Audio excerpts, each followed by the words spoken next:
Armando Torres. The Universal SpiderWeb. Introduction. For those who are unfamiliar with my previous work, my name is Armando Torres. I'm a messenger and a witness. To relate fully what I have learned in the years of contact with a group of sorcerer healers and their descendants is my task. At the time of our first encounter, they lived in a small town in the mountains of central Mexico. My encounter with these healers was not at all a fortuitous event. It happens that, at that time, I was in search of my own identity. I wanted more than anything to find a philosophy to adopt as a guide for my life. It was then that I had the opportunity to participate in a series of meetings with the famous anthropologist Carlos Castaneda. According to my notes, I had my first meeting with Carlos when he came to Mexico to promote his most recent book, The Fire from Within. On that occasion, he gave a public lecture, which I only found out about the following day. I regretted missing it since I had been waiting for an opportunity like that. However, luckily, I was invited to participate in an exclusive meeting, which took place in the house of an acquaintance, where he was going to give a speech. That day, due to an omen, we became friends, and after that, we met on several occasions. In a talk he gave soon after the great earthquake, he was very elated. He said that Donna Florinda had left the world that day. He referred to the imposing person she was, calling her the Toltec woman. He told us how she controlled everyone with an iron fist. Although he publicly declared how much he loved her, my impression was that deep down, he was secretly relieved that she had finally gone. On another occasion, he told us that Carol Tiggs had returned from the afterlife, and that this was a shock for everyone, since they did not expect to see her again. He said that her presence among them had created a new dynamic. Starting from that point, he began to open up to the public. I always believed that the larger group exercises was a strategy of the Nagual woman. On another occasion, due to omens, he told me about the rule of the three-pronged Nagual, and he chose me as the messenger. He said that I should not make it known until 4 years after his departure. I did it in this way, in the manifesto entitled The Rule of the Three-Pronged Nagual, the same book that provided the origin to this series of writings. Thus, through signs and omens, our relationship developed. Once, while we were sitting on the bench on a square, he said he had found just what I needed. He explained that he was sending me to visit the old seers, some evil sorcerers, so that I could have an interview with power. I worried about my safety and waited for the instructions, but they never came, nor did he ever send me anywhere. In fact, I had already forgotten the matter, until one day, as a strategy, he took me to visit the Cathedral of Mexico, where he introduced me to an indigenous sorcerer. Some time later, one early morning, Carlos called me on the phone. He said that he had arrived in Mexico City, but that he felt very sick. He asked me if I could go for some medicine, the only thing that could help him, which was prepared for him by an herbalist who lived in a nearby town. I did what he asked, and the trip to that town changed my life forever. That is when I met the healers. It happened on that occasion that, due to the circumstances, the spirit wanted me to go hiking in the middle of the hills, in search of medicinal plants. Once there, I was almost killed by a band of herb gatherers who claimed the territory as their own. They beat me and left me dying in that place. However, it was the power's will that it was not my end, because I was found by a healer who cured my wounds and took me as her apprentice, the Nagual woman Donna Silvia Magdalena. Only with the passage of time could I understand how sorcerers play with the lines that shape things, so that what they want to effect comes out as they intend. So I cannot affirm that Carlos prepared things beforehand so that the things would happen as they did, but I'm sure that it was his intention, because it turned out that the sorcerer he had presented to me that day in the Cathedral of Mexico was none other than my benefactor Don Melchor Ramos, the leader of the group of healers. Although I can't say that these healers follow the same tradition that Carlos describes in his books, the final goal is certainly the same. I mention it because in Mexico there is a great diversity of lineages, of those who seek power and wisdom in so many ways, and for reasons that are not always enlightenment and freedom. Part 1. The apocryphal stories of the Nagual. Carlos used to tell endless stories about his personal history. He changed details blatantly every time that he told them to different audiences, no matter if there was anyone present who had already heard that same story told differently. The result of using this strategy was sometimes fun, sometimes disastrous, since it generated in some of his listeners the conviction that he was an inveterate liar who only sought to deceive people. He even used to give information about the teachings that seemed contradictory, in a way that made many people feel confused. For example, if when recapitulating one should breathe from right to left, or from left to right. Also, whenever we practiced the exercises, he sometimes changed movements. Besides not following a very strict order, he did more or less the same regarding his age and nationality, to the extent that nobody ever knew for sure if he was Mexican American, Brazilian or Peruvian. Today we know that in different places he was known by different names. He used to live alternating lives in which he exercised other professions, different from anthropologist or famous writer. With all these, Carlos wanted to show us that we should fight to be free from social conventions. In a cycle of talks that he gave in Mexico City, I heard how people commented on how the Nagual repeated himself. When I had an opportunity, I asked him about it. He said he had been doing it deliberately, that it was a strategy of the spirit to record certain concepts in people's minds. That day he was unusually quiet. He seemed annoyed about something. To break the ice and start a conversation, I asked him why he maintained such a system of tricks. It had been a long time that I'd wanted to ask him about it. He answered dryly that everything was part of the training received from Don Juan. Then he made up an excuse and said goodbye. He left me with the sensation that by asking him about that matter, I had done something inappropriate. However, on the following occasion that we met, he brought up the matter himself, and said that all those procedures were part of the art of stalking, just as Don Juan had taught him. If one is not so rigid and does not take himself too seriously, certainly he can enjoy a lot more in his life, he said with a tone of confidence. When I asked him, half joking, how he felt frying hamburgers, he told me how he got to do the most bizarre jobs. Frying burgers was nothing. Once I was even living as a beggar, he said with a broad smile. Carlos was an excellent storyteller. He had a gift for keeping his listeners magnetized for hours with his talks. But on several occasions, he told stories that contradicted what he had written or said before. In addition, there were rumors among those who were the closest to the Nagual. They commented about details of teachings that they allegedly received from him directly, and they were remarkably different from what had been publicly disclosed. I had also witnessed this. He told me stories in our conversations which I had no idea how to categorize, since they often contradicted the official version that he'd said or written previously. For example, there's the story of how he really met Don Juan Matus.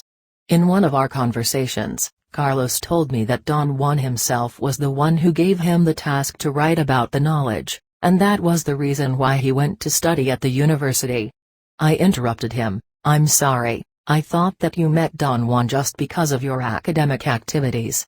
He took a moment before answering. For some reason that I didn't understand back then, Don Juan made me slightly change the story of our meeting. I've only told a part of what really happened. Basically, the version in the books is correct, but he didn't let me mention something at that time that would have seemed crazy. Our encounter in the interstate bus station was not accidental. He himself had instructed me in a state of heightened awareness about the circumstances in which I had to be involved in order to get to know him in the daily world. And what about your anthropologist friend, the one who was with you at the bus station? I asked. Do you mean Bill? He served as a witness to the Nagual's plan, and just for that, he earned a true gift of power. So, how did you really get to know Don Juan? I asked, full of curiosity. He said that, before meeting Don Juan, he had been part of a squad of the U.S. Army. On one occasion, when they were carrying out military exercises in a lonely area of the Grand Canyon in Arizona, He got trapped up in a problem which put his life at serious risk. As a consequence of a misunderstanding he had with other soldiers, they had shot him in the abdomen. His assailants drove him in a jeep and threw him into a gap between the stones in the middle of nowhere and left him there to die, then they fled. This was the place where Don Juan Matus, an old shaman that wandered around that solitary area, found him. In his words, years passed before I could remember what really happened to me those days. In my delirium, I thought that I was dead. I saw, as if I was in the middle of a dream, an old Indian who treated my wound. The days that followed were like a hallucination. At that time, I knew nothing about heightened awareness. When I woke up, I was lying on a pile of herbs inside a cave. The stranger introduced himself as a sorcerer, and said that his name was Juan Matus, and that he was going to try to fix me, but he couldn't guarantee anything because my condition had been serious and that my chances were slim. My recovery was slow. During that period Don Juan maintained me exclusively at levels of heightened awareness. He said that finding me in such a condition was an omen that indicated to him that he should take charge of me, and that for that reason, he was going to teach me his secrets. Then he explained to me who he was, and what he intended to do with me. Incredibly, I understood everything he said, and, without thinking twice, I accepted his offer of freedom. When I asked him why he was helping me, he told me that he was doing it because it was a command of the spirit, since both of us were the same. I said nothing, however. In my mind, I considered myself more important than an Indian. As if he could read my mind, he told me amid laughter that he was a seer, and that we were equal in the sense that sorcerers form lineages, and that a lineage is made up of cyclic beings whose energy presents similar patterns, and that was the reason why we were the same. That doesn't mean in any way that those who arrive are reincarnations of warriors of other times, but rather, they present the same energy patterns as those, meaning that they have the same energy configuration as their predecessors. If we observe carefully, we can see that this is not such a crazy idea after all, since we can attest to that. In fact, there are similar people in the world. That is an effect of the rule of the Nagual. Later on, Don Juan realized that my luminous structure was actually different from his. When he saw that I had only 3 compartments in my luminosity while he had 4, he realized that he had made a mistake. He deduced that the failure had been a design of power, and that meant something of supreme importance. Don Juan interpreted that mistake as a sign to make the knowledge of the sorcerers public, so, master strategist that he was, he designed the perfect plan to bring that knowledge to light. He did it this way because he knew that my energy configuration predicted change.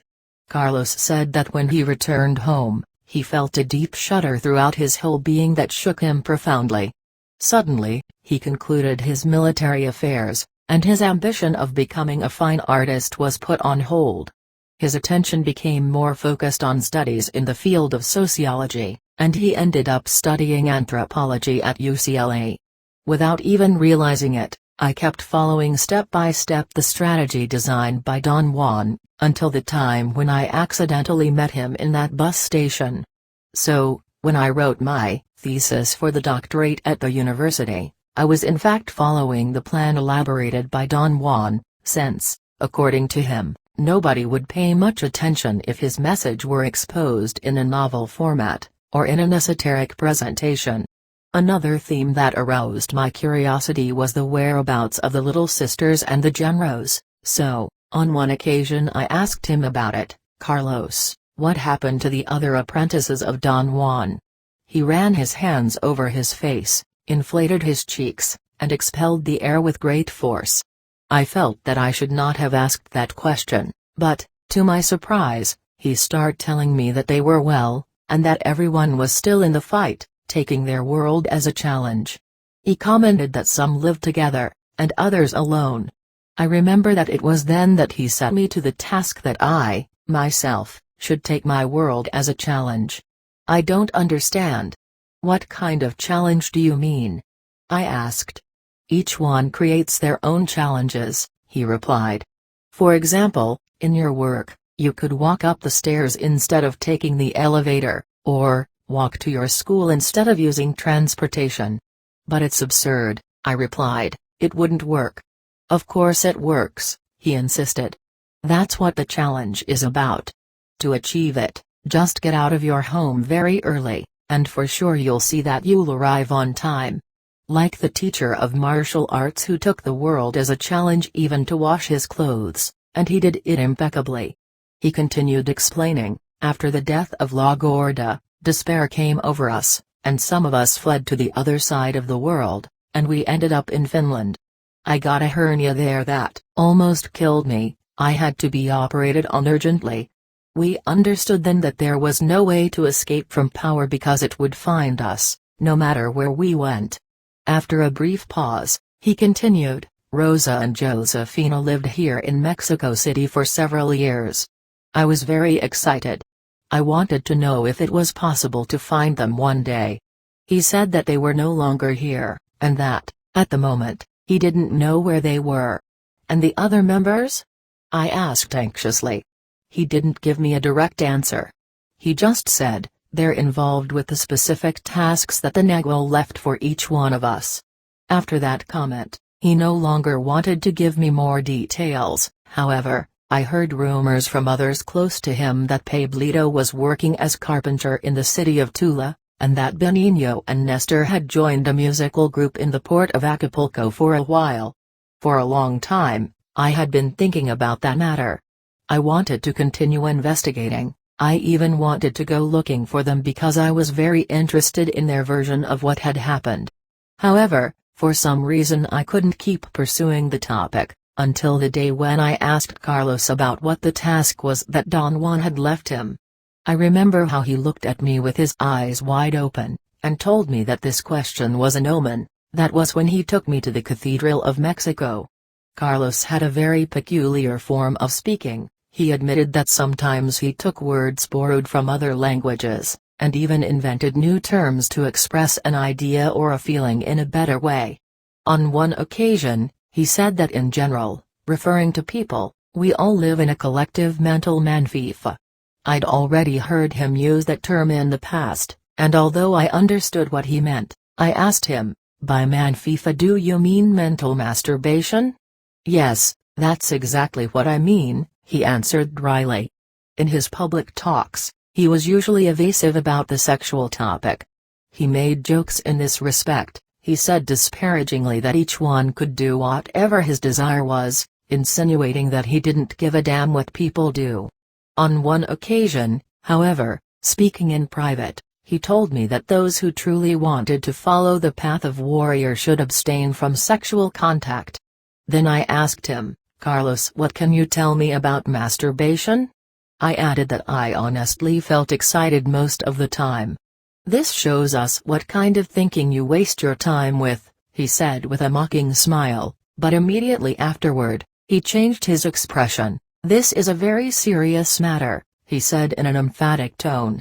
I felt embarrassed, as if had been caught doing something illicit. Then he looked at me directly in the eyes and added, sex is like a faucet. Every time it's opened, the energy is lost. It doesn't matter if it's in an act with a partner, or simple masturbation. The waste is the same. The seers perceive the orgasm as an energy explosion where the luminous fibers get agitated, and they make an effort to create a new life. An analogy could be a balloon that blows up until it explodes. The explosion invariably attracts the predators, to feed off that waste of energy, since they are always around. The seers say that the masturbation generates self-centeredness, and that the masturbators, in general, are prisoners of self-complacency that is in fact a disguise for self-pity. It becomes a vicious circle. They lack control over themselves, and for this reason, they don't have enough energy to do anything else, so this cycle repeats again and again. That was a topic of the teachings that disturbed me greatly. Vertical bar at that time, I had a girlfriend and we had plans to get married. With the hope of reconciling my personal interests with the warrior path, I asked him what his opinion was about the sexual practices of the East. He answered that for the sorcerers those were aberrations, and that if I wanted to keep going on the Toltec path, I would have to overcome my impulses. The idea of living without a partner was very anguishing for me, so I told him, "But Carlos, in fact I don't feel that I lose energy. In reality, having a partner makes me feel more balanced, and it helps me to stay in focus." "You're free to live your life as it best suits you," he told me in a severe tone. "Abstinence is only for Toltecs. I commented on it to you because you told me that you want to follow the warrior's path. In fact, your difficulty in advancing is because you're wasting your sexual energy." Then he gave me an ultimatum, saying that if I wanted to continue, I should finish immediately with my relationship, and that otherwise, there was no cause for us to meet again. I felt very sad, and suddenly I realized that the path that he was offering was too hard for me. I was pensive and crestfallen. He said kindly that he knew how I felt since he had gone through something similar. As if reading my thoughts, he said in a sarcastic way that I shouldn't let it bother me because I would undoubtedly survive the lack of sex. Before saying goodbye, he pronounced the phrase that was forever impressed in my mind: "There's more to life than being born, reproducing and dying. Would you dare to investigate your hidden possibilities?" I went through a long torture. There was a terrible conflict between my thoughts and my desires. On one hand, I understood the words of the Nagual perfectly, but on the other hand, there was the physical and emotional compulsion that made me return time and again to my lover's arms. Today I can see that the Nagual was in the right when he tried to protect me from repeating the history of my parents. It took me time to understand, but there's no other way out, and there's no time to lose. On this particular topic the warrior mustn't hesitate. If he wants to advance on the path, he has to save energy at any cost, even when this means having to eradicate all kind of sensuality.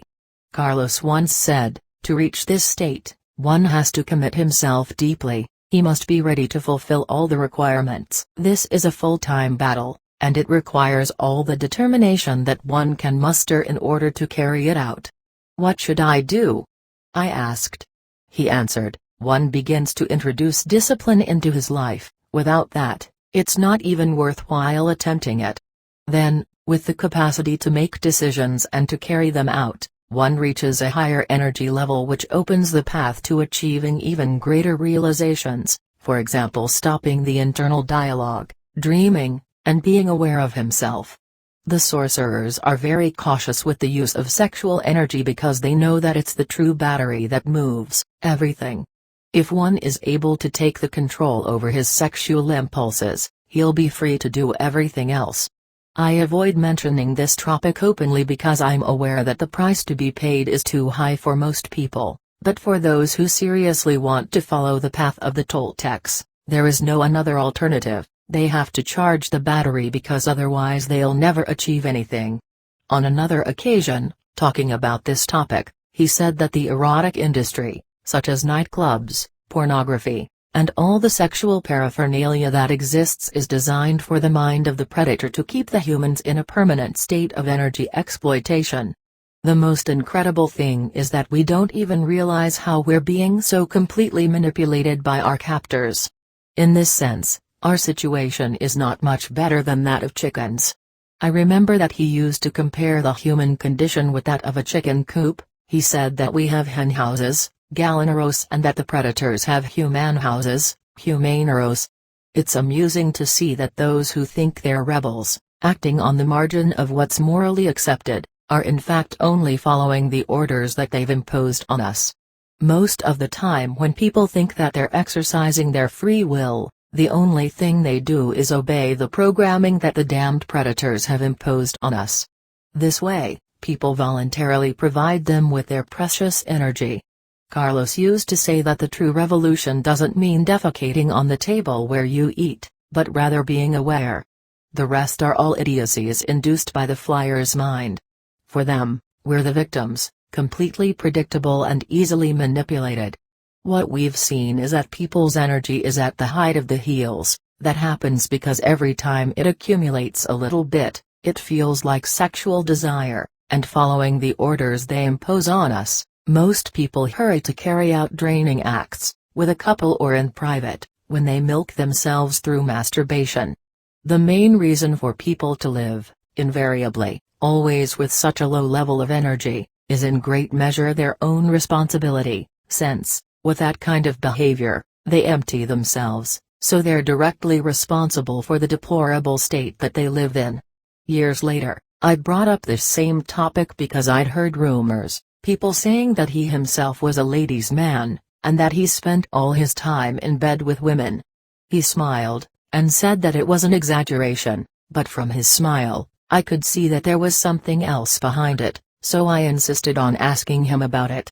With a certain reluctance he said, an apprentice should save his sexual energy, enough to reach the next level, but once he has achieved the control of the energy body, he's free to do with his sexual energy whatever best suits him.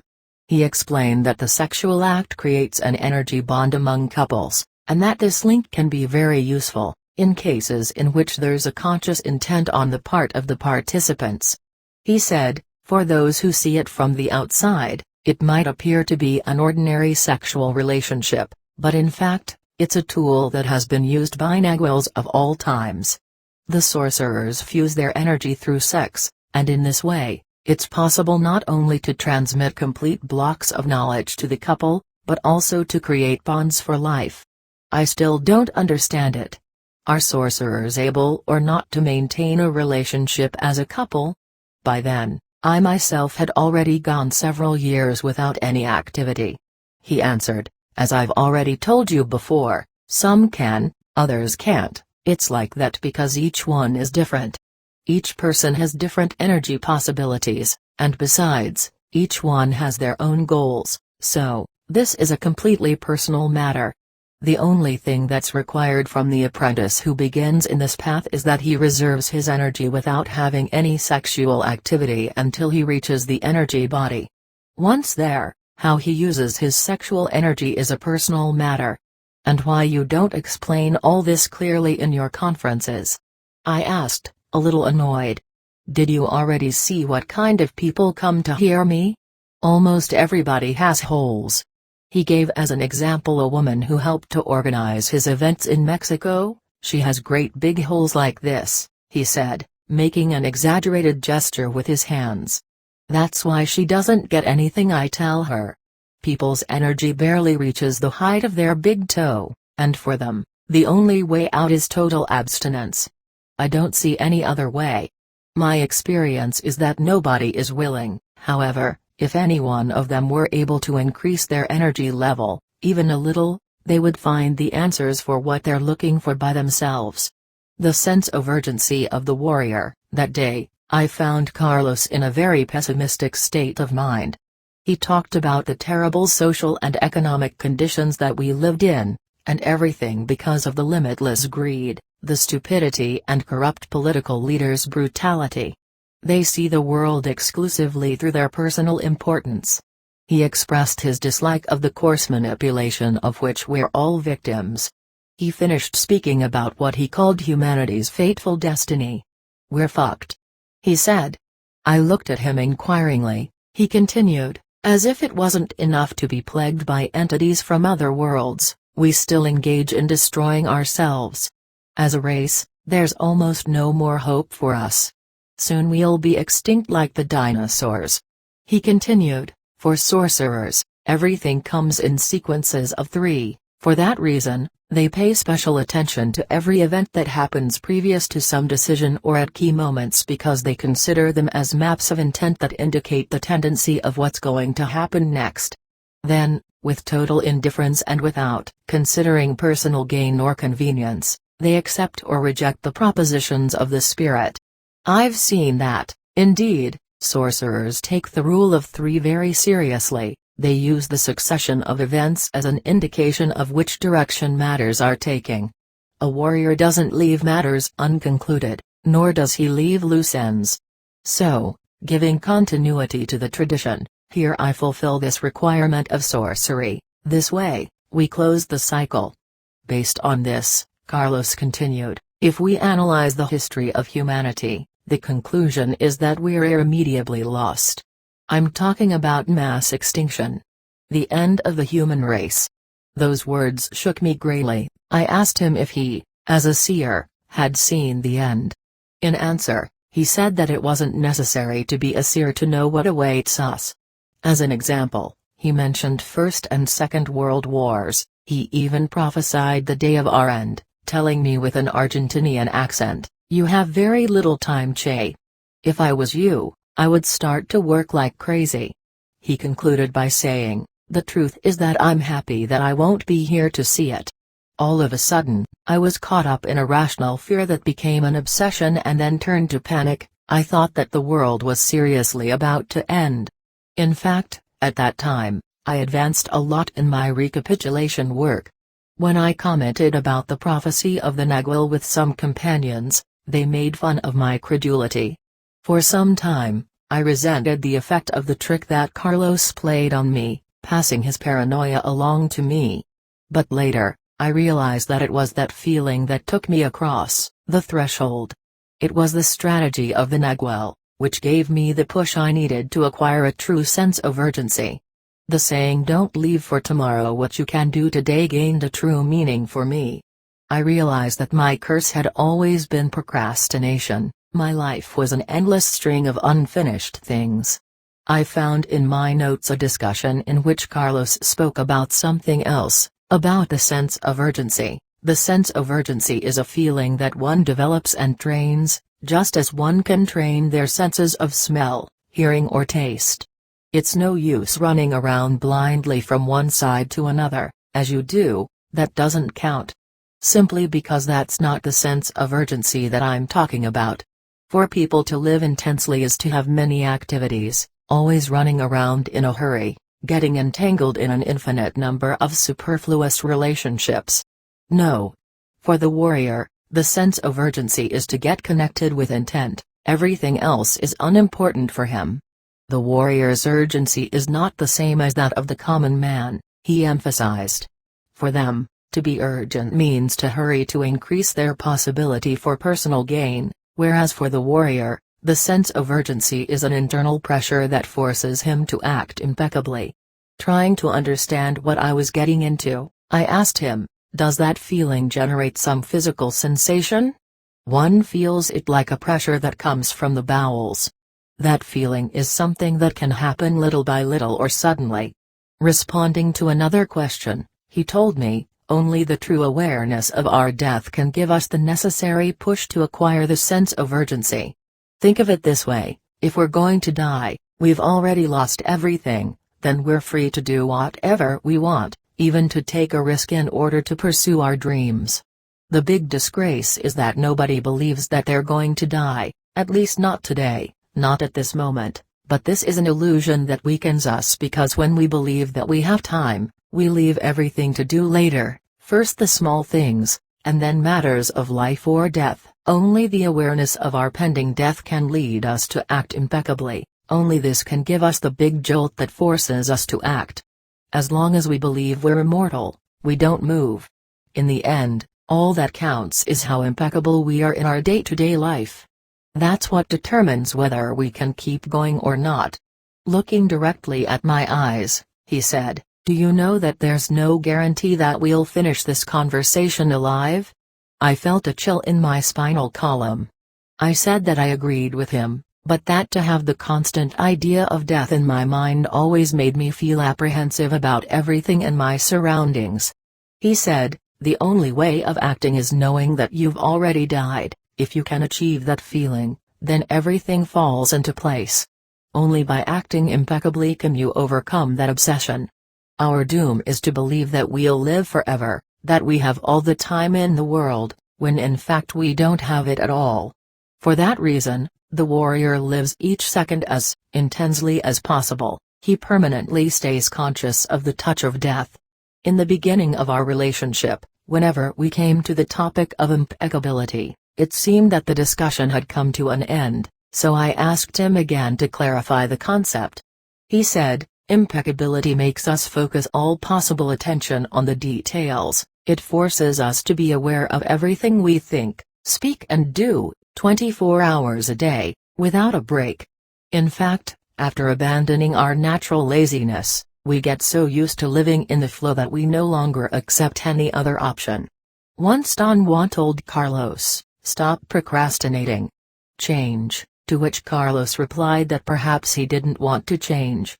Don Juan answered that he didn't understood how it was possible that he was dissatisfied with his life, and yet he refused to change. The difficulty of those who opt to follow this path is that they don't have enough energy to make decisions, and in the end, all they have left is stories of what others have done. Like Carlos, each one of us goes through the same difficulties, and all that's required is the determination to make the initial decision that could change the course of our lives. Among the sorcerers of Don Juan's lineage, there was a discussion about why they do what they do, and the answer was that it was due to the fear of death. They maintain that the fear of death is what impels us to keep going in a straight line. Others had the version that the love of life, not the fear of death, was what impelled them to keep going, but it's not the same thing. Warriors know that only the shadow of our pending death can give us the necessary stimulus to stay on the path. Sorcerers say that urgency is a position of the assemblage point and that, once one reaches it, one can notice it because the person's glance changes, one feels that something different is happening. From the point of view of others, that person exudes determination. It was astonishing the changes that happened in my life. Once the sense of not having time invaded me, the urgency took possession of me. By carrying out deliberate acts of will, one breaks the vicious cycle and starts to gather energy. As a result, the person begins to feel an unusual trust in himself. It is like a professional that dominates his field completely. He knows in advance what to do without worrying about situations that may arise. For me, this change happened in a gradual way. As the desperation of not having time possessed me, little by little I started to break free of my moorings, and that finally led me to acquire the desired sense of urgency.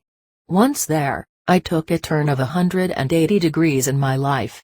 The most remarkable immediate result in this mental state was that I stopped hesitating in making decisions. In the same way, that also helped me to stop being the shy and distracted person that I had been all my life. I became more alert, I stopped foolishly wasting my energy, and, through concrete strategies, I start to manage the saving of my energy in a more intelligent way. The sense of urgency, of being alert all the time, makes us never waste even a single minute, he said. But that doesn't imply getting desperate or being obsessed by anything. Rather, the sense of urgency is like a pressure that forces one to proceed impeccably once and again, creating in this way a chain of impeccable moments. In fact, the warrior surrounds his life with impeccability, making of it a work of art.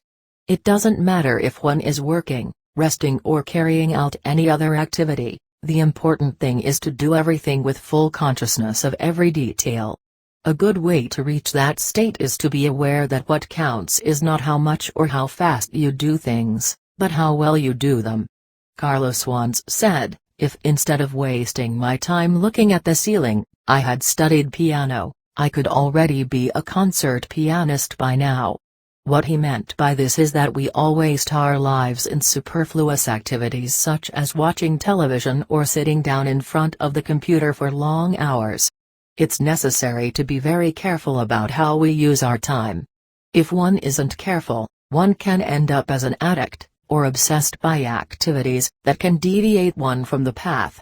On another occasion, he said, the warrior makes an effort to be productive, creative and if possible, revolutionary in what he does. A warrior is never in a hurry, and never wastes his time. For that reason, he's always occupied in reaching for something, avoiding something or achieving something. For the warrior, life is an endless struggle, and he accepts with humbleness his place in the battle. He wages his war with all possible force, fierceness and passion because he knows that he's fighting for his life. Don Juan imbued me with the warrior's urgency. He made me see that only the awareness of our death can give us the push that we need. He once told me, only he who is already dead in the daily world can have access to the world of the Nagual.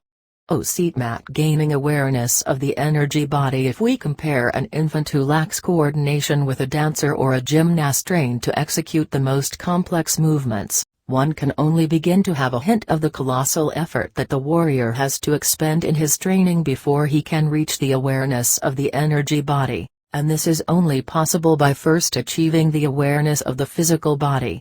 In general, to achieve it requires arduous work in healing and exercising. That's done by means of therapy, as much organic as psychological. Here is not the place to try to explain the organic treatments, since they are different from individual to individual, but it does make sense to treat the topic from the psychological level because this we can reach by means of words, which, no matter how far-fetched they may seem, they always open a space through the luminous mass, so the propositions, although extraordinary, become part of our total being, at first, perhaps as mere fantasies or mental gymnastics. However, as it gains strength, an idea can become power, and in this way, one can come to great realizations. That's the reason why warriors choose so carefully where they focus their attention. The awakening to awareness should be done first in an explanatory and orderly manner. However, some sorcerers don't think this way, and they throw the apprentice into the water, so to speak, and let them learn how to swim by themselves alone. Many have died by following that method, and this has contributed in great measure, even among practitioners of sorcery, to an increase in the bad reputation of the Naguals. To achieve a true effect, the apprentice should open up to all possibilities, reasoning that the world is, in fact, much more mysterious than our wildest fantasies. At the psychological level, the only thing we have to do to perceive energy is to accept its existence. But this is not as simple as saying, "I accept." The matter is a little more complex than that. What the sorcerers calls acceptance is a total and absolute conviction. There shouldn't be even the tiniest shadow of a doubt. This is a level at which faith becomes experience, and then first-hand knowledge. I don't believe that I have an energy body, I feel it. I perceive it. I am the energy body acting through the physical body. Among my comrades, in the beginning, we received the task of repeating sentences like I am an energy field, I feel the energy, I perceive the energy, I feel my assemblage point. If one begins to repeat statements like these, the force of suggestion opens a trail to awareness, and what in the beginning were mere intellectual statements become real perception. It's as if an inner seal or barrier is broken. It's true that, to achieve such a grade of certainty, extra energy is needed. This can be accumulated through following a series of strategies known as the Way of the Warrior, that includes the organic therapy, the exercises to strengthen the will and the physical body, and all the rest. However, in the end, what really matters is how impeccably one lives. For those who are on the path, learning the process and getting ready for the transition is the best thing to do. Many readers regret not being able to experience the same thing that Carlos experienced under Don Juan's tutelage. However, if somebody had those experiences without being prepared beforehand, the surest thing is that he would die, either from an inadequacy of energy, or from the tremendous impact that causes the divided perception, as well as the trips to alternative worlds. The asylums are full of casual seres. The consciousness of the energy mass is achieved in the same way that the awareness of the physical body is reached, by realizing it. What counts is to realize it. Now it's difficult to remember, but in the beginning, we pass years learning how to perceive and to use our physical body. In the same way, one should take the necessary time to perceive each vibrant fiber that we're composed of. When we do it, we end up feeling and perceiving energy directly. To do that, it's of vital importance to search for silence, since, while we're distracted by the internal dialogue and the projections of the mind, it's impossible to be aware of other more subtle levels. One basic exercise is to contemplate one's own hands. The bundle of energy that forms us is a vibrant bubble, aware on many levels. Its complement, the physical body, is the energy factory from which it feeds. The energy body, as Carlos properly calls it in his works, is intuitive and it tries to communicate with the self all the time, but with very little success. The reason for this is that most people are stupefied by the forces that impel us, such as the passions, desire, the sense of possessing, etc. Also, the energy body doesn't speak through words, but rather, it communicates directly, by means of feeling and intuition. For seers, a person is a bundle of energy lines that resemble fibers of light. These lines are connected with all that exists around us, as if they were tentacles. For example, when two people are near each other, they don't need words to perceive the feelings that are shared between them, they know at an intuitive level. Many times, people can't explain why sometimes they feel sympathetic towards some, while repelled by others. The reason is because, in some way, we all perceive at the level of energy. We're an organic mass, with the capacity of generating energy that allows us to transcend the material level. In fact, even without being conscious of it, people surpass the physical barrier all the time. By thinking or feeling, or when dreaming, we're acting from a different perception that's obviously not at the physical level. Likewise, it's possible to extend one's energy out of sheer will, to the point of touching an object or person. In the same way, one can perceive the intention that exists behind everything. By achieving it, one becomes highly intuitive. Some sorcerers even learn how to manipulate those energy tentacles. They expand or contract them at will. They move these tentacles to produce effects in the surroundings, be it on animals or people. There are some who, using those fibers, are capable of impressive acts of balance, flying, or moving objects. The secret to expanding or contracting the luminous filaments is very simple, and anyone can attempt to do it. To expand, you only need to take a deep breath in a standing position, while arching the thorax slightly back, stretching the arms to the sides of the body, deploying the hands and the fingers, until reaching the limit. So, in the final position, one is looking at the sky. In the next movement, they use the hands, or the center of the body, to expand the luminous fibers. It's done with vigor, while exhaling completely and forcefully. To contract, the process is the inverse. The sorcerers are accustomed to compressing and closing energy every time that they feel they should do it, as in the case of some aggression, or when something is uncertain. The procedure is also very simple. They bow down almost to the floor, clenching their fists at the sides of their heads and compressing their bodies while they inhale deeply, and intending that their fibers fold back. A variant of that exercise is to sit down on one's right ankle, while keeping the left knee up as a kind of shield. Another immediate practice that anyone can put to use is to perceive the eating and digestion process from another perspective. That can be accomplished by turning the act of eating into a deliberate intent of awareness. The objective is to be aware of each mouthful of food, from the process of the chewing and swallowing of the food, to the point where one can distinguish how it goes through the esophagus and digestive system. It's even possible to perceive how the blood absorbs the nutrients, as well as the route the waste takes as it proceeds all the way through to the final expulsion from the body. Although the process is simple, in the beginning a tremendous discipline and force of will is required from the participant to carry out such exercise. This procedure is almost as difficult to pull off as recapitulation is in its initial stage. A more specialized use of this knowledge is to reach the dream body. This process also begins with repetitive orders, until reaching the absolute certainty that you're a dreamer, and that you remain conscious while you sleep. That also takes effort. Apart from persistence, the most important thing is to fulfill the requirement of keeping quiet about your achievement since, in the kingdom of the inorganic beings, secrecy is the #1 rule. As we can see, from the simple acceptance of the world as an energy field, we can derive from that a wide range of possibilities that expand more and more according to our energy capacity. Just as is the case with laboratory researchers, there's no reason to remain on a path if, after some time, we find that verifiable results are not achieved, or that it's not useful for something. In one of our talks, Carlos told me that he had reached an agreement with the inorganic beings, and that soon he was going to leave. He affirmed that that would be the last time we saw each other, and that in his place, the other Carlos would come, and that he didn't know what the parameters of his behavior would be.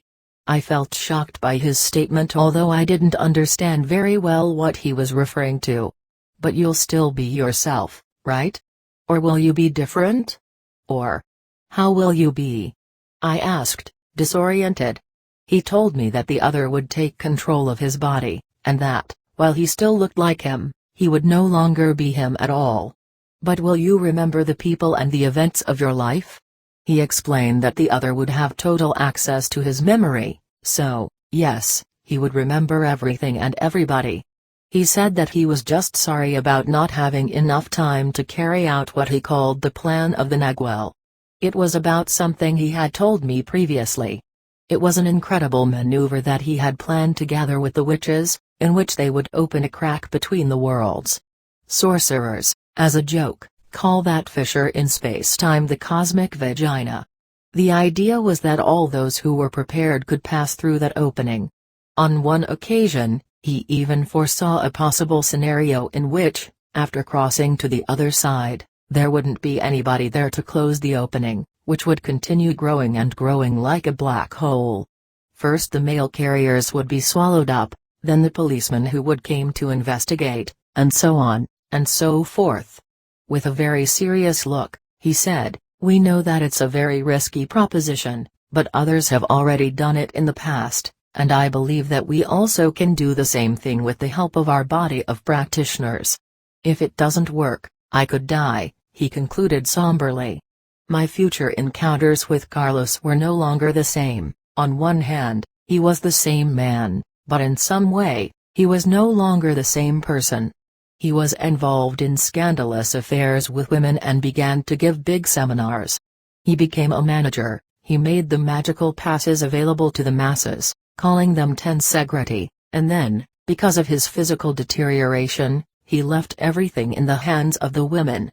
Don't get me wrong, I think they did magnificent work. They brought some of their practices to those who didn't have anything, and, among the hundreds of movements that they practiced, they were sure to include those that the Nagual left engraved with his intent.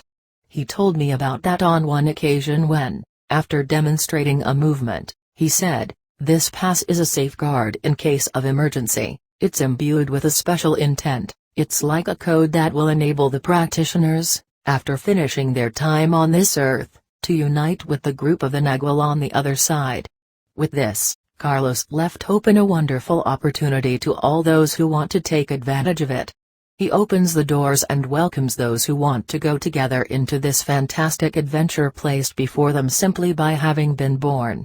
The plan of the Nagual did not become reality as he thought on that occasion, but now, with thousands of practitioners of the movements, a new opportunity has arisen, and crossing over to the Nagual is still possible.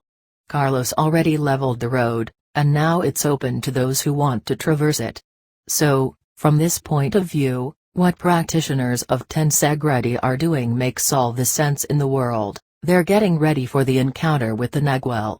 The sorcerers of both lineages speak of the other side as a place where activities continue after leaving the physical form, and that there, too, one has to fight for survival, just as they do here. In that way, at least, there are no changes.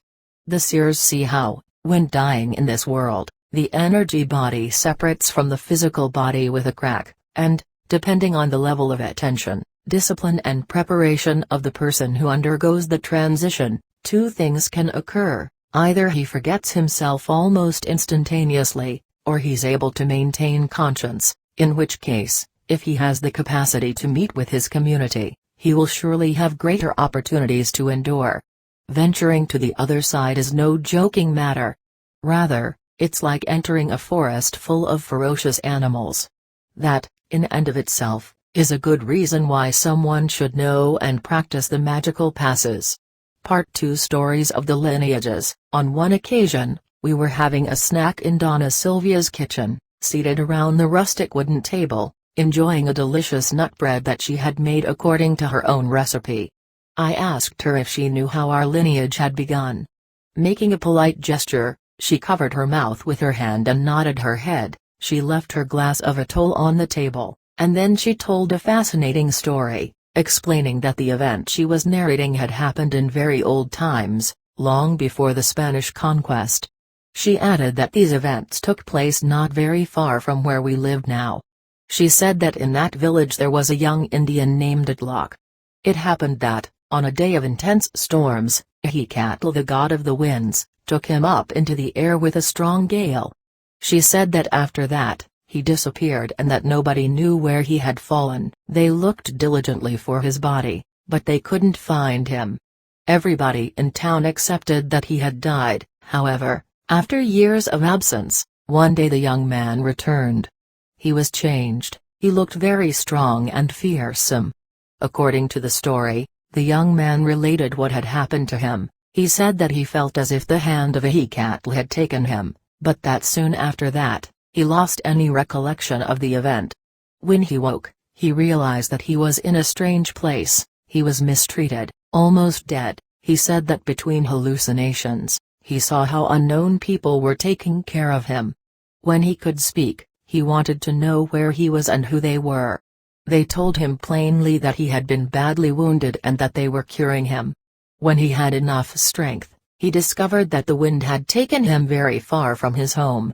He said that it was the desire of destiny that he fall precisely over the shack of a Nagual sorcerer who had been waiting for a successor for many years. He knew immediately that that young man had been sent to him and took him as an apprentice.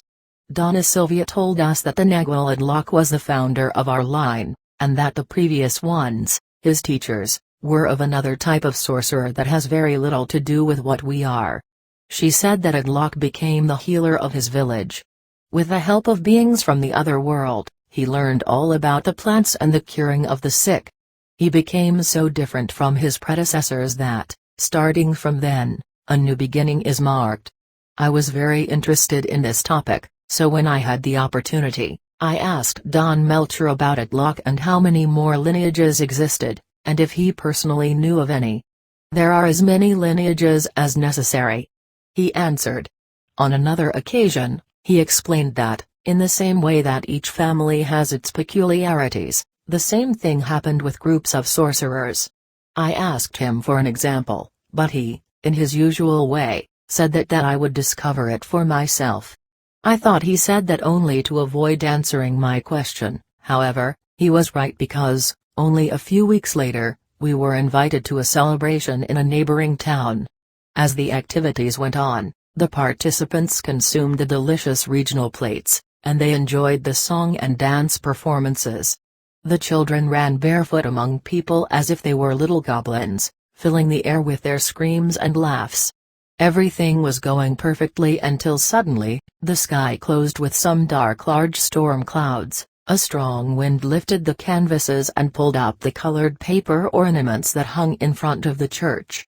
It had already begun to rain, and everyone scurried to look for refuge. Everything indicated that the celebration had finished. It was then that one of the old men took off his hat and walked to the middle of the soccer field, not very far from where we were. The wind roared strongly, whirling his hair that was grayed by the years, and soon after, he lifted his eyes to the sky and stood looking at for a moment. Then he opened the arms to each side, and spoke aloud, but from where I was, I couldn't hear what he was saying. Then I watched as he began to blow toward the clouds, and suddenly, the sky cleared, the sun came out, and the activities continued as if nothing had happened. I was surprised and marveled at his ability.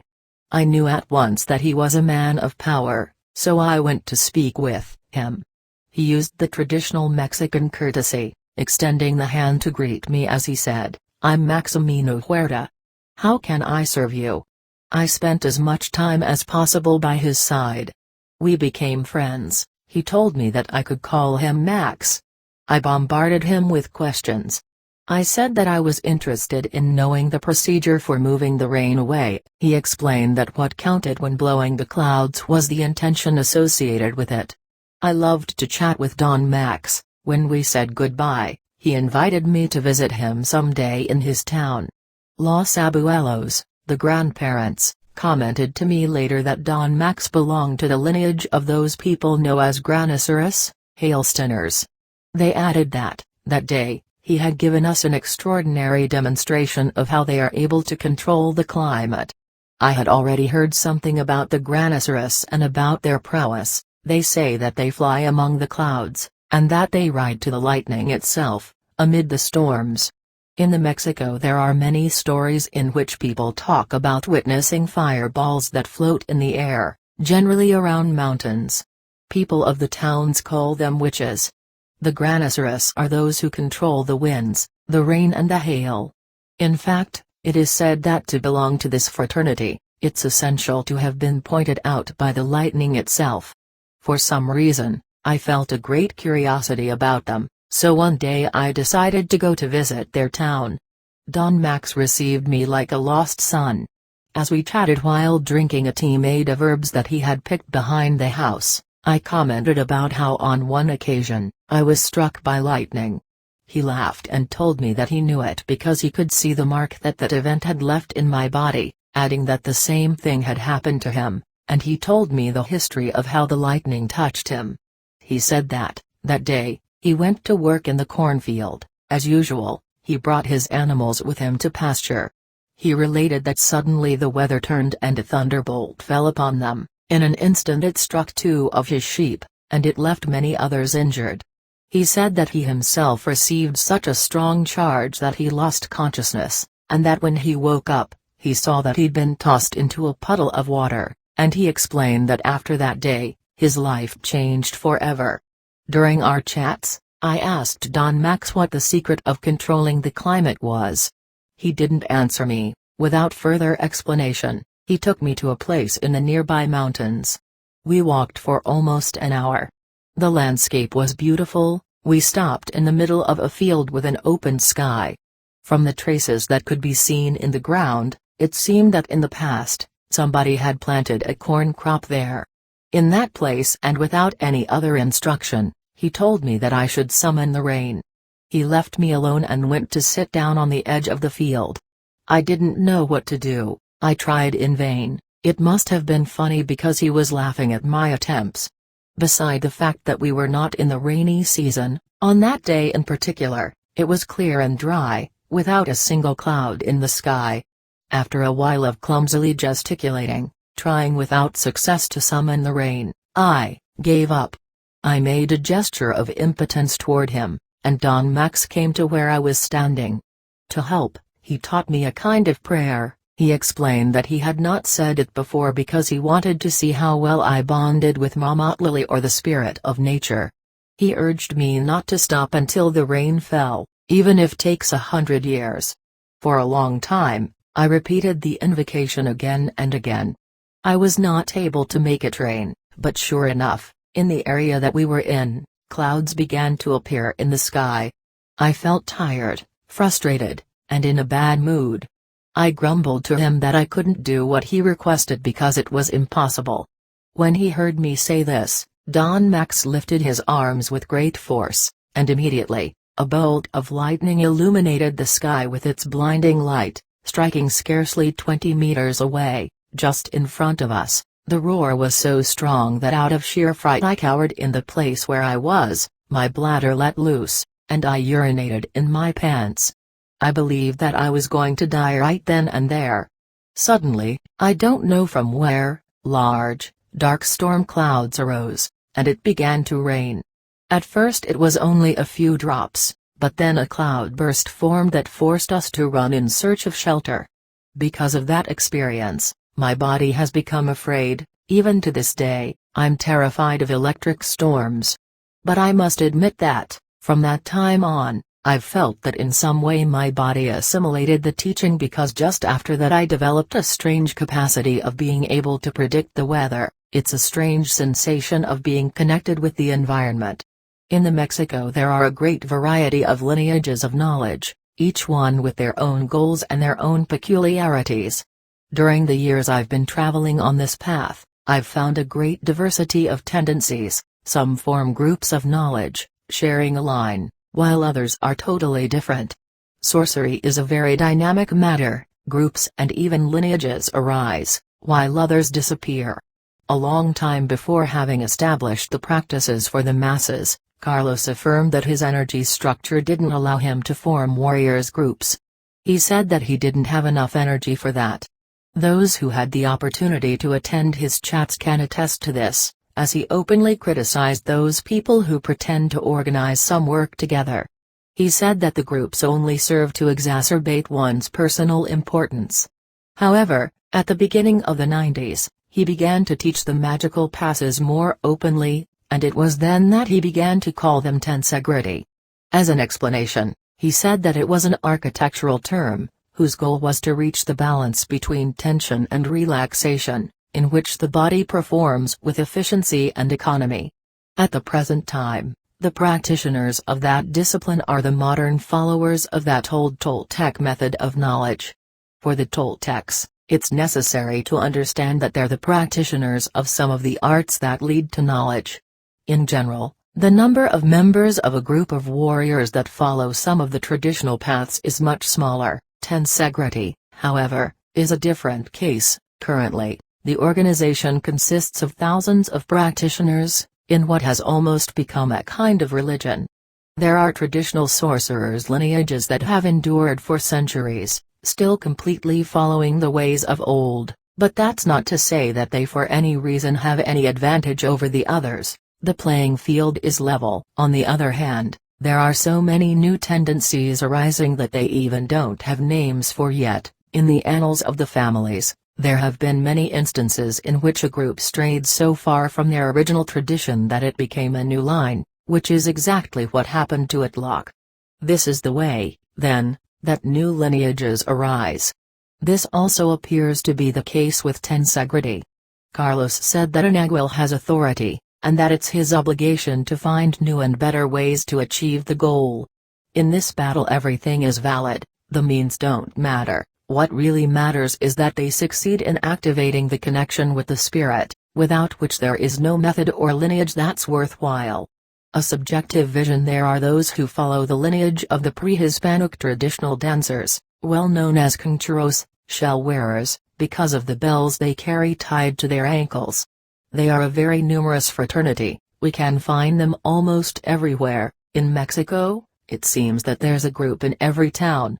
It's very easy to find them. In general they're in the religious parts of the towns, and in the ceremonial centers. They are very fragmented, and each group can have subgroups with their own goals and purposes. Although surely at the present time there are groupings that do their dance for mere amusement or simple gymnastics, there still exists among them some that are true traditional sorcerers still following this path. Those sorcerers are the guardians of the knowledge. In their dance movements and expressions of praise, they hide many secrets of power. I had the fortune to know some of the original captains, so I could understand the message that the tradition of the old dancers brings.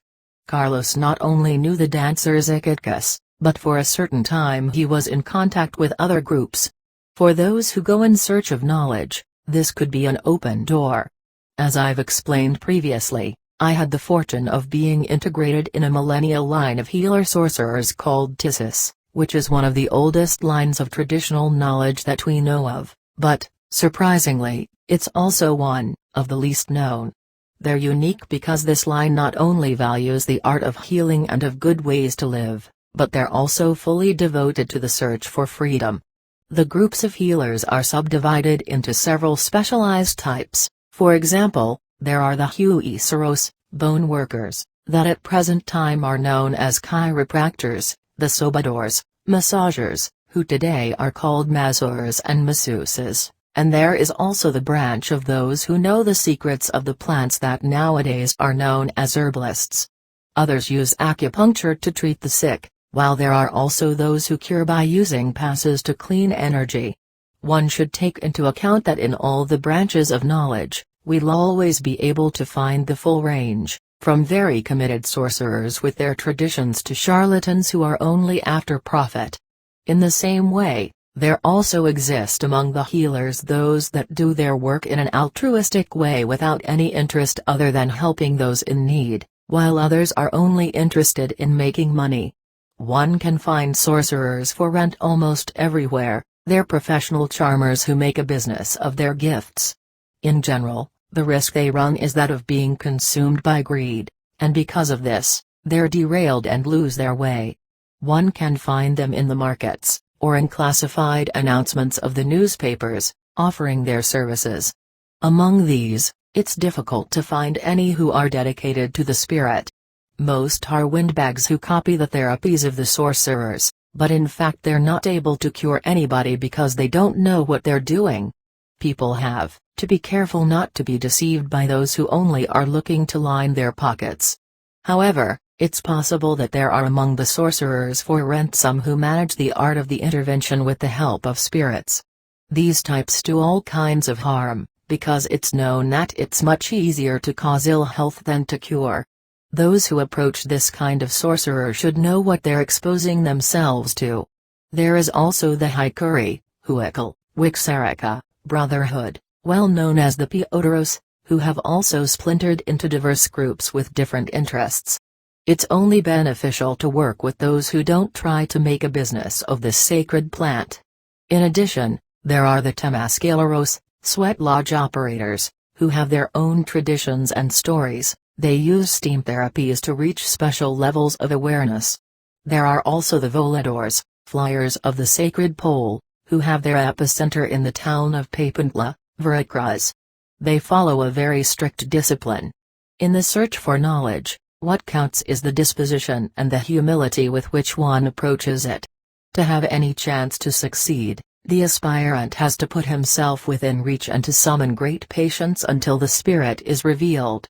In popular Mexican folklore, even if people avoid speaking of the topic, everybody knows about the existence of naguals.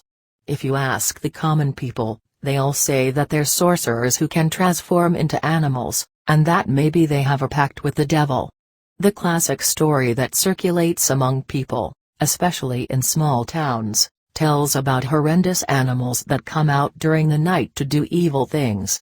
They tell of cases in which some animal was killed by the residents, and that the following day, what they found in its place was a naked, dead person. Also among the naguals, there are several kinds of sorcerers, each with their own goals.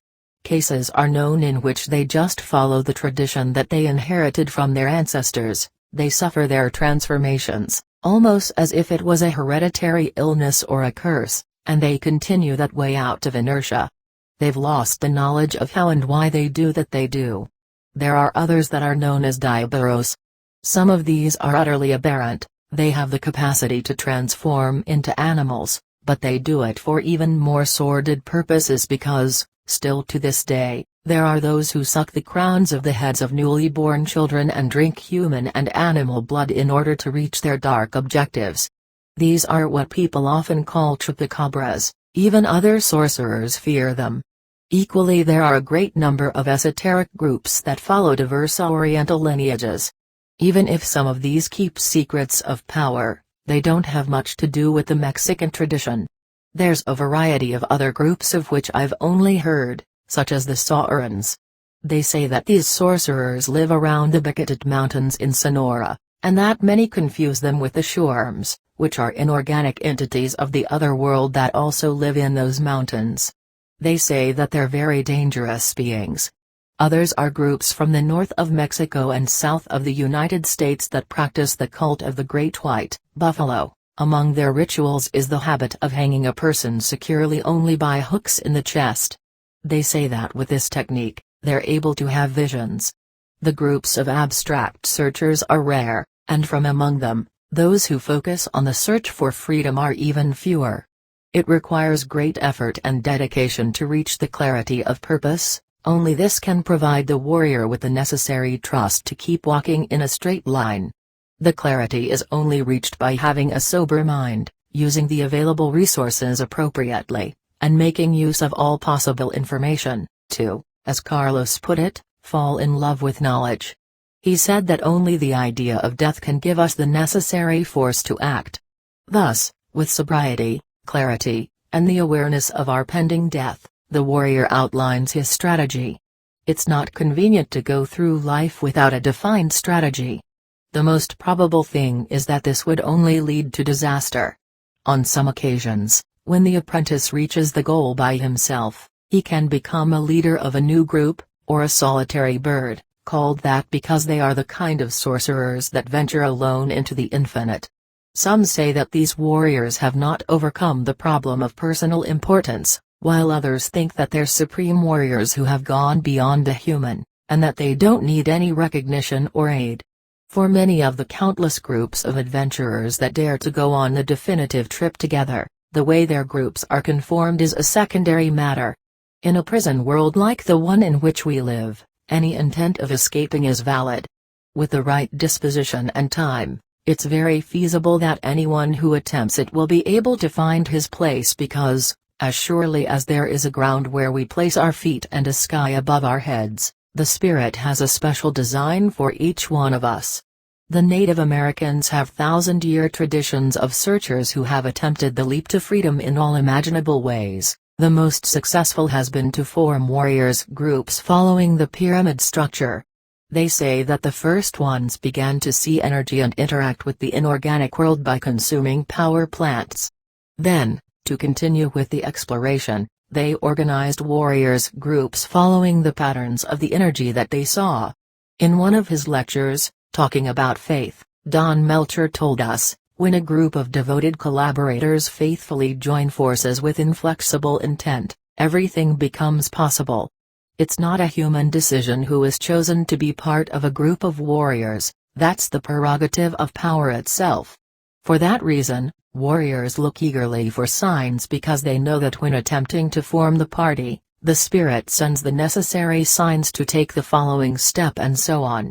The reason why so many groups fail is because they don't follow the signs. Thus, Carlos was right when he said that personal importance makes a work of this type untenable. The War of the Sorcerers. Revising my notes, I found some annotations in which Carlos talked about La Catalina. He maintained that sorcerers are in a constant state of war, especially with sorcerers of other clans, saying, Don Juan used his enemy, the witch Catalina, to help me learn the secrets of sorcery. I had my doubts about how real the battle he described in his book could have been. He must have read my thoughts, or maybe my face showed some subtle expression of incredulity because, looking directly into my eyes, he reaffirmed that the confrontation that his teacher exposed him to was very real, and that the old fucker almost got him killed. He added that Don Juan had a true fight with that woman, and that they both attacked each other. At that time I didn't know what to make of that information. To think that a sorcerer as remarkable as Don Juan was involved in petty fights was something that seemed inconceivable. So I was not very sure that I understood very well the implications of what he told me. It wasn't until long after knowing the abuelos that those talks started to make some sense to me. In the beginning, it felt as if my life was a puzzle, with dispersed fragments of information everywhere. I saw it that way because, little by little, the pieces were added and the concepts were getting clearer. The matter of the war between the sorcerers is an example of that. At night, after the daily tasks were finished, it was our habit to gather next to the fire to chat, either inside in the kitchen, or in the vicinity of the bonfire behind the house. I have verified that, in general, modern people don't speak any longer, they barely share their experiences. Nowadays, although a family reside in the same house, they're apart. They all sit as if hypnotized in front of the television, and the only things they offer are trivial comments. Or worse yet, when each one is alone before their screens, even though they still live together, they're almost strangers to each other. I wish modern man would turn off the television and be together again in true companionship around fire. In those meetings, we sang, recited poems and spoke about almost any topic. Any event was reason for comments because it helped us to remember something interesting that they, or some distant ancestor, had experienced. In fact, it could be said that the stories told by the light of the flames are the cultural repertoire of our line. The chats were always informal, without turn-taking or niceties, everything happened in the most natural way. Whoever wanted to could comment on something or tell some story, although in general, it always had to do with the topic that we were dealing with. It was in one of those meetings when for the first time I heard them mention the War of the Sorcerers. With the passing of time, I noticed that occasionally they referred to the topic, but always as an allusion or comment within the context of some other topic.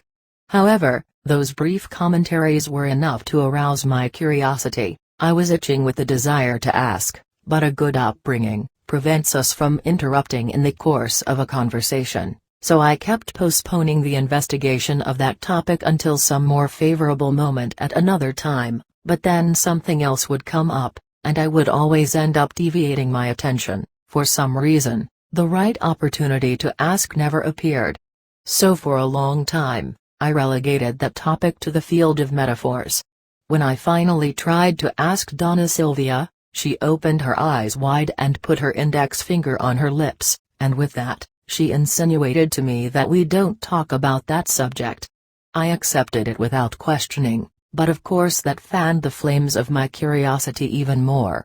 At that time, I supposed that, as I was not completely familiarized with their customs and local expressions, it was all right to link their concepts and expressions to those that I was already familiar with in my dealings with Carlos. So that matter remained in my mind as mere background noise, without really knowing what to think about it. From time to time I heard them mention something about the War of the Sorcerers, or, as they called it, simply the war. In my ponderings, I believed that maybe they were referring to the path of the warrior, but little by little, I pieced together the evidence and realized that they were referring to a real war in which there were dead and wounded. On several occasions, I had requested to Don Melcher that he clear up the matter, but he avoided giving me a direct answer. He only shook the head and laughed in a strange way, as if he was hiding something. That encouraged me to keep investigating. I expected that someday I would find him in a good enough mood to tell me what it was all about. But in spite of my insistence, the only comment that I was able to get out of him was that I should pay attention to the stories that were told, and that in this way, I could find the answers for myself. He was right in saying that because by hearing them, I could form an idea of what had really happened. When a good opportunity was presented, I confronted Don Melcher with a direct question, "And why are they at war?" "Because that's what the situation is," he said, at the same time inviting me with a sign to sit down on some nearby rocks. "This war has already lasted for centuries. At this point, nobody even remembers or cares how it began. The issue is so old that it has become a tradition." Seeing my expression of skepticism, he continued, "But don't let yourself be deceived because that doesn't make it any less real." Mentioning his benefactor, the healer Jonas Zanankatl, he said that the war was useful to keep them sharp. It helped them stay awake, knowing that we're at war and that at any moment we can be attacked helps us to stay attentive. To another question I asked, he answered that the last battle which had caused some deaths was already a long time ago. "I think it was more than 10 years ago," he said with a strange smile on his lips. On another occasion, he himself told me that he had survived a confrontation with the cripple, the leader of the enemy group. He said that they had arranged a combat among the participants of both groups, using nothing more than the macuhuetl, a pre-Hispanic weapon par excellence, that consists of a stick with sharp tips of obsidian tied along the length of it, so that if you give someone a blow with it, it could very well hurt the enemy, but they say that the first blow is rarely mortal. In his words, however, during the fight, one of them drew his machete and killed one of our partners. As a result, the others responded by grabbing their own machetes, and they finished off 2 of them, and several more were sent to the hospital with serious wounds. I myself received a wound in my left shoulder. He opened his shirt and showed me a scar of about 20 centimeters on his muscular torso. But, having received that, I returned the favor with interest, and that's the reason why they call him the cripple. "Thanks to me, that son of a bitch walks with a limp," he said with a broad smile. "Now that you walk with us," he continued, "you're also at war with them. They already savored your blood that time when they beat you and left you on the verge of death, so take care because this is for real." When seeing my bewildered, even incredulous, expression, he said, "What? Don't tell me you thought that being a warrior was only an intellectual exercise? If you did, you're already screwed. This is for real here, either you kill or you die." His warnings shook me, they brought out a kind of fear that I had never known before. I became more apprehensive and much more attentive to what transpired in my surroundings, but somehow I still refused to believe that there was any real danger. However, with time I gathered enough proof that I was indeed being watched from afar by hidden eyes. The first time that I was really aware of what was happening was when I had to go alone to the market in town on an errand. It was the middle of the afternoon, but the sky was heavy with big, dark storm clouds and it seemed like it was almost night. Once there, I could feel the aggressive looks of a group of peasants who were drinking pulque in a place on the other side of the street. I didn't pay them too much attention. I went about my errands, and then I went out to the street. It was then that I noticed that they were following me. I watched as two of them separated from the group with the clear intention of cutting across my path up ahead, and I remembered the stories that I had heard, and I was filled with panic. I felt a knot in my stomach. I was sure that they wanted to kill me. My heart was pounding. Nevertheless, I kept walking as if nothing was happening, but when I turned the corner, I started running as fast as I could, and entered a narrow alley that led back to the main street. I knew that those who were chasing me were right behind me, but at the same time, I was aware that I was about to encounter the other two who had separated from the group. I didn't know what to do when suddenly, I had a peculiar sensation that's hard to describe, hearing, as the aggressors approached, and even before they got to the alley, in an almost instinctive way, my body remembered the instructions that I had received. So I sheltered myself by a stone gate, crouched down as if defecating, put my elbows on my knees, and raised my fists, and in this way I covered my face with my arms. The men passed by without even looking at me. I saw how the two groups gathered ahead not very far away, and I heard how they expressed their bewilderment at having lost me. They talked for a moment and then they left. That was how I lost them, but from that day on, I never again walked carelessly as I used to do before. It's incredible how the body reacts when faced with the threat of death. Suddenly everything gains meaning. I kept participating in and fulfilling my tasks, however, only after I was fully accepted among the warriors was the matter completely revealed to me.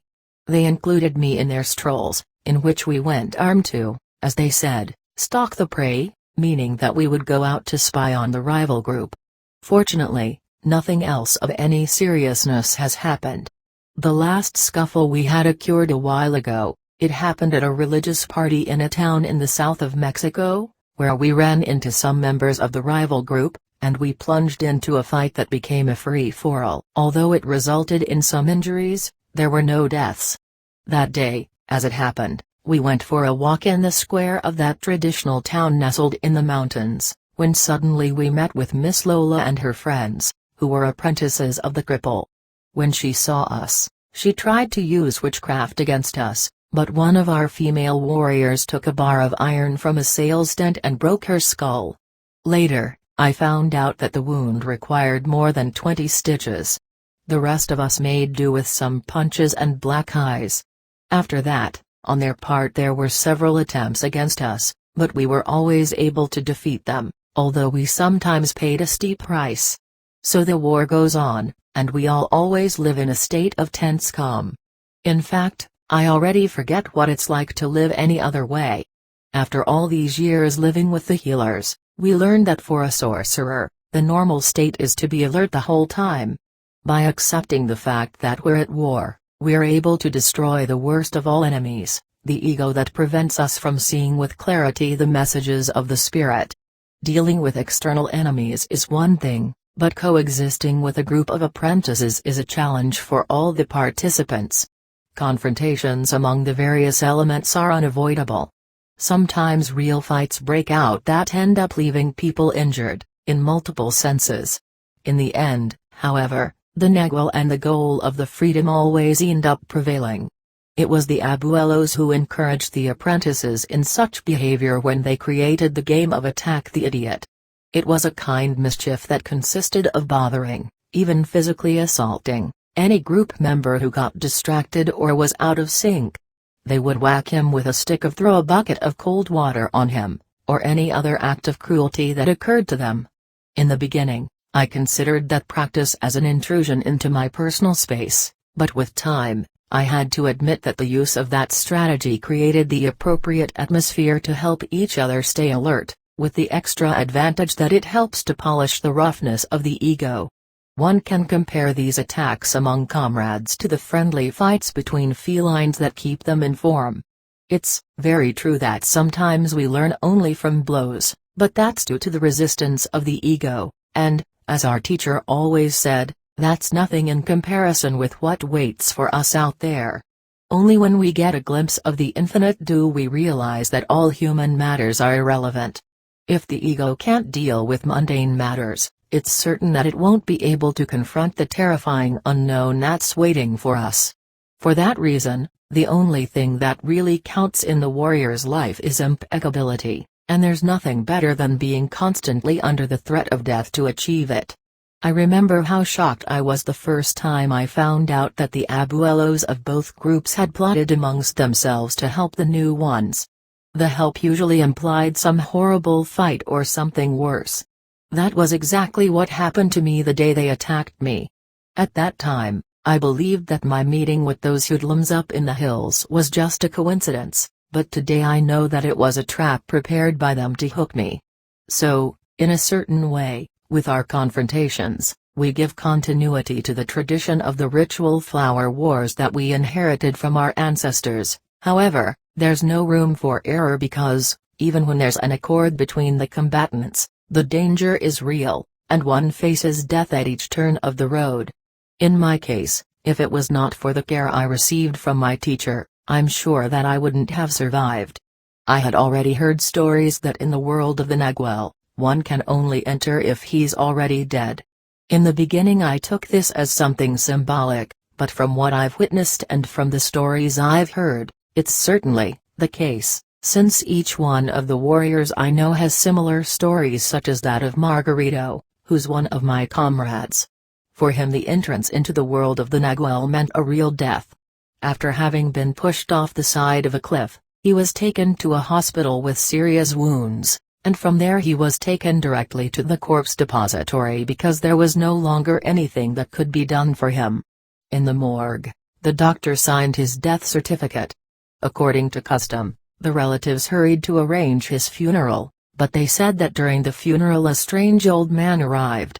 He approached the body and he whispered some words to it, then he left without saying a word.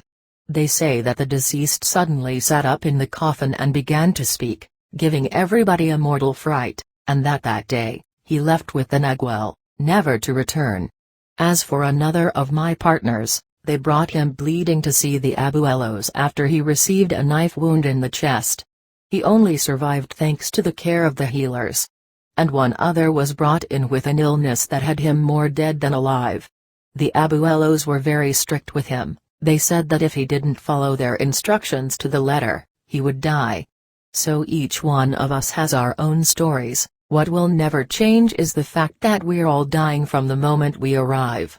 Since I joined them, I've seen many come and go. Some say that they're interested in the knowledge of the healers, but soon reality sets in. For a while, Donna Sylvia was even offering herbology classes on the weekends. However, in the end, we saw that everybody had other commitments. Some had to tend to their business, others to their families, their lovers, or their bad habits, so that nobody had time for the spirit. Now I understand why sorcerers say that they only accept those who are already dead. This is real. The truth is that only those who in one way or another have already died to the world remain in the fight. On one occasion, Don Melcher said, "Only those who are already dead can follow the path of sorcery." Then he clarified, "Of course I don't mean being physically dead, but it does mean dying in a very definitive way because then you've lost the human form." The task of losing the human form was, for me, a concept difficult to digest, especially with the tremendous attachment I had to the ego. For me that was a gradual process, I barely noticed it. One day, however, I perceived that when something happened that previously would have upset me, I didn't care about it anymore. Then something else happened, and I realized that I had stopped feeling like I had felt before. I was still me, but with such detachment that I barely even recognized myself. I could understand then the lessons I had received about keeping our emotions under control. As Donna Sylvia used to say, you must control your emotions, never allow them to control you. If you control your emotions, you'll control your life. There's a lot of confusion between paying attention to our intuitions and making decisions based on emotion. Sometimes not knowing how to recognize the difference can lead a person to disaster. Once she said, gaining control of your emotions is of great importance. Keep your objectives clear and stop surrendering to your bad habits. Is it that simple? I asked, trying to get more information out of her. For sure. She said emphatically, and she clarified that by my vices, she was referring to my exaggerated reactions to everything that happened to me. She compared my emotions to a wind that shifted me from one side to another.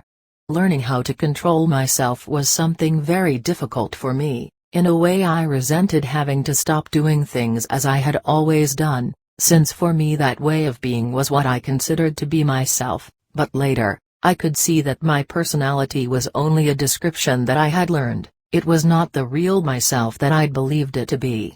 Rather it was as if I lived in a theater, always playing a role that was not truly mine. By reining in my emotions, I understood that, even though I could feel them, I had them under control. And if I wanted, nobody would ever know what I was feeling. The oracle of the times. On one occasion I was seated at the table in Donna Sylvia's kitchen eating a quesadilla as she talked about the divinatory arts. Suddenly, I felt that one of her midwives was coming to visit her. It was an unusual sensation, something difficult to describe. It came together with a vision in my head, in which I felt how that person was walking on the pathway in the direction of the house. I could even describe the clothes that she was wearing. I commented to her about my perception. She closed her eyes for an instant, and she agreed. Immediately she got up, put water on to boil for tea, and put some corn pastelillos on the table. She said that the person wouldn't take too long to arrive, and that turned out to true. We found her outside the house as I said goodbye. I had already noticed that every time I visited Donna Sylvia, she was always all prepared, as if she was waiting for me. The next time I went to see her, I commented about it, and she said that she also could perceive when somebody comes to visit, and that she was happy for me because that day I had taken a further step in the path. I wanted to know about my supposed advance, since from my point of view, my act of divination was not a big deal. She told me that what I had done was a feat, but that I still was not aware of it. She explained that I had opened up enough to have a glimmer of remote vision. I remembered that Don Juan called that special state of divided perception of being here and here at the same time. The most curious thing was that the more I advanced I became in my tasks, the more inept I felt. The same act of higher awareness that allowed me to have a glimpse of the infinite also made me feel that in fact we're nothing, that there was no hope. What's out there is something truly overwhelming. I had the sensation that it was something that was beyond my ken, and I didn't believe myself be able to cope with it. There was a time during my apprenticeship in which I entered a deep desperation and became pessimistic about the real possibility that I could someday fly free. The pressure caused by the uncertainty was so great that I looked for all possible means to get an answer. I even went to find out my fortune, consulting Donna Sylvia's auguries, but the results were always vague and in the end didn't clarify my doubts. Aware of my frustration, one day she told me to discuss my problem with Don Gabinetto, and that perhaps he would agree to help me. Since I had become aware of the double identity of Don Melcher, never again could I treat Don Gabinetto in the same way. Before, it was simple to speak with him, believing that he was a little crazy. I was conditioned to not take him very seriously, but later, The fear and respect that I felt for Don Melcher extended automatically to Don Gabinito, even though he continued to treat me the same as always. I found Don Gabinito in the back patio feeding the chickens. I explained to him my dilemma. He listened attentively and suggested to me that about that topic, it would be best if I talked with John, which was what he called Don Melcher. He said it very naturally, as if it was about another person. Even knowing that they were the same, I had to admit that the difference between them was so great that there was no doubt in my mind that in fact they were two different people. I found it strange to speak of these topics with Don Melcher since he didn't tolerate consultations of that type, but I followed his advice, and when the occasion was presented, I told him about my conflicts. I commented that I would like to know about the future. He looked at me with a grave air and with a dramatic intonation. He said that in matters of that nature, only the oracle of the times can reveal the truth. I didn't know what to say, since I didn't have any idea what he was talking about. I wasn't aware that they were accustomed to consulting an oracle. I looked at him questioningly, waiting for an explanation. When I saw that he wasn't going to explain what it was about, I interrogated him, but with his habitual cutting tone, he told me that we would speak about that on another occasion. I didn't insist. I was already used to his sharp and direct manner. Soon after that time, we were in his house in Veracruz when he warned that I must get ready because the next morning we would leave on a trip, and that I should pack provisions and water because our trip could last several days. We left at dawn and entered the forest in the south of the state. Walking, we crossed plains and mountains. The heat and humidity were oppressive. We had to walk through swamps full of mosquitoes and wade through rivers. I was haunted by my fear of crocodiles, and, advancing in that way, we reached what I believe is the state of Tabasco. On the occasions that I tried to talk to him, he just gestured that I should keep walking. At a certain point, when we stopped in a clearing to eat and to rest, I took advantage of the opportunity to ask about the reason for the trip and where we were going. He told me that we were looking for the Temple of the Sages, and that there, maybe I could find the answer to my questions. I remembered about our pending appointment with the Oracle, but I never thought that it resided so deep in the jungle. Talking with Don Melcher was never easy. Everybody respected him, one didn't come to him with nonsense, so I took advantage of the moment to clarify my doubts about internal silence. At that time, I was obsessed with reaching that goal. I'd already had a glimmer of it, but I was not yet able to anchor myself there. So I asked him about it again. In the past, when I asked him about that, he only looked at me without saying anything, but on this occasion, he said, "There are several types of silence, or maybe we should call it different levels of attention." I interrupted him. "What does that mean, Don Melcher?" "In his fight to reach silence, the warrior passes through different stages," he answered. "The first thing is, when he decides to stop talking. For modern man it's almost impossible to conceive that one can stop talking. The truth is that the everyday chatter, and, even more, the need for participation and being the center of attention, together form the biggest obstacle to reaching real silence." He paused and then continued, "Once you've succeeded in closing your mouth comes the fight for mental silence, because the mind keeps chattering even when you don't speak. When there are no more words, the next challenge is to observe the images or ideas that appear in your mind." But he paused for emphasis without explaining, justifying or condemning them, in fact, without thinking about them at all. It feels like flowing in the here and now. When you achieve that, it's only a matter of waiting. At some moment, and without any intervention from the intellect or even the personal will, true silence arrives. It's very difficult to describe since the experience is different for each person. My personal description would be that it's like a dream, with the difference that you're still awake. The everyday world becomes extraordinary, you begin to perceive things that are not commonly perceived, and the voice of seeing takes control. I was about to ask him another question, but with a forceful gesture he stopped me. He said that I should look fixedly at the fire without thinking. As always, it was difficult for me at first, But after some time observing the fire and fighting to maintain control over my thoughts, he suddenly put his hands on my shoulders, as if to keep me from falling back. I felt it as a jolt of energy, as if it had liberated me of something. It was like breaking a membrane, and suddenly everything in our surroundings made sense. It was as if suddenly everything exuded life. It was a wonderful sensation of being connected to everything. The curious thing is that everything continued being the same, but it was no longer the same.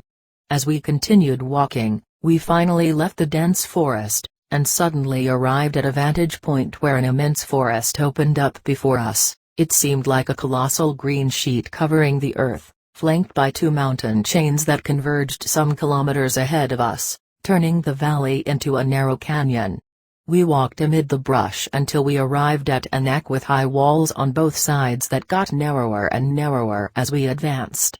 They reminded me of streets in big cities, with tall buildings on both sides. I fancied that the caves and protuberances were windows and balconies full of flowers and vegetation.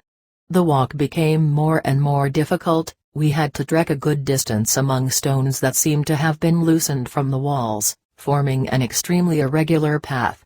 At certain points, due to the vegetation, the branches and lianas, we had to open a passageway with our machetes. Suddenly, Don Melcher indicated to me to leave the main path and take a lateral, almost imperceptible, passage that was on our right side. It was another arm of the canyon, but it was so completely camouflaged by the vegetation that it was almost invisible. It took us time and effort to advance even a few meters, but then suddenly we arrived in a clean. It was a small stream that was dry at that moment, but it was obvious that it bore water in the rainy season. Then we arrived at a ravine that seemed to be the end of the road. I was dying of curiosity to meet the oracle seer, but at the same time, I remained very alert because I suspected that I was going to be a victim of some kind of joke, as they were wont to play on people. How could somebody live in a place like that? Don Melcher hurried to clear the entrance of a grotto that was so hidden among the overgrowth that, if not for him, I never would have seen it. I helped him in the task, and, as we went on clearing, the vision of a beautiful sculpture gradually appeared. It was an enormous head sculpted in a type of stone that I didn't recognize. It was more than 2 meters high. When we finished preparing the place, I could appreciate the beauty of the sculpture in all its splendor. I could see that the cave was in fact a kind of a niche, a sanctuary with symbols engraved in the rocks. It was obvious that this was a sacred place. Surrounding it there were vestiges of offerings and the remains of old candles. I was aware that big stone heads like that were relics of the Olmec civilization, one of the most enigmatic cultures in Mexico. There is very little information about them. Many consider them the oldest tribe that inhabited this continent. Some anthropologists calculate that their ancestors lived in this region 10,000 years ago, up until 100 years before our era. Among their legacies, they left a great quantity of magnificent heads sculpted in rock. Although nobody knows for sure their purpose, the mystery of their existence continues to attract multitudes to admire them in the country's museums. For me, the most impressive thing that I noticed about them was the similarities to Oriental and even Negroid features in some of these sculptures, even though we're taught that in antiquity there supposedly were no men of the black race in this continent. While we were preparing the place for the ceremony, I commented on these observations with Don Melcher. He said, "We're not the first ones here, and we surely won't be the last." His cryptic sentence aroused my curiosity. I asked him what he meant. He said, "Before the white man and even before the Indians, there were others. Who knows how many others have already passed here before us? Our civilization is the last of a long line. But now is not the moment to talk about such things." With that, he put an end to my desire to keep pursuing the topic. After arranging everything, we sat down there for a while. I was already falling asleep when he broke the silence with a monotonous song. He used a rattle to mark the rhythm. That was the signal that the ritual had begun. Soon after that, he started a small fire that he prepared quickly with dry branches from the surroundings. I offered to help, but he refused with a hand gesture. As he continued singing in a very low voice, he poured some water into a bowl made from a gourd, and from his haversack he took out a fistful of corn. Whispering some words, he put them in front of the sculpture. He lit some candles, and on the altar he placed some feathers, jade and obsidian stones. Then he picked up some coals from the fire and put them in a natural hole in the stone, and over it he put some pearls of aromatic copal, a natural incense taken from the petrified sap of certain trees. He gave me a little flask with a rancid-smelling ointment, saying that I should apply it to my temples with my fingers, and that while I did it, I should concentrate on my question and nothing else. Then, from his shoulder bag he took out a curious pair of large rings made from jade stones, and said that I should put them on as if they were eyeglasses. At a certain moment he began to invoke the spirit of the rock. He did it in their language, but somehow I understood everything he said. Then he spoke in another strange language, but it was so full of harmony and grace that I fancied it was a dancing fountain of words. He ordered me to calm my thoughts and then formulate again my question about what I wanted to know. I proceeded to relax, and after a while felt as if I was entering a dream, and in that state, I formulated my question. I made it in my mind. I wanted to know about my possibilities as a warrior, and about the destiny of mankind as well. Suddenly the earth began to shake. It seemed as if the mountain was about to fall onto us. Alarmed, I rose, but Don Melcher made signs for me to calm down, and after a moment the tremors abated, until they stopped completely. Only the great head continued resounding. The sound resembled an avalanche of rocks rolling. I was still terrified, then my bewilderment was total when the head spoke. I was astonished, absolutely dumbstruck. I had never expected anything like that. I was still stunned when the head spoke again. It asked me, "What is that you want to know?" It was a guttural, rocky voice. It's not that the statue moved its mouth to speak, it was rather as if a stony voice was exploding inside my head. With great effort, I controlled my fear, knelt down before the head, and, in a loud and clear voice I related my doubts and fears to it. Suddenly, I saw everything around me transformed. I could feel Don Melcher's presence, but the compelling nature of the vision was so great that I had forgotten him. I noticed that the vision was the product of the description of the head. The clarity of the image was very attractive, and I placed all my attention on what I was seeing. I felt like a speck of dust floating in front of an immense honeycomb of images that seemed frozen, but that, when I focused my attention on any of them, became images of a lively scene, as if it was a projection in a three-dimensional movie theater. Suddenly, I began to see scenes of destruction, seaquakes, volcanoes, and explosions that demolished everything. I wanted to know when all this would take place, but I couldn't speak. However, the oracle somehow knew my questions because it told me about the suns and their times. It said that we were approaching the end of the fifth sun. It predicted that then the portal of the times would open up and that those who were there at that precise moment could pass.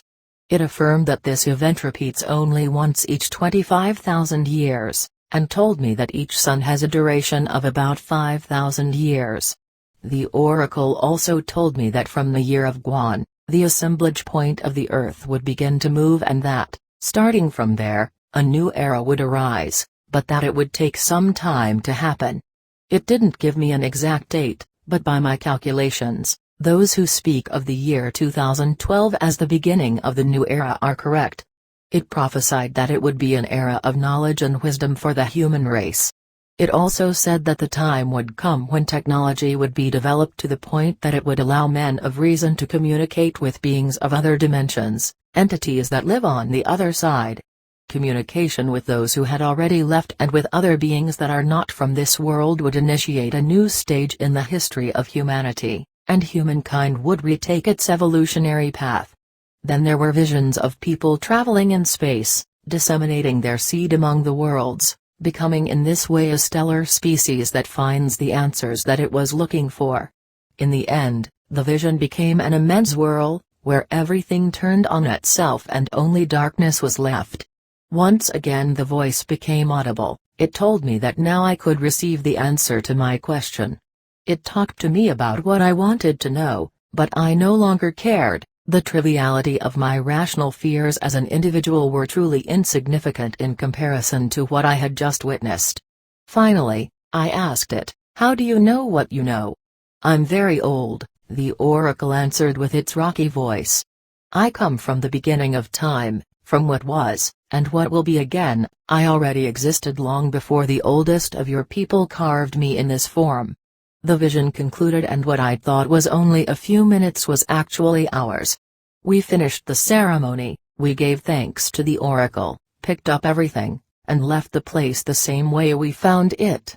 After pulling the curtain of plants closed, the sanctuary was once again completely hidden from view. We began the arduous way back in the darkness, but when we arrived in a sheltered spot, we stayed there to rest and to see the sun rise. I took advantage of the moment to ask Don Melcher what he thought about the times that they had called the suns. He said, "Our ancestors were very pragmatic, they had to be if they wanted to survive. They had a much more realistic conception of time than modern man has. Their calendar system was based on the movement of the stars, not on some human events. The system of counting time is something of great importance because it defines the tonal of a time. It's inconceivable that modern scientists who are people of reason continue to accept without questioning the arbitrary and inefficient system of counting time that is currently in use. As long as this persists, we'll continue living in the Christian era. The new cycle will only arrive when we cut all our ties, only then will the human being be able to be truly free." On another matter he said, "Those visions were for you alone, you should meditate on what you saw."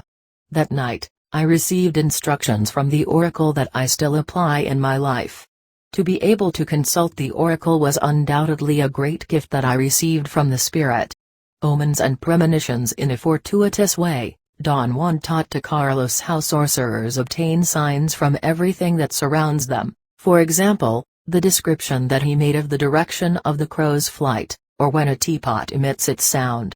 Faithfully following this tradition, Carlos acted with me exclusively on the basis of signs that he received, and due to that, he eventually put me in contact with a group of healers. I've already described in a previous work my encounter with these people and the effect that it had on me. With their aid, but especially that of my teacher, Donna Silvia Magdalena, and of my benefactor Don Melcher Ramos, I was able to shatter my limits and enter into the dream of the sorcerers. They were, for me, the parents that I never had, and, maybe a lot more than that. The unconditional support I received from them and from the other partners helped me overcome the obstacles that were presented in my path, to transform myself from a pusillanimous being into the warrior I am now. Even nowadays I feel the effect of their presence in my life. I remember the occasion on which Don Melcher, according to the signs that he'd received, sent me on a return trip in time to untangle what he called my fears and paranoias. He said, "The non-digested emotions are what prevent the warrior from flying freely." The sorcerers called this healing work the process of retracing steps. It's a type of active recapitulation, in which the person returns physically to the places and moments of his life in an attempt to repair damages and to rescue his energy. For some, as in my case, this was an arduous process of self-discovery, since, when one denies his origins, he gets caught up in an eternal whirlwind of non-digested emotions, and becomes ungrateful toward others, toward life and toward himself. As a result, he'll never get anywhere. For this reason, it's essential for warriors, a matter of great urgency, to clear this aspect of their lives. To fulfill this requirement of making my return trip, I began by investigating my origins. The retracing of my steps took me to events that happened in the years of my childhood, when I still lived with my adoptive family on the other side of the border. I remember very vividly my escape when I was barely 10 years of age. The unbearable hostility of which I was a victim while I lived with my adoptive parents led me to run away from home. One day, I simply vanished in thin air. I left with the idea of never returning, and believed it then, but as I have learned, it's impossible to escape from oneself. I remember that, at that time, we lived in a border town in Arizona. My stepfather was an immigration officer who was drunk most of the time. They told me that he rescued me from certain death. He said that he found me crying in my mother's arms as she lay dead. However, during one of his bouts of drunkenness, he admitted that he, himself, had shot her. It was just one more case of an Indian immigrant dead in the desert. He took me as his son, and, for as long as I can remember, all I received from them was bad treatment. They turned me into the slave of the house. My stepbrothers were especially cruel. They had me tied, sometimes for several days, without anything to eat. My stepfather not only allowed it, but he even encouraged them, and instead of protecting me, he sided with those who abused and mistreated me. All those events caused me great trauma that resulted in a personal nature of fear and distrust, and even when I denied it or tried to disguise it, the pain was always there, pressing me, as if it were a bad command engraved on my soul. Some repetitive attitudes were for me like commandments carved in stone, interfering with my thoughts, my feelings, and ultimately with my decisions. We are what we are because of the sum of the events that make up our lives. Therefore, it's the warrior's obligation to act as a bricklayer of the soul, fixing cracks, healing resentments, making everything even and repairing wounds, so that in that way, he can someday find freedom. When I had enough maturity and wisdom, one day I returned to see my adoptive family. My stepfather had already died, but my stepmother was still alive. She had been placed in a home for old people. In the beginning she didn't recognize me, but when I told her that I was their son who had run away from home many years ago, she remembered immediately. Crying, she revealed to me that I was the only one of her children who had ever have visited her. She asked me for forgiveness for how they had treated me, and she told me that one of my siblings had died. Somebody shot him in a tavern brawl and that the other one was in the jail. She admitted to me that my father died with remorse for the way they had abused me. I felt their pain. Suddenly, all my bitterness disappeared, and at that moment I liberated myself. I told her that I loved them, and that I was grateful because they gave me the opportunity to live in this wonderful world. If not for my stepfather who rescued me, I surely would have died together with my mother in that desert. I will be forever grateful to those powerful men who, following the signs, have helped me on my path, but mainly, I'm thankful for this unique opportunity to someday be able to fly free. Sorcerers treat the topic of omens and premonitions with great seriousness. Because of that, for an outside observer, their behavior is often seen as strange or eccentric. But from the sorcerer's perspective, allowing themselves to be guided by signs is their way of being impeccable, of staying connected with the spirit. On one hand, among them, this is a practice shrouded in mystery. For me, the difficulty was that the information I received was always brief, broken into fragments, and, invariably, in the heat of the moment. I lacked the knowledge of the healers of an orderly structure of teaching, according to the precept that it's the spirit that decides what is to be taught and when. Because of that, I started a systematic investigation of my own. I had never imagined the depth of the topic, nor the immense implications that it would have in my life. Following the techniques of my academic training, I began questioning each one of my partners. However, it became apparent that nobody was willing to talk about that subject. So, armed with a persistence that's one of the characteristics of a good journalist, drop by drop, little by little, I was gathering information. Over time, I was able to accumulate a good quantity of loose fragments of conversation snatched from unrelated conversations, but they were relevant, and now I add to this section, in an attempt to organize in a coherent summary the information that I was able to compile. I do this in the hope that it can make some sense for those who receive it. At least for me, it was not something simple to understand what it means to follow the signs of the spirit. However, as Don Melcher predicted, the truth is that I learned more by just directly observing their ways than I did with all the data I was able to put together during my inquiries, which, by the way, were useful, but he was right in saying that I could have reached the same objective without having made such a fuss. He said, "Sometimes you can know more about a person from their questions than from the answers that they're looking for. Once the link with the spirit is established, everything is revealed with clarity, and that's when one understands the reason for their reticence when avoiding discussing some matter." In my investigations, it was common to hear sentences such as sorcerers calls omens and premonitions the manifestations of the spirit.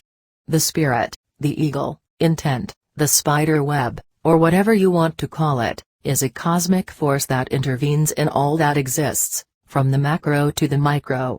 If we open up to the spirit, even the flight of a fly can tell us something, or by connecting with everything in our surroundings, we can perceive that each leaf that falls has something to do with us only because we were a witness to its falling.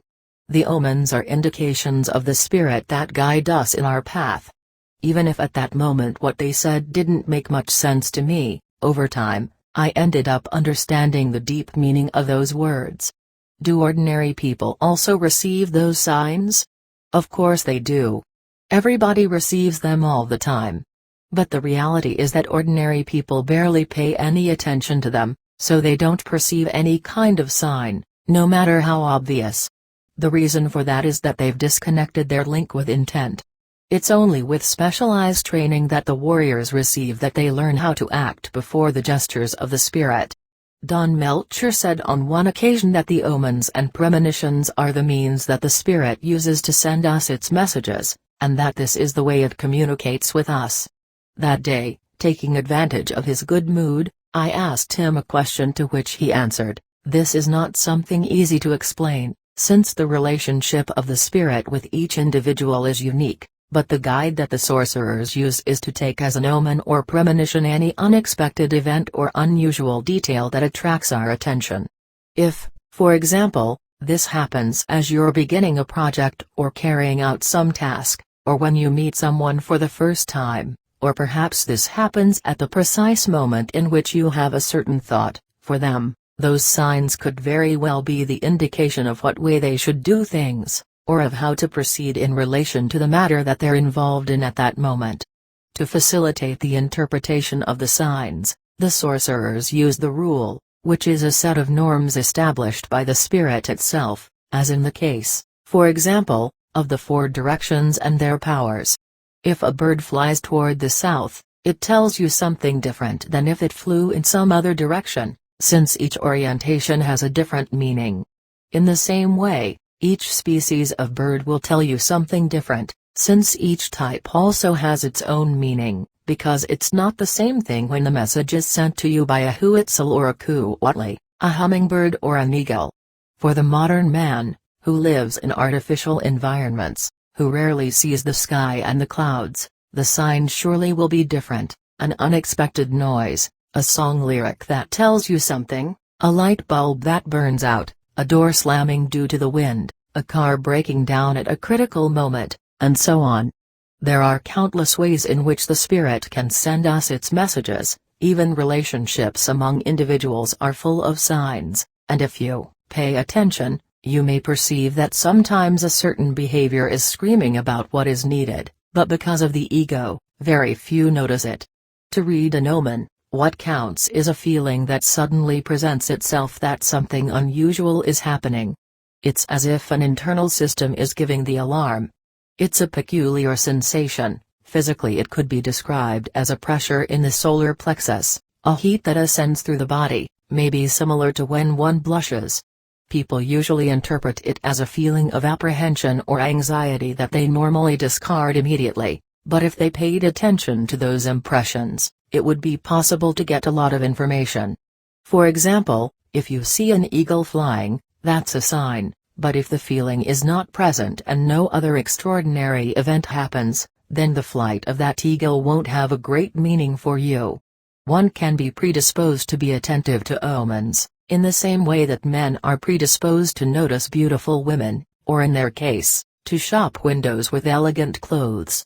It's a question of interest, therefore, in the same way, one can also be compelled to be attentive to omens.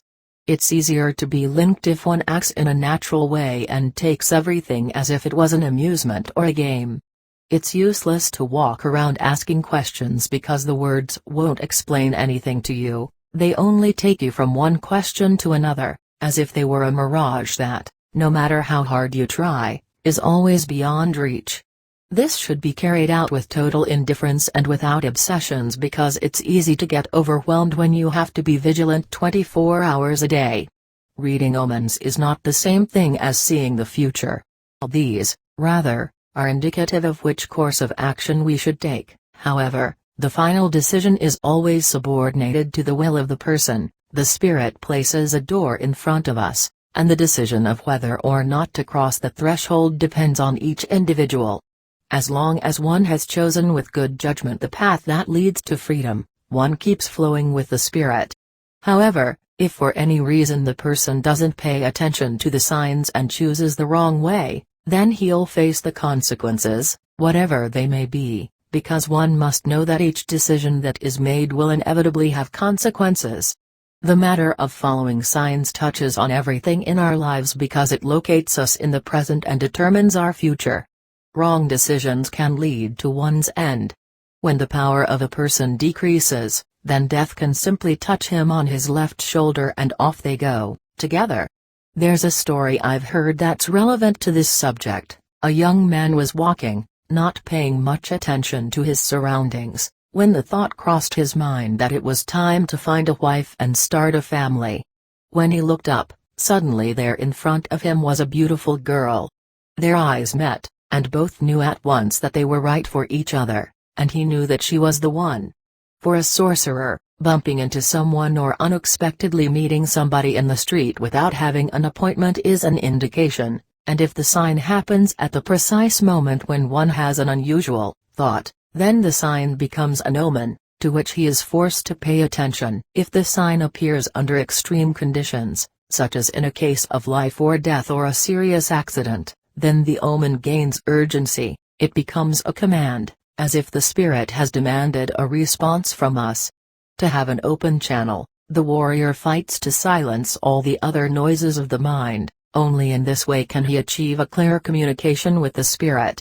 To achieve that, it means that he has put his life in order, it means that he has dominated his instincts, that he has freed himself of social manipulation, and that he has been able to close all his points of energy drainage. The spirit is there at each bend in the road. Even if one is not aware of the smallest decisions, intent is involved.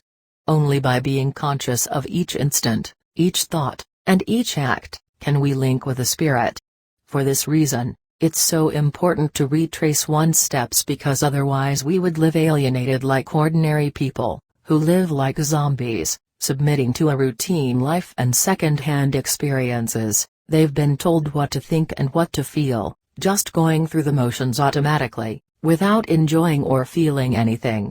You just pose to the spirit the question whose answer you want to find, and then stay attentive while waiting for the answer, which may surface in the least expected form.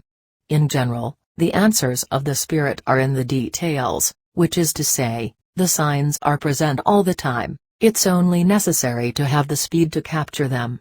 The sorcerer pays attention to the details since the messages of the spirit are often in the small details that most would be oblivious to. If something that you want to do doesn't work, or if after several attempts it refuses to work, then you should take a moment to meditate, and perhaps re-examine your priorities and the decisions that have been made. However, the decision of whether to persist or walk away should be free of fear or ambition. In general, people calculate the risks and the benefits and then they decide, whereas sorcerers examine the signs and then they decide. We're free to set out on our path as many times and in as many ways as we want. While there is life, there is hope. What you should do is follow the signs and flow with the spirit. When one learns how to flow, then everything fits into place. The warrior knows that the signs are expressions of the will of the eagle, and what he should do is to follow those indications. In general, omens are fortuitous events that happen unexpectedly and break with we call normality. On one occasion, he said, Warriors learn how to create artificial omens for the purpose of what they call waking up intent. "What do you mean, artificial omens?" I asked him. He answered, "It's when a warrior is deliberately searching for a sign. To do that, he stands up right in the middle of the road and intentionally makes signals, in hopes of being noticed by power. He can even use various tricks to get the omen to come to him as he waits. When a warrior wants to effect intent, he provides the conditions impeccably so that the omens are given in the way he wants. To do that, he puts himself within reach of power." Then I asked, "And how does someone put himself within reach of power?" "He can do it through acts of impeccability, generosity and abandonment," he answered in an implicit way, as if he was tired of repeating the same thing once and again. Once you open a door, intent keeps sending more and more signs to point out the details of the path. Warriors are always alert to the indications of the spirit. What they do is to look for signs. In this way, they become hunters of signs, or trackers of energy. Only the wisest look for signs before making a decision. If one is attentive, he'll be able to find signs everywhere. At the moment of making their decisions, sorcerers place a lot of importance on sensations. If a fact causes them uncertainty, they retract for a moment in search of signs, they probe the surroundings and they examine their impressions. If a proposed path gives them a good feeling, they accept it. If on the contrary it causes them displeasure, apprehension or loathing, they avoid it. In cases of doubt, better not. To read a sign, it's necessary to take into account several aspects, for example, the direction in which it manifests, the direction of the wind, the weather, and the feeling that the event itself produces, but the most important thing is where one's attention is focused at the moment when the sign appears.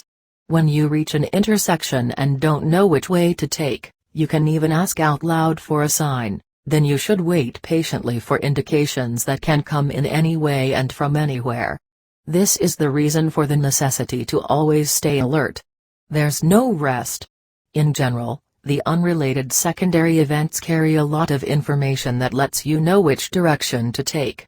Surely, on one or another occasion everybody has felt the effects of intent on their lives. Sometimes, common people realize that something exceptional is happening because the signs or coincidences are too obvious to ignore. However, the pressing affairs of everyday life ordinarily attenuate the initial impression and deviate their attention to other matters. Over time, the person even forgets the event, or he simply classifies it as a strange coincidence. It would be difficult for him to stop and investigate it. However, if he had enough energy, he would see that the spirit had spoken to him, indicating to him the route to follow. Warriors not only pay attention to these signs, but in fact they look for them eagerly. They're always attentive to the indications of intent. Tetsaw events, meaning special or singular ones, are events that in general are distinguished from other event. They somehow attract our attention. It's as if suddenly the spotlights were focused on something or someone in particular.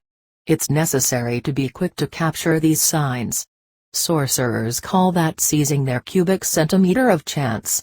In general, the signs are indicative of how to proceed or in which direction to go, in such a way that when the warrior puts all his trust in power, this will guide him through unexpected adventures, through which the being becomes a tool of intent.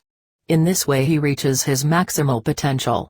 Part 3 The Legend of the Serpent People. The legend of Quetzalcoatl is another good example of how healers dole out their lessons drop by drop. Most sorcerers avoid talking about this topic, perhaps because it's very complicated to explain rationally, or maybe because the only way that one can really transmit this knowledge is through direct experience. However, here I'll try to hammer the nail that Carlos put in place when he asserted that we live in a predatorial universe. I'm aware that surely I run the risk of, like him, being called a liar by those who don't understand what this is about. In fact, even among the Nagualism students themselves, this matter is not taken with the seriousness and urgency that it should be. Due to the nature of my relationship with the healers, I frequently heard them talk about Quetzalcoatl. In spite of the apparent religiousness of the group, at night we met in private near the firewood stove in Donna Sylvia's kitchen to hear the stories. At that time, I fantasized that we were like a secret fraternity of heretics, paying homage to a pagan god. In those meetings, they told all kinds of stories. Some were exaggerated tales, frankly absurd, legends about the headless horse, stone giants, trees that walk, all sorts of monsters, and even flying saucers. For all the fun they had narrating those fables, I always believed that those stories were just a bunch of leg pulling, just the way that they entertained themselves at the beginner's expense. It took me a long time to understand that the important thing was the lesson, not the veracity of the story. Among the many legends, they spoke of mythological beings that lived in the center of the earth, and about sorcerers of antiquity who adopted the form of serpents. In the beginning, every time they mentioned something about the serpent people, it was always as a side reference in the context of some other topic in the conversation. Although I was skeptical about those fantastic stories, that one tale in particular attracted my attention. In my mind I imagined the old sorcerers transforming physically into a kind of a serpent with feathers. It was a part of the tradition to make annual pilgrimages to participate in religious festivals that conveniently coincided with the traditional rituals in which they paid homage to the ancestral deities. I liked to participate in these celebrations, however, because of my academic education plus the beliefs that were inculcated in me since childhood, I quietly didn't take them very seriously at that time. In fact, I regarded the stories and the natives' legends as just cultural artifacts or superstition. So even when I listened to the stories, they didn't have any effect on me. It took a long time for me to overcome my skepticism. It was only afterwards that I could understand how mistaken I had been. When working with the healers in my daily life, I went about picking up the explanations about the mysteries of the old religion as if they were breadcrumbs. With each story that I heard, each ceremony in which I participated, a new piece was added to the puzzle. To assemble all those fragments into a coherent image took me years. It was as if a veil was gradually being lifted from in front of my eyes. In my case, that was a slow process, mainly due to my own prejudice, but also due to my inability to assimilate the lessons. In the beginning, it cost me a great deal of work to convert the concepts of the healers to ones that I was acquainted with. But then, little by little, I could attest to how the legend was gaining a life of its own. Then came a period in which, even after I'd completely accepted the tradition, it was necessary to wait a long time before being accepted as a member of the movement of the serpent, which is what some people like to call the fraternity. On many occasions I had questioned Don Melcher about the beginnings of our tradition. He had always avoided my inquiries, however, by this time he must have gotten tired of my insistence, since when I told him that I felt prepared to accept to the tradition, he told me dryly that I should be patient, that only the spirit could say if I was prepared or not, and that it would decide when I was ready to receive the word. It was only after an omen involving the Quetzal bird happened to me that one day he called me and said that I should get ready because we would go for a walk very early the next day. At this juncture, I want to make a parenthetical statement to clarify that they entrusted with me their secrets in rituals that demanded the greatest discretion, and, in no way do I break my oath, for it's only at the behest of the abuelos themselves that I make these words public. There's agreement among the oldest ones that we're arriving at the end of these times, and that a new era is to begin. They say that now it is the moment to preserve the knowledge at any cost. Even those who earlier were staunch critics of making knowledge public now accept that Carlos Castaneda did an excellent job putting the secrets of the sorcerers in writing. However, and with good reason, they point out, but there's so much more. Stories about Caacatl. Among the many stories that were narrated, one that stands out is the story of a valiant maiden who lived in this region. Her name was Chimilma, which means warrior woman. Also, in those same mountains eroded over time, and which to the visitor's eye have the appearance of supernatural sculptures, lived a comely youth named Mixcoatl, a name that in this graceful language means the Milky Way. Many are the stories that are attributed to them, and this is not the place to tell them all. At the end of one long story, they fell in love, and from them a boy was born, and they named him Gaakatl, a name taken out of the old calendar, indicating to us the date of his birth. One reed, Acatl, or reed, is a day sign in the Aztec calendar, which means the one who carries the scepter, or the rod of the commander. In the modern language, this would be the ruler or the supreme leader. But here, among the hills of Tepoztli where he was born, he was known by his fellows as Topiltzin, which means little child, not in the sense of an infant, but rather in the sense of purity, thus the true meaning of the word would be pure as a child. Likewise, many are the adventures that are attributed to him.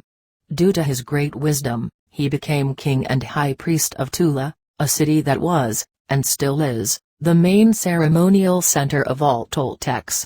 It's interesting to note how the people in the past chose their leaders. For them, there were no votes or democracy, in which demagogues with bad intentions manipulate their way to power. With them, the position was earned on the basis of unquestionable merit.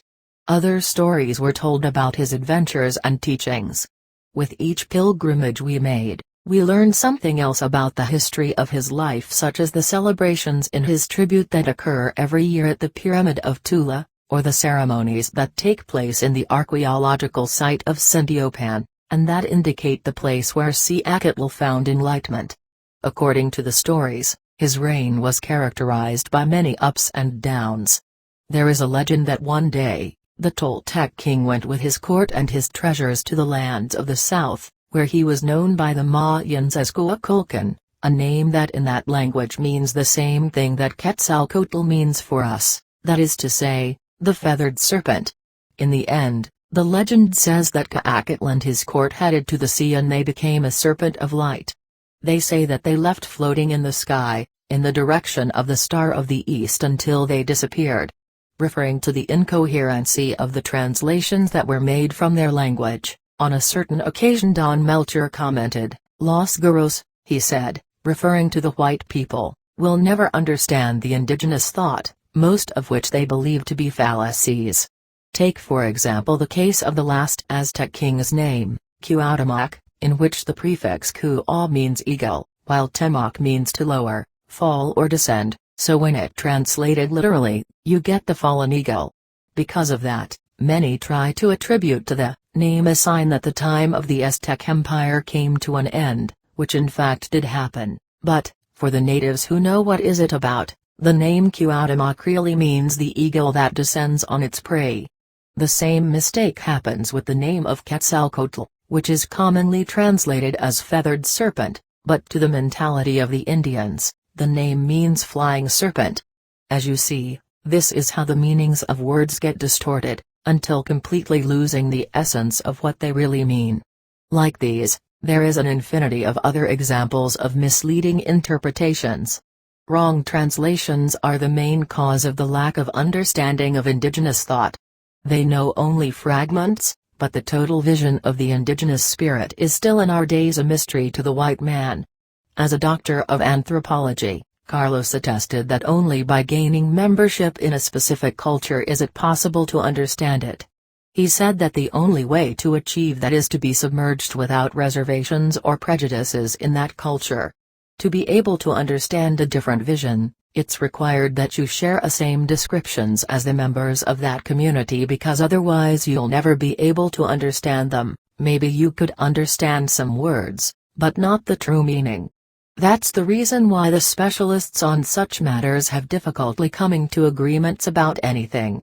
For those antagonistic anthropologists who say that it's impossible to have hidden a knowledge of the magnitude of Nagualism that Carlos describes for such a long time, it's necessary to remind them that secrets safely kept for generations are not exclusive to the indigenous sorcerers. There are legally established associations that equally maintain a high level of secrecy about their activities, as well as the identity of their members.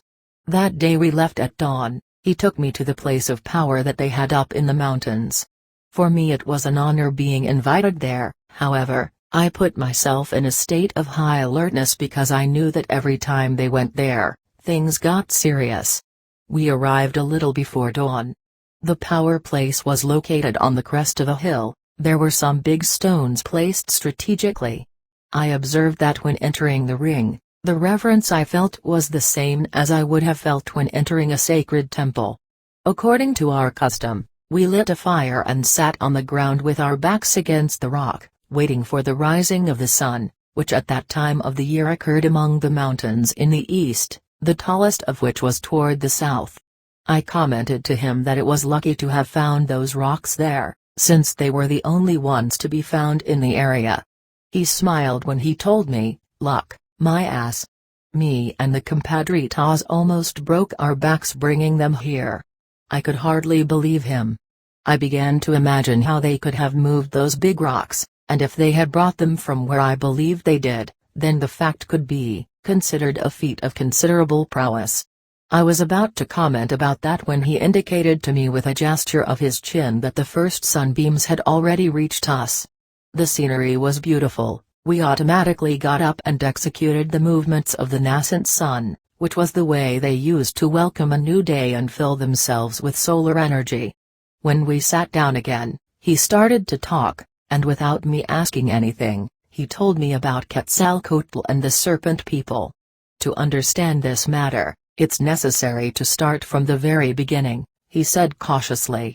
Many believe that the cult of the feathered serpent arose with the coming of the supreme priest of Tulacaacatl, around the year 960 of our era. However, there are codices that recognize much older legends, in which they talk about the flying serpent. The truth is that the fraternity of the serpent people has existed for thousands of years. According to our tradition, the origin of the cult of the feathered serpent took place when a bold group of sorcerers experimented with the movement of the assemblage point. During my learning, I could attest that, even when it was with different terms, they shared many of the concepts that Carlos describes in his books. Such was the case of the assemblage point that among them is known in the ancestral language as Tlahuamalacatl, or luminous whirl. The shadow beings I have among my notes, almost at the beginning of my arrival among them, one discussion in which Don Melcher warned me about the shadows for the first time. You should be careful of the shadows because they come and steal your energy. On that occasion I didn't pay very much attention to him, however, with cryptic sentences like that, he kept me alert all the time. He explained, of course calling them shadows is only one way of referring to something that goes beyond description. For that reason, it's very difficult to speak or think about them, or even to accept their existence. He was right in saying it because, at least for me, one of the most difficult aspects of accepting their beliefs was ultimately related to those dark beings. It seemed to me like a plot taken out of the darkest medieval dogma, like threats about the devil and eternal fire as preached by the church. At the time I thought that it was no more than a method of coercion to keep the apprentices in line. However, as I was able to verify later on, it's a hard fact that, for those few who perceive, it's in a class of its own. Modern man doesn't know what to do with this matter and transforms everything into a religious question. If you ask, they'll tell you that they believe that life, somehow, continues after death, but, if you ask them if they believe in ghosts, they get scared and deny their existence. At that time, following the wisdom of the path, even when I didn't believe something, I behaved as if I accepted it. In terms of the warrior's teachings, that's called believing without believing, which is to say acting as if you believe and then waiting patiently until, in due time, the truth is revealed. At the present time, despite all sorts of confirmations from science, modern man's error continues to be not considering the reality of the energy world. They prefer to think that everything is a mental or philosophical question. However, if we think objectively, the explanation of the sorcerers clarifies perfectly the reasons for people's ups and downs. Surely, everybody has felt those strange sensations that come from who knows where and literally possess the person. People try to explain them as strange emotional outbursts. Women, due their anatomy and greater sensibility, are especially susceptible to them. He continued explaining, They're like dark shadows that are everywhere, unknown forces that are conscious and affect the physical world, but take care, because they're not really shadows. Then why do they call them shadows? I asked. Talking about them as dark shadows is not correct. They're not like common and ordinary shadows, however, that's the sensation they give when one sees them, so the name sticks. Once you learn how to distinguish them from among the ordinary shadows, you'll be able to find them everywhere. They come in different forms, sizes and shades, and they adapt themselves to every situation. Seeing my look of consternation, he said, "You should gradually get ready for a face-to-face encounter, so that when the moment comes, you won't shit from fear." Obviously, that kind of commentary just served to heighten my anxiety. He constantly prodded me with ghost stories which he called manifestations of the invisible world, until the tension reached such a point that, merely by referring to the topic, he made me want to run away from there screaming. One day the healers took me to the funeral of Don Mariano, a sorcerer-dancer from another town who was an old friend of the Abuelos. And it so happens that, at the same time that the wake was being held for the deceased in the living room of the residence, in another nearby room, a midwife was helping a woman in labor to give birth. After a cry, they announced that a boy had just been born. The owner of the house told me that the name of the child would be Mariano. I believed that it was in honor of the dancer who lay dead in his casket, but later, Don Melcher explained to me that Don Mariano belonged to a tradition that practiced the transfer of bodies to perpetuate themselves. Showing me the newborn boy, he said, "This is already the 9th time for Marianito. But, will the boy remember that he was himself?" I asked with a knot in my stomach.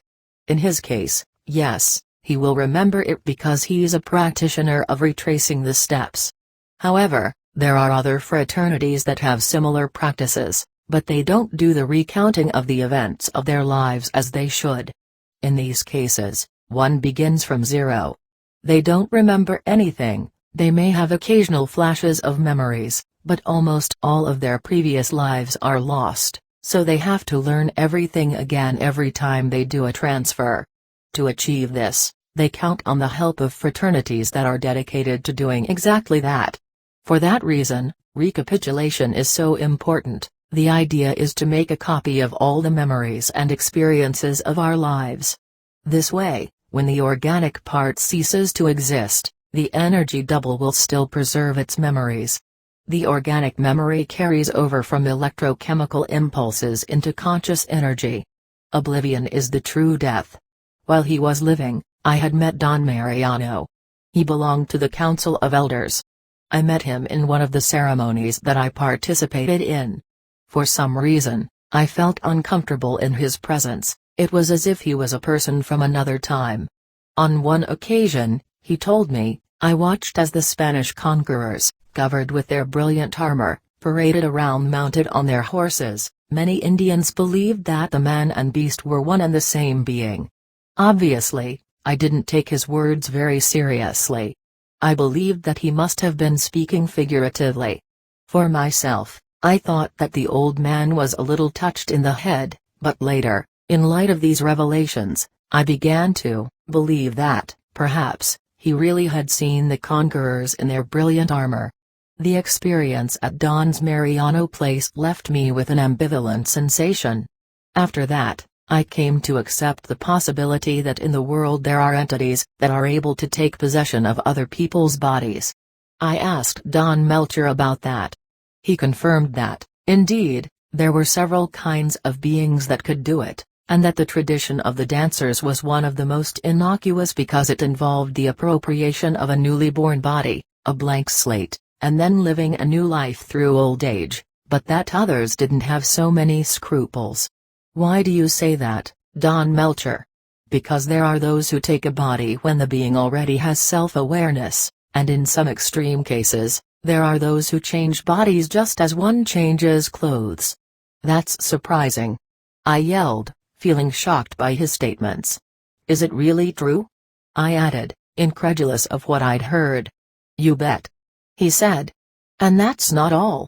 There are some transplanters who are really evil, When they find a sick mind, with a weak will, easily suggestible, then these tormented beings that feed on violence and death literally take possession of their victim, forcing him to commit monstrous acts of extreme cruelty. Then they abandon the body of the miserable one, and it has to assume the consequences of his acts, and no matter how much the convict insists on not knowing how to explain what happened, nobody believes him. And so the jails are full of prisoners' stories that they swear not to remember anything at all about what they did, and they're telling the truth. It's probable that they were under the influence of some of those entities when they committed their crimes. How many kinds of transplanters exist, Don Melcher? He took off his hat, scratched the head and responded, there are human and non-human. Both of them are divided into many categories. There are the ones who were human before but now are disincarnate, they take over the bodies of others with the objective of living longer. These are a kind of what you could call death defiers. Besides the transplanter types, there are many other discarnate beings that take over a body for many reasons and for different periods of time, not to mention the non-human entities that also come to the banquet. What about human beings that have already died? I asked him. Those that have already left this world become inorganic awarenesses, they remain in their respective places while they're in the process of being assimilated. There are many types on the other side, ranging from common ghosts that even don't remember who they are, up to powerful wizards who, if you're lucky enough, might deign to offer help. Sorcerers call them helpers or allies. Some of them are sorcerers who left long ago, but for some reason stay involved in human affairs. In these cases, it's possible that, on occasions and under the strict consent of the person, they can take a body, either to cure or to teach. As for the shadows beings on the other hand, they don't usually possess people's bodies, their only interest is to take their energy, but on some occasions they also do it. I told him that I really didn't like the idea of invasions of bodies. The transfer is not just an idea. It's a fact. He answered emphatically. I told him what Castaneda had told me about the other and he responded, the case of Carlitos is different, he's possessed by the energy of the Nagual. That's the reason why the fucker is practically dying. Holding the energy of the Nagual inside oneself is no laughing matter, you have to be very strong to support it. Being light as a feather works well for the energy body. But for the physical body to survive the blow, you have to be as strong as a bull. The fact is that there are invisible beings that possess the bodies of people. You should keep that in mind, that sometimes people are not themselves. How they do to take possession of a body? I asked him full of curiosity. The procedure is more or less the same that they use to feed. He told me about the strategies the predators use to possess a body. They occupy the same space as the physical body, then they begin to vibrate at a certain frequency, and they force the organic body to vibrate in unison with them, until the transfer is completed. On another occasion he said, we call them shadow beings, but don't believe that calling them shadows make them fictitious or illusory. The absolute truth is that they're entities just as real as we are. They've existed for millions of years. Their powerful awareness contains experiences from other universes. They refer to us as the ephemeral ones. They've succeeded, since long ago, in being liberated from any physical body, and now they exist as conscious energy. Their purposes are inscrutable for limited beings such as us, they get into all sorts of mischief that we're not able to understand. In comparison, we're still a primitive and insignificant species, totally absorbed in our own egos. With the purpose of establishing correspondences across different terminologies, I asked him, do those dark shadows have something to do with the inorganic beings that Carlos speaks of? Castaneda used the terms mud shadows and flyers, they are the inorganic beings. He answered with such vehemence that I desisted from asking him if the existence of those beings was literal, or only a metaphor for our internal demons. Carlitos called them the flyers, he continued, for sure he called them this because of the way they look when they float in midair. After a short silence, during which I surely revealed my incredulity, I asked him, How many of those beings exist? There are so many that they can't be counted, he answered. However, on our planet there's one dominant group. Sorcerers have known them forever. I begged him to tell me more about the other types of inorganic beings. He didn't answer me directly, but in the course of our conversations, I was able to organize a list of possible types, such as the watery ones, the electric ones, the effervescent ones, some that resembled bells and other flames, apart from those that have the form of spheres or shadows that float like soap bubbles, among many other kinds. According to the sorcerers, in this world these kinds constitute a much smaller number in comparison with the shadow beings. Just like what happens with everything else, among the inorganic beings there are also hierarchies, classes and subclasses. They're fractioned into an infinity of types. Some are powerful entities the size of whole planets, while others are not much bigger than a marble. In our world, there are beings as big as an entire city, entities that, when they float, look like dark clouds that block the light of the sun. Some of them are like domestic animals, they've adapted to human lifestyles. They pass all their time marauding in search of any waste of energy. There are other entities, however, that play a much more active role in attracting the masses. This way they're able to consume big quantities of energy each time. Others are of the type of hijackers that rush in by surprise and snatch away the energy of their victims. Anyone can feel when they're attacked because then they start to feel uncomfortable, they start feeling things that until a moment ago were not there. That's a clear sign of the predator in action. It's very common that after being harvested, people feel sick or they don't feel like doing anything. Some believe that the abrupt changes in their biorhythms are due to a natural system of highs and lows, but it's only the effect of the drop in energy after having been harvested. There's a vast range of beings that specialize in finding nourishment in a certain kind of emotion. It's as if they were gourmets that knew exactly which buttons to push, so the individual releases the specific type of energy that's most agreeable to them. In the past they had other strategies, but, at the present time, they use our own technology to control to the masses. They're the ones who inspire movie producers to make movies that activate certain centers, so that when people feel moved seeing them, what really happens is that the scenes that inspire terror, love, violence or whatever, make the human mass vibrate in the frequency that they want. On another occasion, I asked him if there were places where the predators attack with more frequency. He said, because for them physical barriers are not an obstacle, they attack in any place and at any moment, there's no secure place. However, their favorite places are where there are masses of people, the mass generates the appropriate kind of energy that they desire.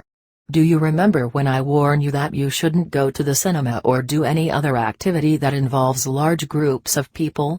That was because those are the moments when they feast. I remembered that he once prevented me from attending mass events, especially if it was entertainment. He remarked, the multitudes create the perfect atmosphere for energy transfer. He paused to give me time to assimilate what he had told me. I must have looked confused or absorbed because he smiled kindly, understanding my dilemma. The shadow beings are the ones most responsible for how humans behave.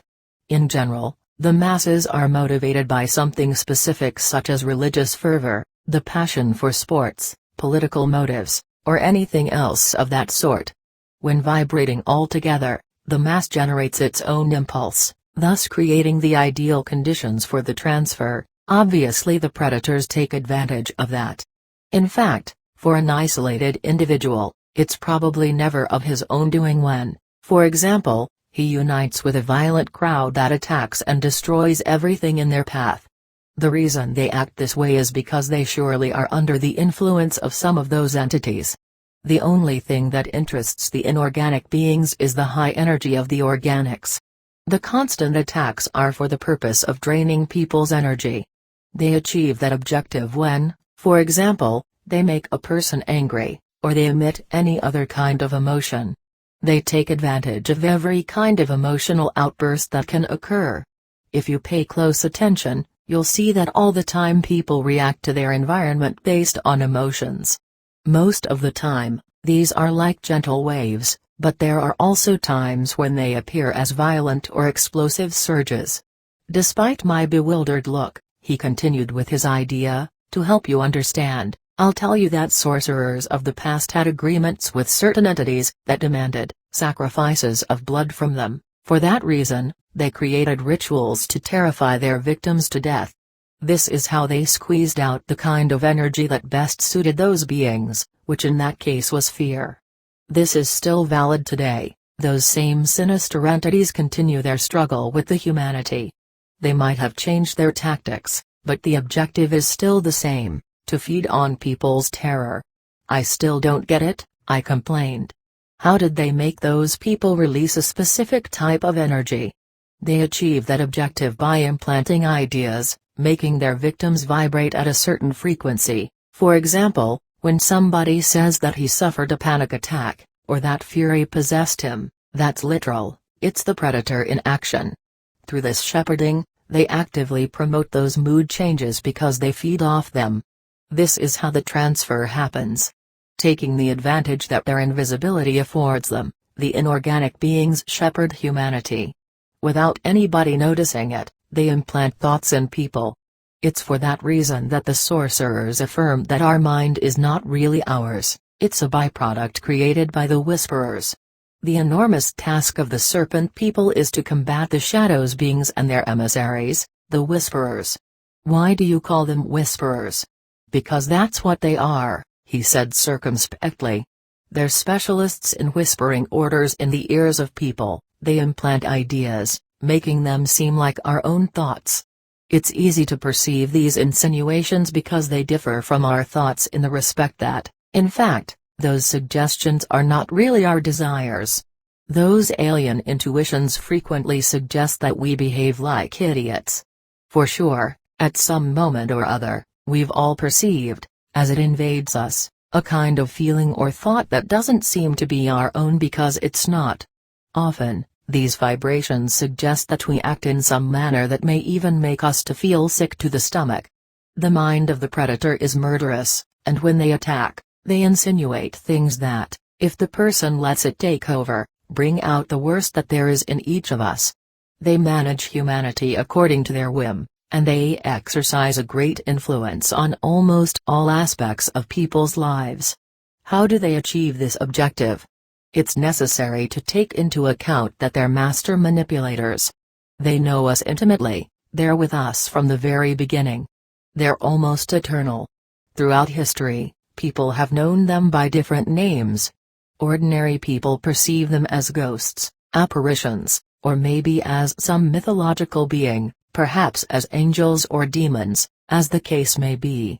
We've learned how to live with them in the same way that we get used to insects, viruses, bacteria, and everything else. In fact, we don't have much choice. Our ancestors made an agreement with them, in which they gave us rationality in exchange for our energy, but, as always happens when one makes agreements with that species, we were deceived. By not specifying, human beings gave the consent to be consumed at their discretion, so that the whisperers or the foreign mind have taken complete possession of humanity.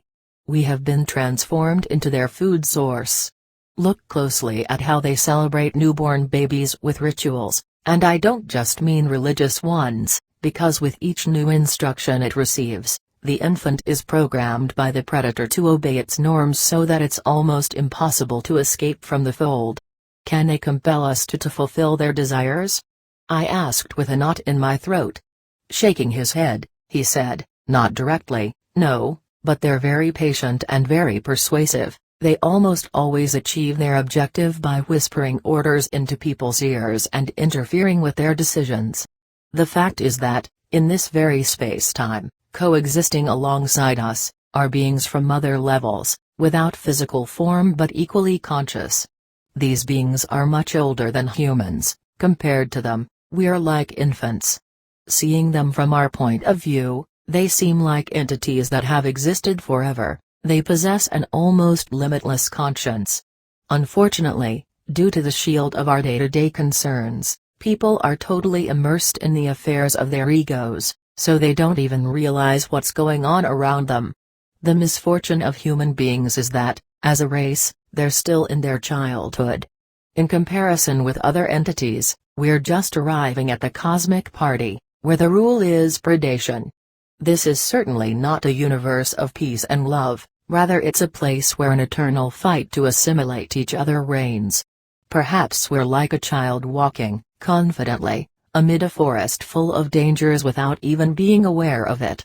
The same way that cowboys guide the flock according to their whim, these beings use their immense knack for persuasion to guide humans in the direction they want. In this way, they steal from us the capacity to make decisions. When the strength of our will no longer controls the course of our decisions, we're reduced to the mercy of those dark forces. For that reason, the warrior fights with all his strength to, at any cost, maintain the freedom to make decisions, so he discards any commitment that could divert him from his goal. These are the kinds of behavior that give sorcerers their reputation as antisocial hermits, but, at the same time, that maneuver gives them the time and necessary isolation to carry out their tasks. In that way, warriors raise their energy levels even higher. This is how they're able to ignore the agreement made by our ancestors. And that's the reason why sorcerers say they don't honor agreements in which they didn't participate. What does that mean? It means that they refuse to surrender their energy to the predator, and that they're free from social coercion, although, to accomplish that, they have to sacrifice their contact with humans. To avoid attrition, when sorcerers walk among men, they follow the strategy of the path of warrior of not attracting attention to themselves. In that way, they save tons of energy. That's acting impeccably. He said, the social rules are the structures created by the dark forces to keep our species in their prison. What kind of prison are you talking about? I asked. I'm referring to the social structure that robs people of their energy, and finally even leads the subject to physical death, but only after having squeezed every last drop out of him. When there's no longer anything, they discard him as used material and throw him in some home for old people so that there, in isolation, he awaits his end. Therefore, the advantage of the sorcerers resides in not feeling obligated to keep agreements that they didn't make. Could you talk more about those agreements? I asked anxiously. It happened in very remote times, in our earliest beginnings, that dark forces came from the depths of the cosmos and found our ancestors, primitive but with great potential for development, so, like tamers of beasts, they intended to train them for their own benefit. Toward that goal, they gave men their mind and they taught him reason, but the trap in that agreement was in the requirement that we should adapt to their specifications, so our reality became a prison, from which very few are able to escape. The human race became a food source for our tamers in the same way that our animals are food for us. We're all chained to the social structure, we're links in the system. We're indoctrinated from the moment we're born, until the sensation of belonging to a hard world of fact becomes such an inflexible certainty that any other option is virtually impossible. Witnessing the predator when I thought more attentively about his words, so many doubts arose that at the first opportunity, I bombarded him with questions. But Don Melcher, what's the meaning of all this? What's really going on here? He invited me to accompany him to a place of power. He asked that I wait for him to finish what he was doing and then go for a walk. On that occasion, we went to a cave located in wall of a basalt cliff that was not very far from the place where we'd held my initiation ritual. We sat down on the rocky floor. I noticed that the walls of the cave were reddish, but they didn't seem to have been painted. Nevertheless, it couldn't have been otherwise because all the rocks there were of another color. His voice interrupted my ponderings. As I've already told you, our planet is invaded by beings made of energy that come from the all corners of the cosmos, not just ours, but from several layers of universes. That dark mass that I showed you the other day floating in the sky in Mexico City was one of them. On that occasion you didn't have enough energy to focus, but now you're prepared. With a serious tone he concluded, that shadow that you saw comes from a world parallel to ours, but there are other alien energies that come from other worlds, from what you've called the other layers of the onion. Those are spaces just as real as this one where we live, so you can imagine the magnitude of this matter. I remembered that once I referred to the description that Carlos had used when talking about other dimensions, or as he also used to call it, the active side of infinity, whereas the healers simply called it the other side. I had already investigated a lot about this topic, but I still had doubts, so I asked him, "What can you tell me about these beings that come from other worlds? The best way to learn about them is by witnessing them firsthand." He said in a clear voice that he was going to show me one of those specters. He invited me to come out of the cave. Suddenly I was filled with panic and my body was frightened. I got up with such a jump that I banged my head against the rock, and he began to laugh. It was not in any way my intention to meet with phantasms of any kind, all I wanted was to understand them in an intellectual way. As he literally dragged me away from the cave, I tried desperately to convince him that it was not necessary. I wanted to tell him that I felt sick to my stomach, but before I could verbalize anything, he pointed to a spot in the sky. In the beginning, I only saw a cloud, but later it was as if my eyes became focused, and the image became clear. There was a blotch that seemed to be a dark cloud, distant on the horizon, but soon, I noticed that it was much nearer than it appeared. I realized that my sense of depth was wrong, and that the mass without a specific form was moving in a strange way, as if in slow motion. By the time we returned to the cave, I truly felt sick to my stomach. He advised me to intertwine the fingers of my hands and to press them over my navel. He taught me a way of breathing that I should do while carrying out the exercise. I followed his instruction, and in a moment, I began to feel better. When I felt recovered, he continued his explanation. "What you saw out there was one of what we call shadows, but there are many other kinds. People don't realize it, but the human race has been kidnapped by alien beings that have made it their prey, and they treat people as if they were its cattle. The fact that there are so many of them generates a lot of friction among opposing forces that also want their part of the booty. They're in constant disputes for the right to extract the precious energy of the humans. Naturally, at the physical level this is reflected in warlike conflicts over political, religious, or any other such differences. We touched on the topic on many occasions. In fact, this matter took a completely unexpected turn for me. It was only after correctly evaluating what I had learned that I could understand that the reason for the warrior's struggle to be impeccable is precisely to avoid being consumed by the predator. In fact, I've found that the only really effective way of saving energy is to avoid having it harvested again and again. In this matter, we humans have a good deal of responsibility because people surrender completely to their vices, and in this way they become easy prey for the predator. In one of his lessons, Don Melcher said, "Just like a lion that has had the misfortune of being born in captivity, at the present time this is our situation. It's like the powerful beast that, by being subdued untrained, forgets his possibilities. The same thing happens to the man who for more than 20 years is trained to become a professional, so that he, just like the lion, can then carry out repetitive acts for the benefit of others. In the case of the feline, it's expected that it will perform circus tricks of balance and obedience to their trainers. But in the case of the human, the panorama is even sadder, since the fellow has wasted 8 or more hours every day behind a desk for the next 30 years, staring at a screen and filling in forms. For the feline, the reward for its obedience is a daily meal, and to the man in his turn, he is provided a house to live in, a vehicle to be transported in, and, as a prize for good behavior, they give him a week's vacation every year, during which, if he wanted, he could be himself, but just like the lion, he has also lost his identity. Even when they leave him free, there's no longer any danger that he'll escape because his training, which they call education, is complete. In this way, they steal from the man his magical origin. They destroy all his dreams of freedom, and when they finally give him his retirement, there's no longer any magic left in him. He's a miserable being whose life has been stolen from him. Maybe only then does he realize that he has lived in vain, pursuing fictitious goals, without any purpose, and that all that's left for him is to await his death. The problem with being continually consumed is that it doesn't leave the man with the minimum necessary energy for special perception, much less for journeys and dreaming.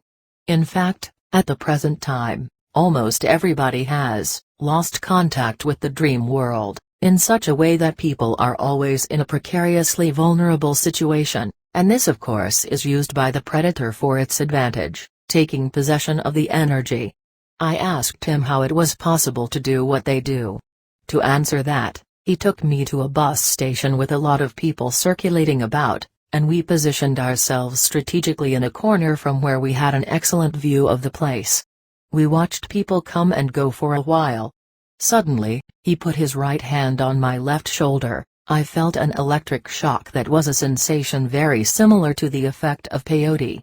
For a moment I didn't know where I was, then I realized that the station had changed. It was full of amorphous blotches that floated among and over the people. It was an unpleasant vision, especially when I saw how they indiscriminately attacked the passers-by. Then Don Melcher pointed out with his eyes a reddish-black spot. He told me to look at it, but not to stare. I did it. I observed it for a while. I noticed that it floated above the crowd, and that when it approached somebody, the person felt uncomfortable and moved to another place. I noticed that when it approached a couple, they began to argue. Then it entered between two men that were not very far from us, and they ultimately got into such a scuffle that it even took the intervention of the police to separate them. I saw how the shade absorbed a kind of radiation, similar to reddish vapors, that emanated from the angry men. That was the first time that I saw how the predator feeds. About this topic, on another occasion he said, as I've already told you, most of the predators come from our neighboring universe. However, there are multitudes of alien energies in this world that arrive from the depths of this and other universes. The seers have verified that there are 7 other levels, apart from this one, where conscious beings exist. Why they come here, Don Melcher?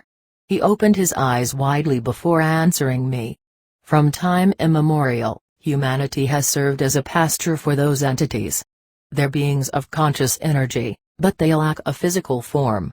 They act deliberately, or rather, they affect humanity in all senses. We suffer the attack of those strange forces in this world because here they've found abundant free food, and as long as there's any left over, they won't leave. The inorganic beings are invisible for most people. It's possible that some could feel them or perceive their presence without being able to explain what it is. Maybe the perception that a common person has of the predator could be similar to the perception that a chicken has of the farmer. However, when by chance somebody perceives them directly, if he's not a warrior, the most probable thing is that he'll go completely crazy. In fact, the psychiatric wards are full of people who became hysterical from having witnessed some supernatural event. Among my chores with the healers, the daily exercises, and also having to be on my guard all the time due to the threats that these beings pose, was too much for me. During one period, I felt so overwhelmed and tired of everything that I became ill-humored. It was as if something was wrong with me. I had the desire to abandon everything, to escape from there and never return. This was completely contrary to the usual since I was normally the inquisitive one. Don Melcher seemed to read me like a book.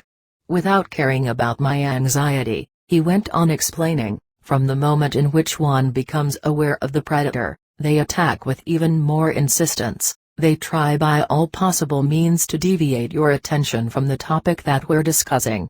We were fishing in a pond when I expressed to Don Melcher my deep dislike for those creatures. After my experience witnessing the predator, when I finally verified unequivocally the reality of their existence and the terrifying reason of why they're here, my initial fear became nothing in comparison because it turned into pure terror. Not all are alike, he said after putting a fish in his basket. In fact, if you know how to deal with them, they can be of great service. It's possible for them to help us by means of their teachings. It's a strange paradox, the relationship of the sorcerers with these beings. Make no mistake about it, It's a great privilege to have personal dealings with them. Sorcerers of all eras have cultivated relationships with entities that we can call friends. When summoned, they present themselves to help the sorcerer in their work, but that kind of entity never takes possession of his body, although there are cases of some using the sorcerer's energy to become materialized so that they can act directly in the physical world.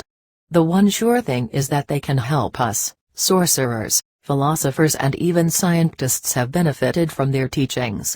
The problem is that there are shamans who surrender in full to their guides, even allowing certain entities to take possession of their bodies. This is how the spirits speak through the mouth of the medium, giving advice and curing the sick. However, those beings don't stop to consider the brevity of our existence. For ephemeral beings like us, this is fatal. A goal that's so precious to us as freedom doesn't make sense to them. It's totally viable to make a private agreement with some of those beings. In fact, the relationship between humans and inorganics is more common than what one might imagine.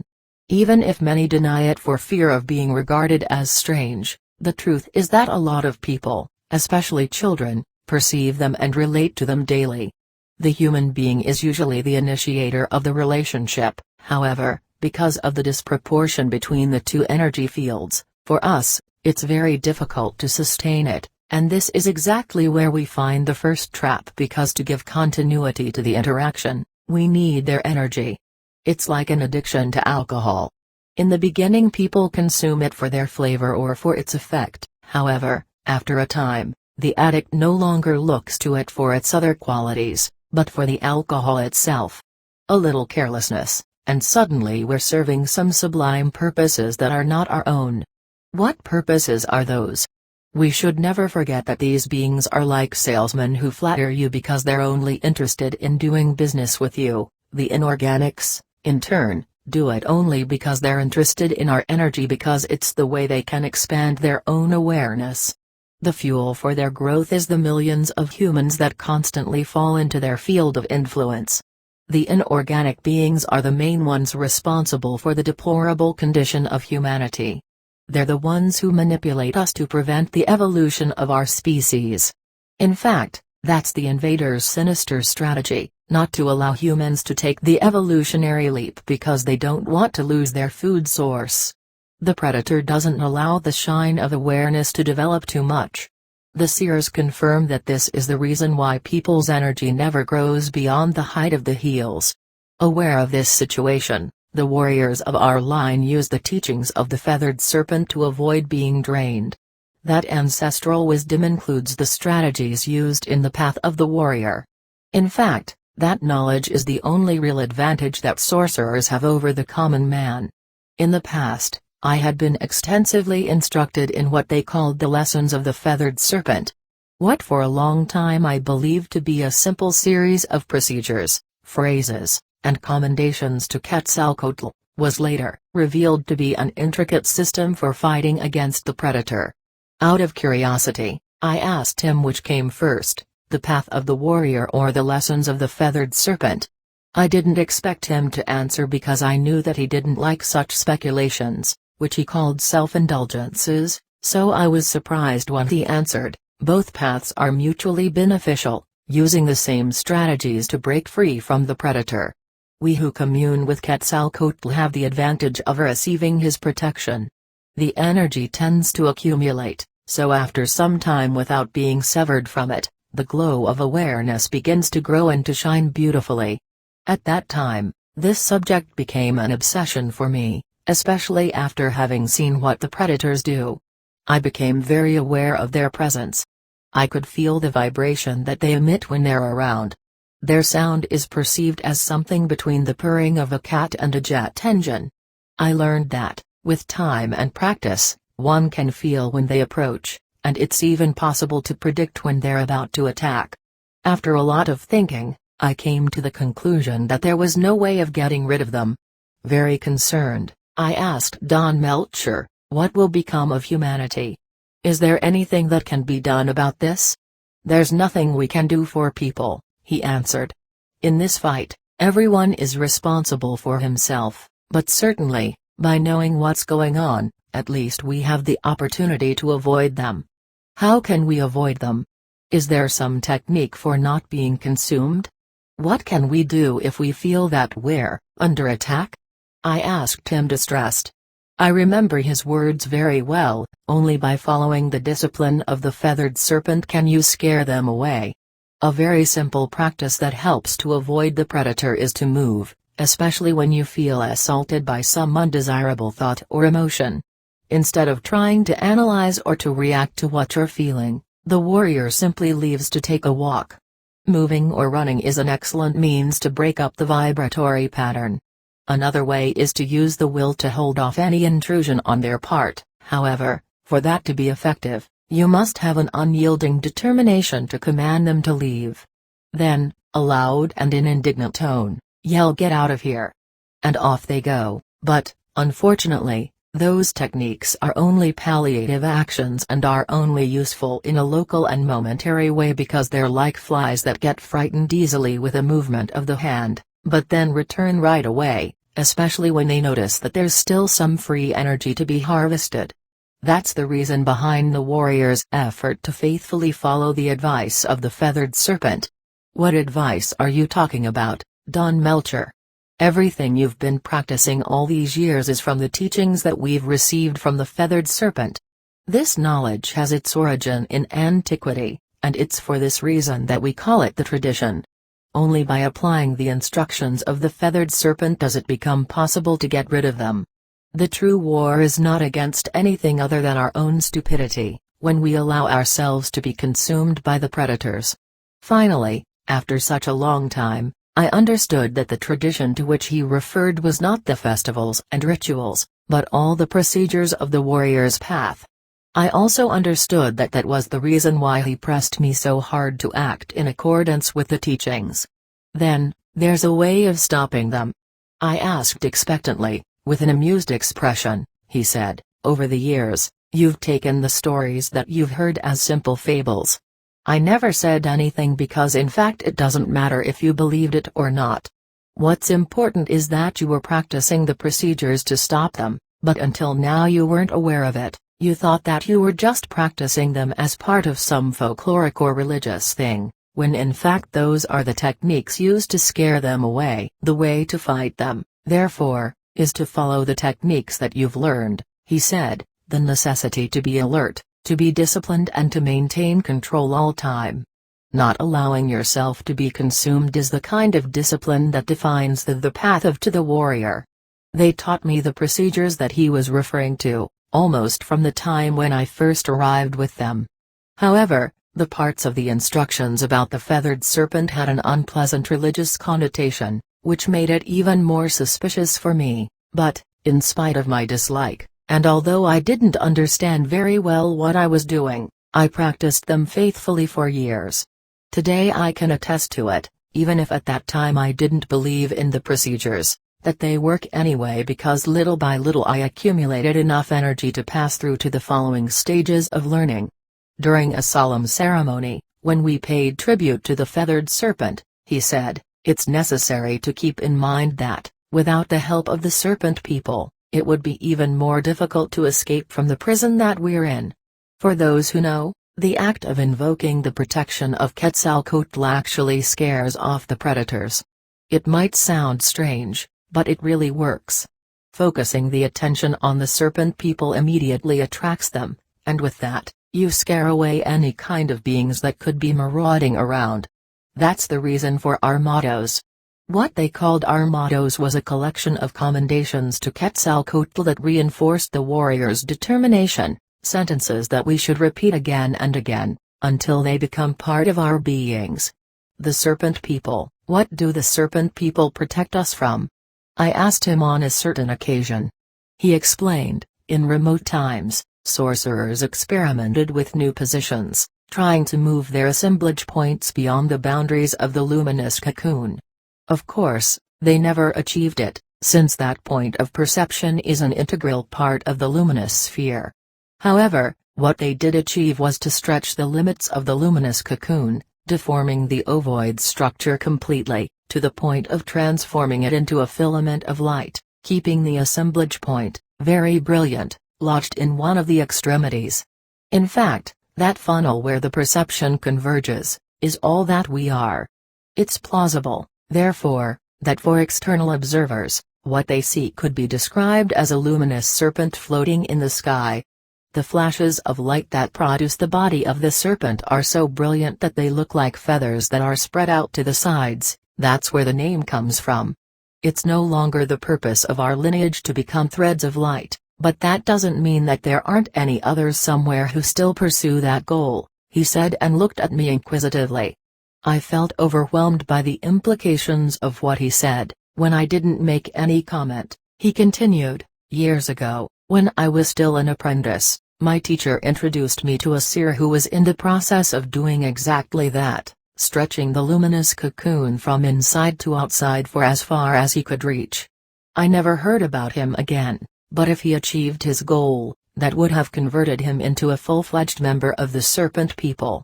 To a question I asked, he answered, what impressed me the most about that person was that, apart from having a completely disconcerting attitude, he had an elongated head. It was as if he had been placed in a splint since he was a boy to achieve that appearance.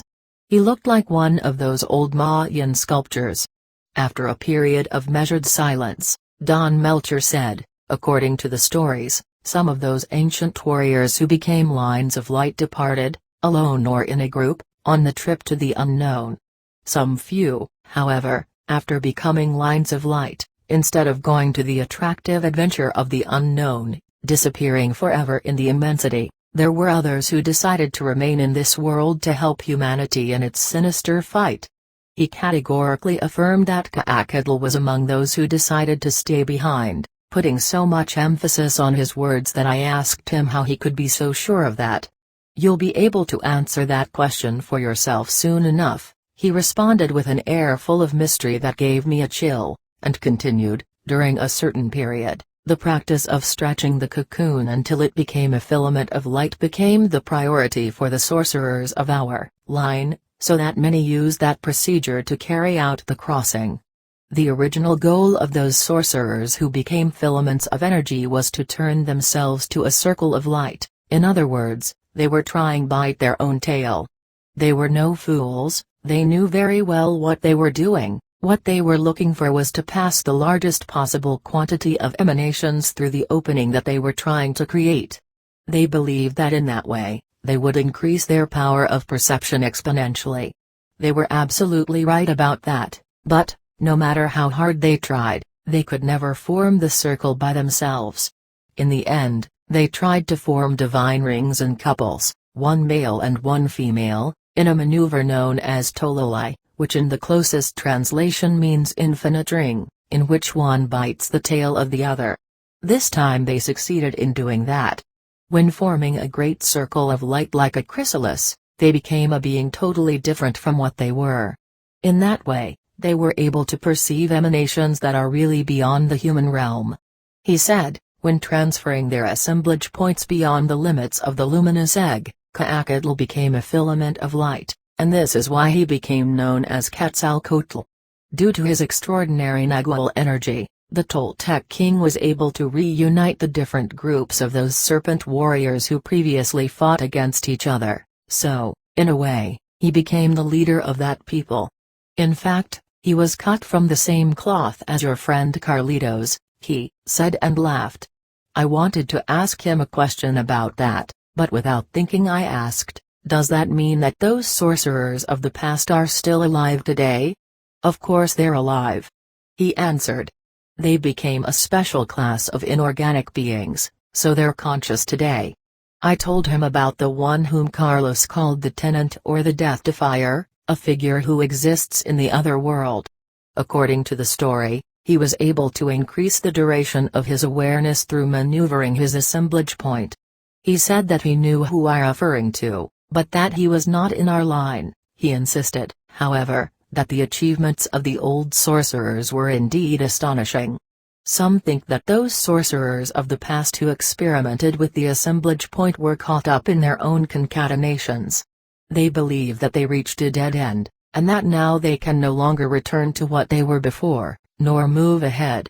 They speculate that the only thing that they can do is to extend the duration of their consciences as far as they can. That is certainly true in most cases, however. Those who think this don't consider the fact that the members of the serpent people chose voluntarily to stay behind to help us. In the same way, if they wanted, they could just leave us to our own devices and enter into the exploration of the infinite. He paused. It was as if he wanted to give me an opportunity to think about what he had told me. Really, seen in that way, the sacrifice that the members of the serpent people were making was enormous. Then he said, "Maybe now you can better understand some of the stories that you've heard over the years." He was right. His explanation clarified many of the stories that I had formerly heard and relegated to the category of fables and legends. But now, in light of his revelations, everything made sense. It was as if the pieces that were missing from the puzzle had finally been put in place, and suddenly the image became coherent. Maybe the most difficult thing for the rational man to accept is the realization that, in fact, there exist in the universe other conscious beings apart from humans, beings that stroll about among us without our realizing it, and that most of those entities from other dimensions are here to feed on us. Many can say I accept it, but taking the existence of these beings seriously would force anyone to take action, especially if one realizes that, in this world, at this precise moment, we're suffering an alien invasion on a massive scale, in which humanity's vital force is being stolen. After perceiving them, even if one doesn't want it, one becomes committed to waging a war with a very broad scope. In general, people are not aware that they're being manipulated, that they have very little to do with the decisions they make. It's this way because they don't know anything about the external forces that control their lives. We're all victims of a plot of unimaginable proportions, since all of that we are and think we are has been designed by others, be it commercial corporations that want to make money off you, or invisible beings from other dimensions that want to affect us for their own benefit. A truly supreme effort is required to break free of all this. To be able to be yourself, you have to break with your ties so that you're no longer influenced by the social system nor by the invisible forces. Only by realizing this can one be free. At this level, it's about being aware of all the influences that affect us. In an earlier discussion with him, he'd said, "Now that you've arrived at this point, I can reveal to you that the great supreme Toltec priest, Ka'akatltopiltizen, was a practitioner of the Tisis tradition. We, as direct descendants and guardians of the sacred scepter of Quetzalcoatl have the fortune of, at least once in a lifetime, having a direct encounter with them." "Do you mean that they're real beings?" "Of course they're real," he responded bluntly. I explained to him that what I wanted to know was if they were physical beings that one could see and touch. He answered, "They're energy beings. Usually they present themselves in the form of a filament of light, however, the description almost always prevails, and we end up seeing a flying serpent. But it's not always like this because on some occasions, they take the human form and walk on the earth. The sacred scepter has been passed on from generation to generation, it's loaded with a special intent that helps us to summon them. Some time after that, in a ceremony that I participated in, I had the great fortune of witnessing for myself the feathered serpent, floating over my head in all its splendor. Quetzalcoatl and the serpent people, on another occasion, Don Melcher told me, amid the whole tumult caused by the invaders is Seacatl with his small group of warriors. They wage a ferocious battle against the inorganics to protect us. But they're very few in comparison, since the shadows can be counted in the billions. In fact, there are several of them for each inhabitant of our planet, so it's extremely difficult to escape the surveillance. What are you trying to tell me, Don Melcher? How our serpent brothers protect us? Humanity is under ferocious attack 24 hours a day, not even when we're sound asleep are we free of the aggression on the part of those beings. They care about us as much as we care about chickens.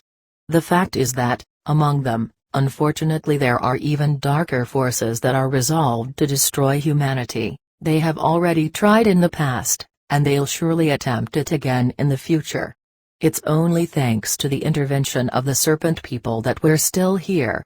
Ka'akatl and his group of warriors form a protective shield before the onslaught carried out by the shadow beings. Given the circumstances, the serpent people do the best they can. In this war, each faction has had victories and defeats. In fact, there's a delicate balance among humans and our protectors, so, even with their help, the result is uncertain. How do they try to destroy the humans? I asked, truly alarmed. With a deadly serious face, he answered, for that purpose, they manipulate the political and religious leaders, and also the media. In fact, they're the mind that controls the masses. This is why they create wars and other horrors, that's what they feed on. The more influence a leader has, the greater the attacks he's subject to. They stroke the personal importance of the rulers to the point of making them to feel that they're supreme beings. Some of them end up completely losing all sense of reality and literally play with the lives of those who they govern. How they do to control the leaders of states. They use different strategies. They take advantage of their beliefs or any other weaknesses that they have. For some, they suggest courses of actions in their dreams, so they're not even aware of how they ended up making certain decisions. To others, they speak to them directly, in a manner that many of those leaders privately considered themselves as the connection between their people and God. And what does Quetzalcoatl do to counteract the orders that the Predator implants in the minds of the political leaders? I asked. He said, the Serpent Brothers use all means that they have at their disposal, counteracting orders that can very well mean the annihilation of humanity. They apply the same tactics that the Predator uses, they implant new orders, contradictory ones, in the mind of the leaders. That, by the way, has led several of them to insanity. You've always questioned me about the validity of the cult of the feathered serpent. Well, now I can tell you that we have an agreement with them. It's an act of gratitude and recognition towards those that have dedicated their existence to protect us. These are our real saviors. They are the anonymous heroes to whom the humans owe their very lives and maybe much more. That's the reason why the ancient people celebrated the feathered serpent, and why we still do it. But you shouldn't confuse us with those that waste their lives screaming he is God, without even knowing what they're talking about. For us, it doesn't mean that they're gods or anything of that sort, rather, the ceremonies that we carry out are a form of recognition for their achievements as warriors, and out of gratitude for the help that we receive. The festival that we participated in the other day is only a small sample of what it used to be like in the past. When these lands were ruled by the feathered serpent, people of all corners came to celebrate Quetzalcoatl, but that knowledge was lost, and nowadays only a few still observe the tradition. Why it is like that, Don Melcher? During the rigors of the conquest, where they persecuted the natives for being pagans, our ancestors had to hide their practices. They masked them with the very beliefs of the conquerors. In that way they were left alone so that they could continue with their traditions. However, there was some collateral damage. For most of the Indians, it's another story because they ended up losing their identity by accepting the new religion. The ceremony that the modern sorcerers offer to Quetzalcoatl is therefore a remnant of what the ancients carried out. They do it, aware that they're paying homage to those sorcerers of antiquity who dared to move the assemblage point beyond their limit, and especially, for those that decided to stay and help us. I doubt that anyone exists or has ever existed who is more deserving of our tributes than the serpent beings. They're the true protectors of humanity. Without them, we wouldn't even still be here. Humans do have a guardian angel, and his name is Quetzalcoatl. To such an extent as that, Don Melcher? I asked, astonished by his assertions. Sure? If not for them, it would have already happened to us, the same thing that has happened to countless other races in the universe that today are extinct. At present we live in a time that is crucial for the survival of our species. If we don't take the evolutionary leap, the human race is also condemned to extinction since the predator prefers to annihilate us, rather than granting us freedom. Do the serpent's beings do all this unselfishly? I asked on another occasion. He looked as if he was evaluating me before responding. "Not completely," he answered. "To maintain themselves, they, like all the other beings in the universe, need boosts of energy. We the organics extract energy directly from the environment that surrounds us, but the inorganic beings need to receive it by means of transfer. That's what we offer them when we participate in the rituals. By focusing our attention on them, we freely offer them some of the superfluous energy that we all have in abundance, and that doesn't hurt us at all." I expressed to him that, in my opinion, they ultimately operated under the same conditions as the inorganics that use religious fervor to collect their tribute, since they also depended on our energy. He responded, "The big difference is that those beings, strange to our world, assault for plunder. They take all the energy they can, only leaving enough so that the unfortunate prey keeps living, and they do that only to be able to harvest them when the energy accumulates again, while the feathered serpent receives only what we give them voluntarily, and, in exchange, they protect us from the attacks of the shadow beings. Therefore, it's very fair for them to be thanked for everything they do for our benefit. They are our guides, from them we receive protection and knowledge." "Why do you say that they're our guides?" "We consider them our guides because they protect us and help us on our evolutionary path." "What do you mean? How do they help us?"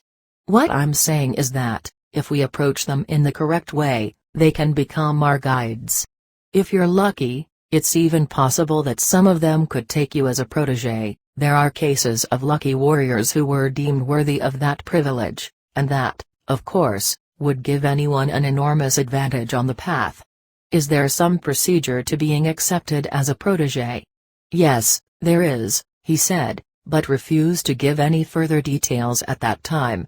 In another chat, he explained, "This is the agreement we have with the Serpent Brothers. They protect us from the attacks of the Predator, and, once the glow of awareness has increased, following this path becomes much easier. The truth is that once you reach a certain threshold, you no longer need help, but, as an act of gratitude for the help we received, at least once a year we pay tribute to Quetzalcoatl. As you see, the cult of the feathered serpent is very well grounded. For the apprentices, that means an opportunity in the fight against the predator. The sorcerers have their allies, and for us, Quetzalcoatl is our ally." Part 4 The Mastery of Intent Introduction. Almost right from the beginning, the task of investigating intent was given to me because it's been said that intent belongs to those who seek it. The difference between the common man and sorcerers consists in that the latter are deeply interested in discovering everything they can about intent. That's the reason why they collect tales of eternity. In the beginning, I really didn't know what to do to carry out such a task. So even when I didn't understand very well what I was doing, I resigned myself to following instructions. Over the years I compiled everything I could find related to this matter.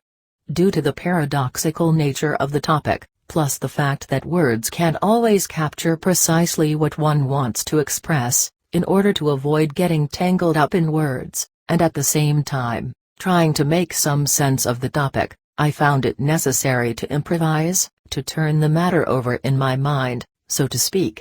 I've tried as much as possible to avoid the natural repetition that happens in chats, especially when one is focused on a topic as elusive as this one. Over the years, in my chats with the compadritas, I gathered a good quantity of comments and stories, many of which seemed contradictory, but when they're relevant to the task at hand, I include them in this survey because I believe they can help to elucidate some aspects of this slippery matter. So sometimes redundancy is unavoidable to maintain the flow of ideas. For that reason, I have preferred to place greater emphasis to the topic itself, relegating the actors, the situations, or even the chronology of events to a second plane.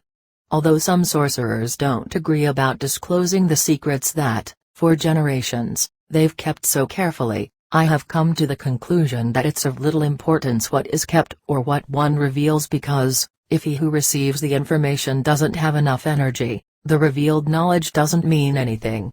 So the secrets end up being an expression more of personal importance and there's no point in it. I know very well how much it has cost to forge my path, and due to that, I sympathize with those who are searching.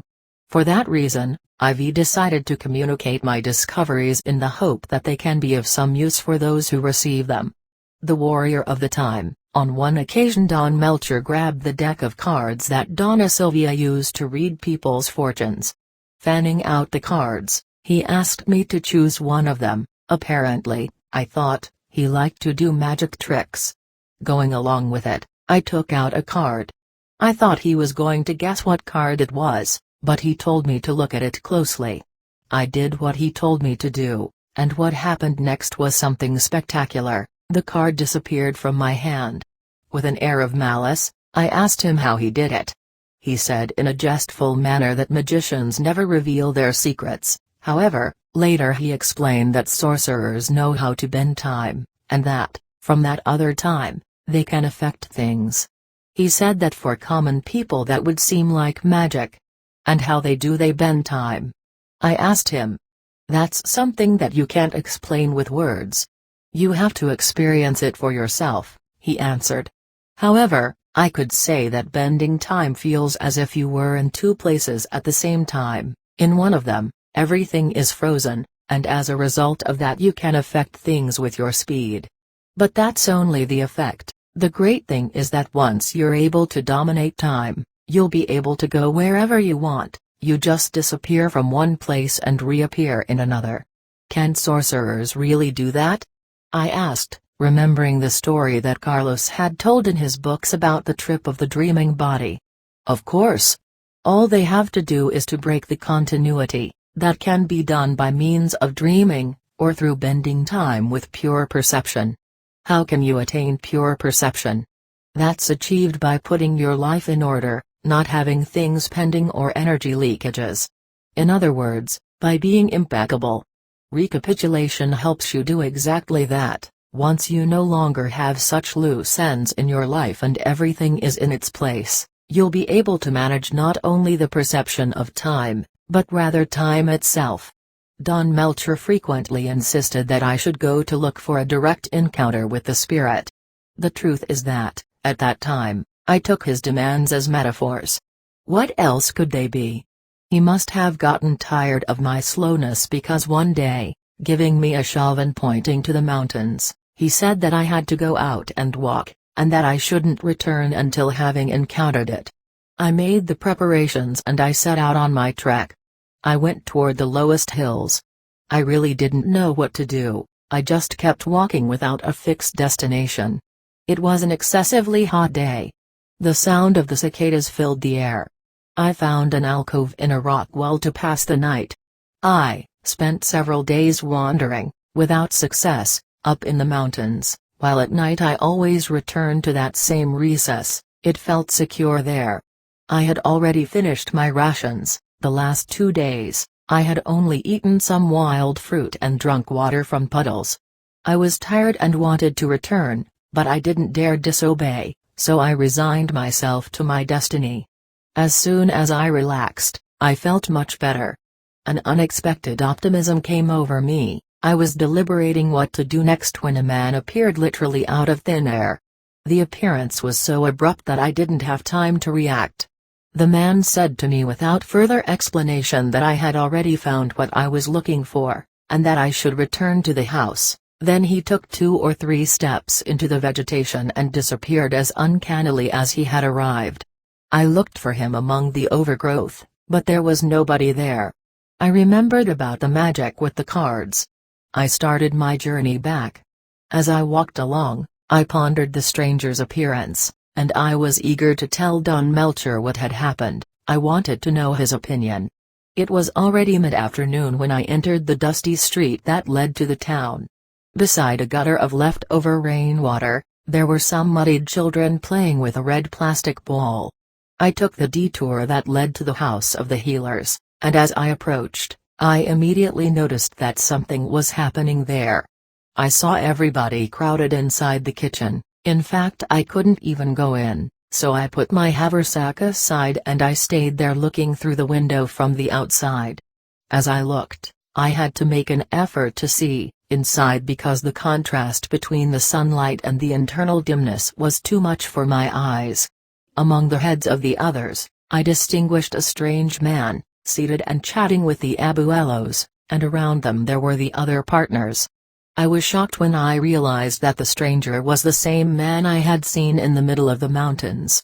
He was a hefty Indian of copper color, almost black, wearing 2 braids in the style of the ancients. He seemed not to be more than 50 years old. He was dressed as a peasant and irradiated an unusual energy.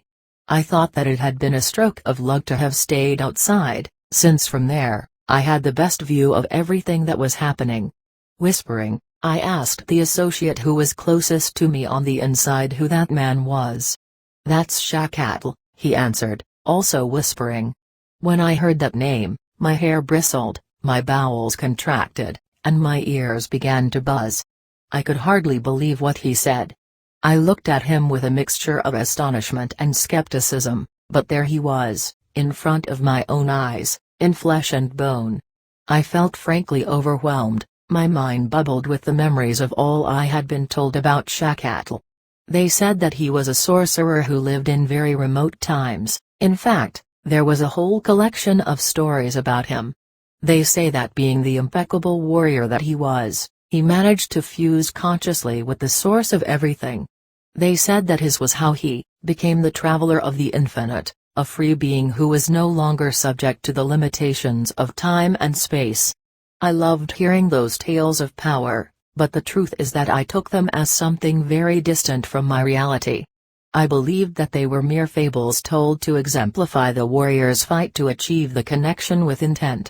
To see him there chatting with the abuelos was something that I'd never expected.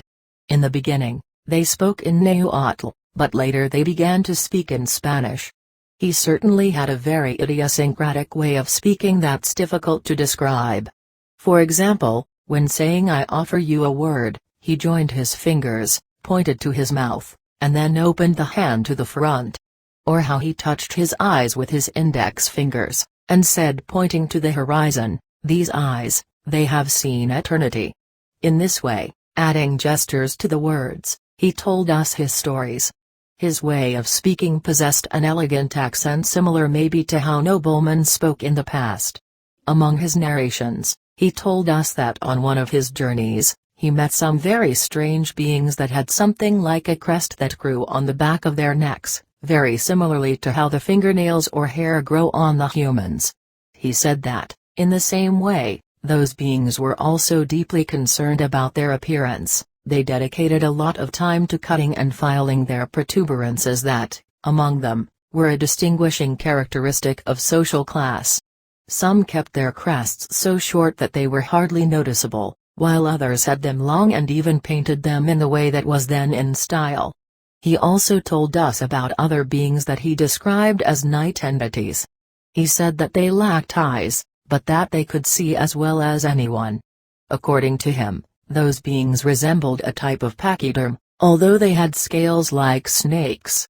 He added that they were very introspective and that they lived in almost absolute silence, and when they talked, they communicated directly into each other's heads, so they rarely emitted sounds.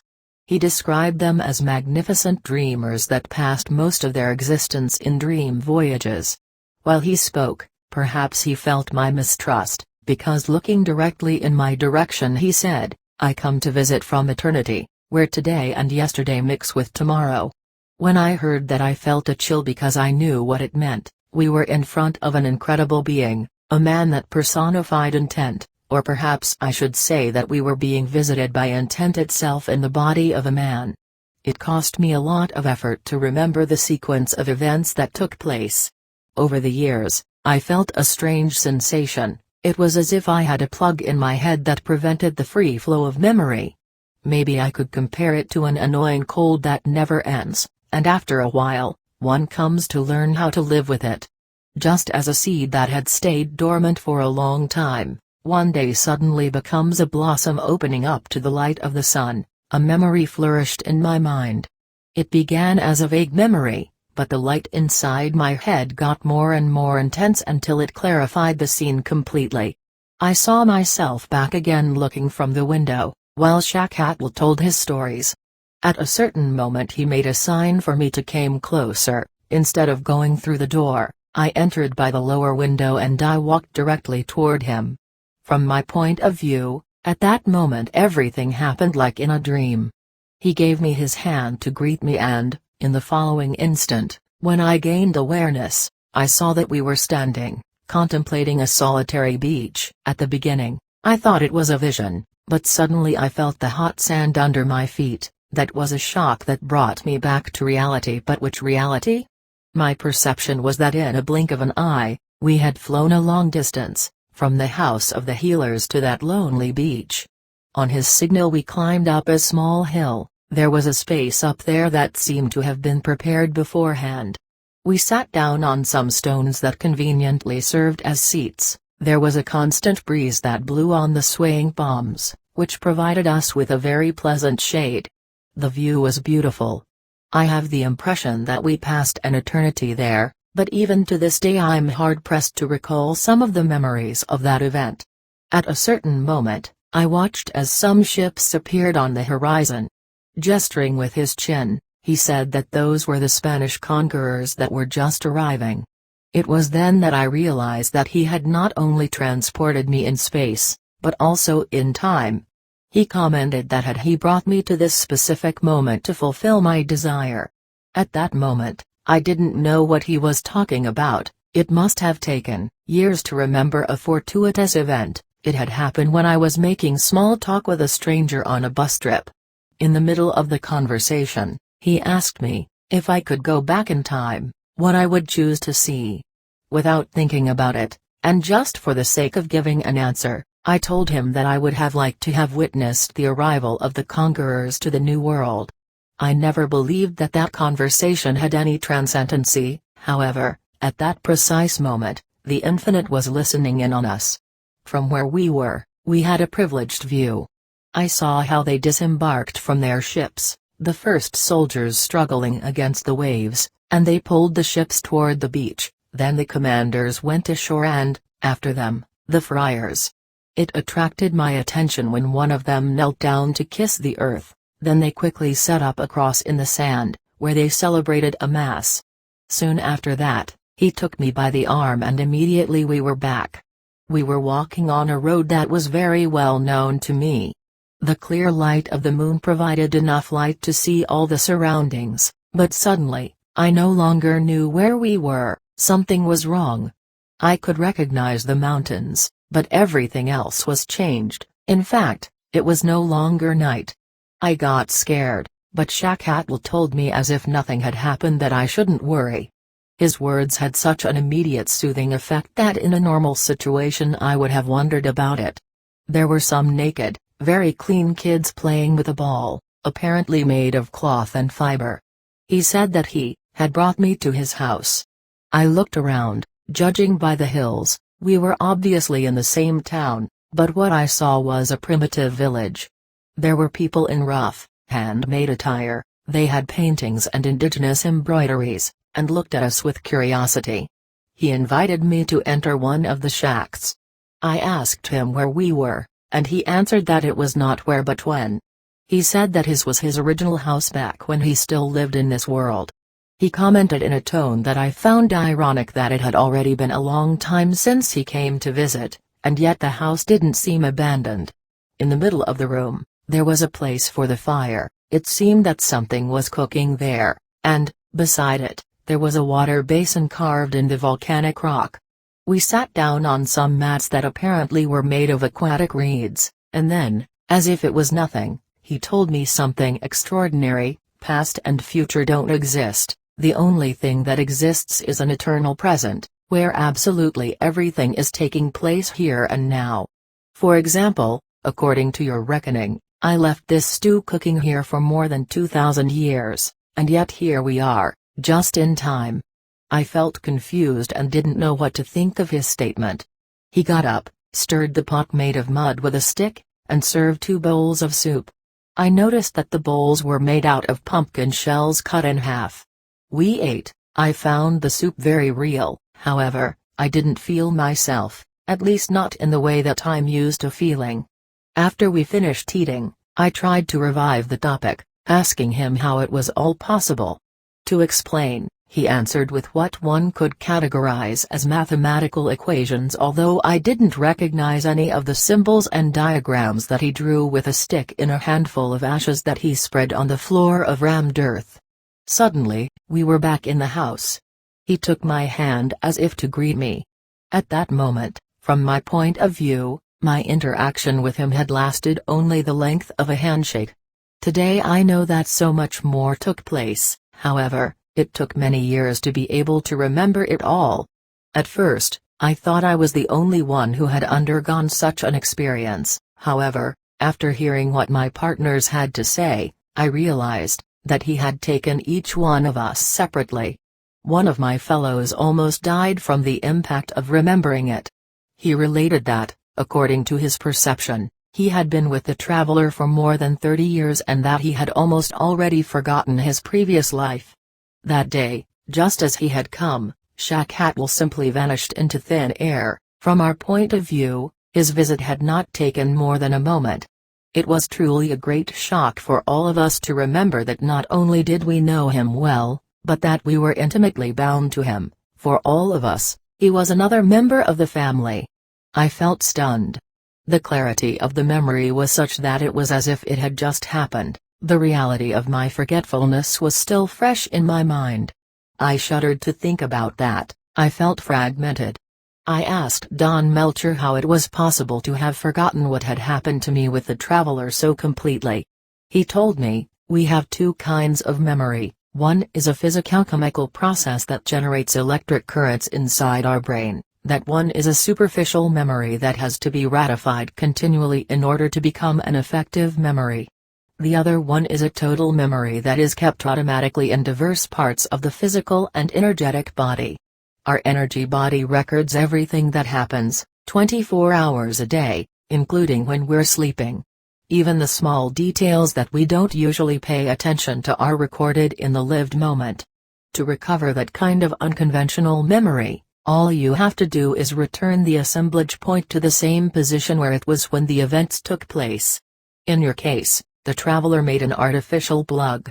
He prepared the intensity of the experience as a dam, so that, in due time and under certain conditions, it was ruptured and the memory was made available. If he hadn't prepared you in that way, it's very possible that you would never have remembered anything of what happened to you. I was amazed at the thought that segments of the memory were so isolated from each other, perhaps as if they were stars in the firmament. Some time later, he referred to the strange visit himself, and that, in turn, led him to talk about intent, known as Totakatl in their language, which in English would be like saying interweaving awareness in the sense that absolutely everything is connected by that force. The lesson that this visit left with us, he said, is that everything exists at the same time. The challenge lies in flowing with intent. Each moment becomes unique and yet perpetual. Perhaps a form of defining that state of being could be to say that it's an eternal flow of the here and now. He paused, looking toward the infinite for an instant. His eyes shone so much that I got scared, but then they were his eyes again. The Universal SpiderWeb. On one occasion, he said, it's the work of the seers to explore and classify the emanations that come from the cosmic spider. That was the first time I heard him use that term. I stayed looking at him for an instant, searching for an appropriate question. He seemed to read my mind because soon after that, he said, the emanations of the universe can be described in many ways. There are traditions that see them as an eagle, others that describe them as a dragon, and yet others refer to the unfathomable as the cosmic snail. Thus each culture has created its own descriptions. We call it the Universal SpiderWeb. Our ancestors named that incomprehensible force the spider that weaves the destiny of all the beings, because in their visions, what they saw was a conglomerate of energy fibers that resembled an immense spider web with its intertwined threads. The seers of our tradition describe that great entanglement of energy lines metaphorically as a spider's web of luminous fibers, of infinite dimension that includes absolutely everything that is known, that which is unknown, and even that which is beyond our possibilities of knowing. As human beings, Our perceptive capacity depends on the emanations that compose us, but the universe is much more than that. We ourselves are part of that enigmatic tangle of strands of light. When seeing them, all that one perceives is a universe of energy lines that, not being parallel, one ends up interpreting as something that is known to us, in this case, a luminous spider's web that fills everything that exists. The reason for the existence of the universe is to be aware of oneself. Through each eye, each perception, one can say that, when fighting to be aware, the warrior is simply fulfilling the universe's ultimate goal. Since absolutely all that exists is connected by means of those luminous fibers, one is everything and everything is one. Those descriptions created a separate world in my mind, but it was not until Don Melcher took me to a cave in the mountains that I could understand his assertions. On that occasion, he told me that we were going to visit a very special cave. From his hints, I knew which cave he was referring to. I had already seen it before, but because of the difficult access, had avoided exploring it. We started out early. While we headed toward a cliff, I asked him about the reason why that cave was considered special. He didn't answer, just making a sign for me to keep walking. When we reached our objective, it was already afternoon. Pointing to a hollow area that was visible in the rock wall, he said, "This cave is special because it has the property of moving the assemblage point to a certain position. We're here to see if you're able to make the change." I got nervous. I feared that I would fail the test, but he said that I should relax and go with the flow because it was not a test of any kind. Finally, after a lot of effort, we reached the cave in the very face of the rock wall. We had difficulty getting there mainly because a part of the narrow passageway that formerly was used as the way in had collapsed. We had to use hanging vines to be able to pass from one side to the other. We entered it. The flat wall was perfectly adapted to the shape of our bodies, the space was tight, but once we got settled there, I immediately felt an unparalleled calm which I interpreted as sleepiness or fatigue. I think I fell asleep because the next thing I saw was lines of light everywhere. The cave and even the mountain had disappeared, we were floating in a universe of lines of light. Finally, I could understand why they referred to that vision as a spider's web. What I saw was a conglomerate of luminous fibers.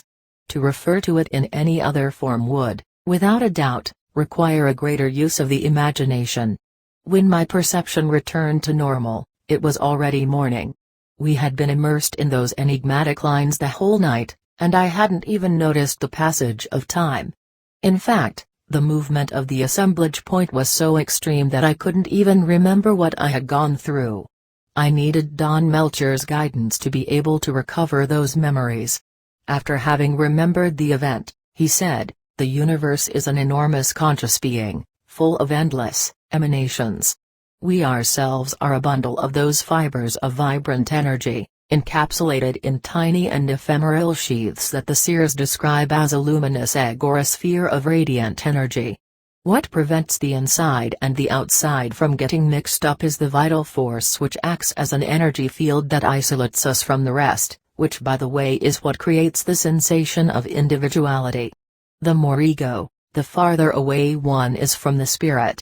When the vital force decreases, the energy bubble collapses, death occurs, and the whole of the contained energy inside the bubble escapes and rejoins the swarm from which it came in the first place. When examined more closely, it can be seen that the content of those energy sheaths is the same luminous fibers that make up the universe, and still, even when they're isolated from the rest, they're connected with everything else by means of those energy tentacles. The sorcerers have discovered that those same tentacles are what facilitate us to have a direct and personal connection with intent, but that unfortunately, the predominance of the ego confuses the perception to the point of leaving them inoperative.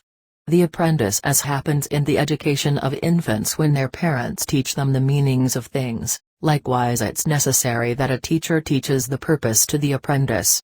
That can be the biggest challenge for anyone who's just starting out. It's very difficult to conquer the resistance of the ego, since it entails abandoning your individuality and placing all your trust in the guide. The challenge is not in what you accept, but in what you can't accept. If someone is unable to find a guide, it doesn't mean in any sense the end of the road. They always have the option of continuing ahead on their own. It's an honor to take responsibility for our own acts, to take in our hands the reins of our destiny.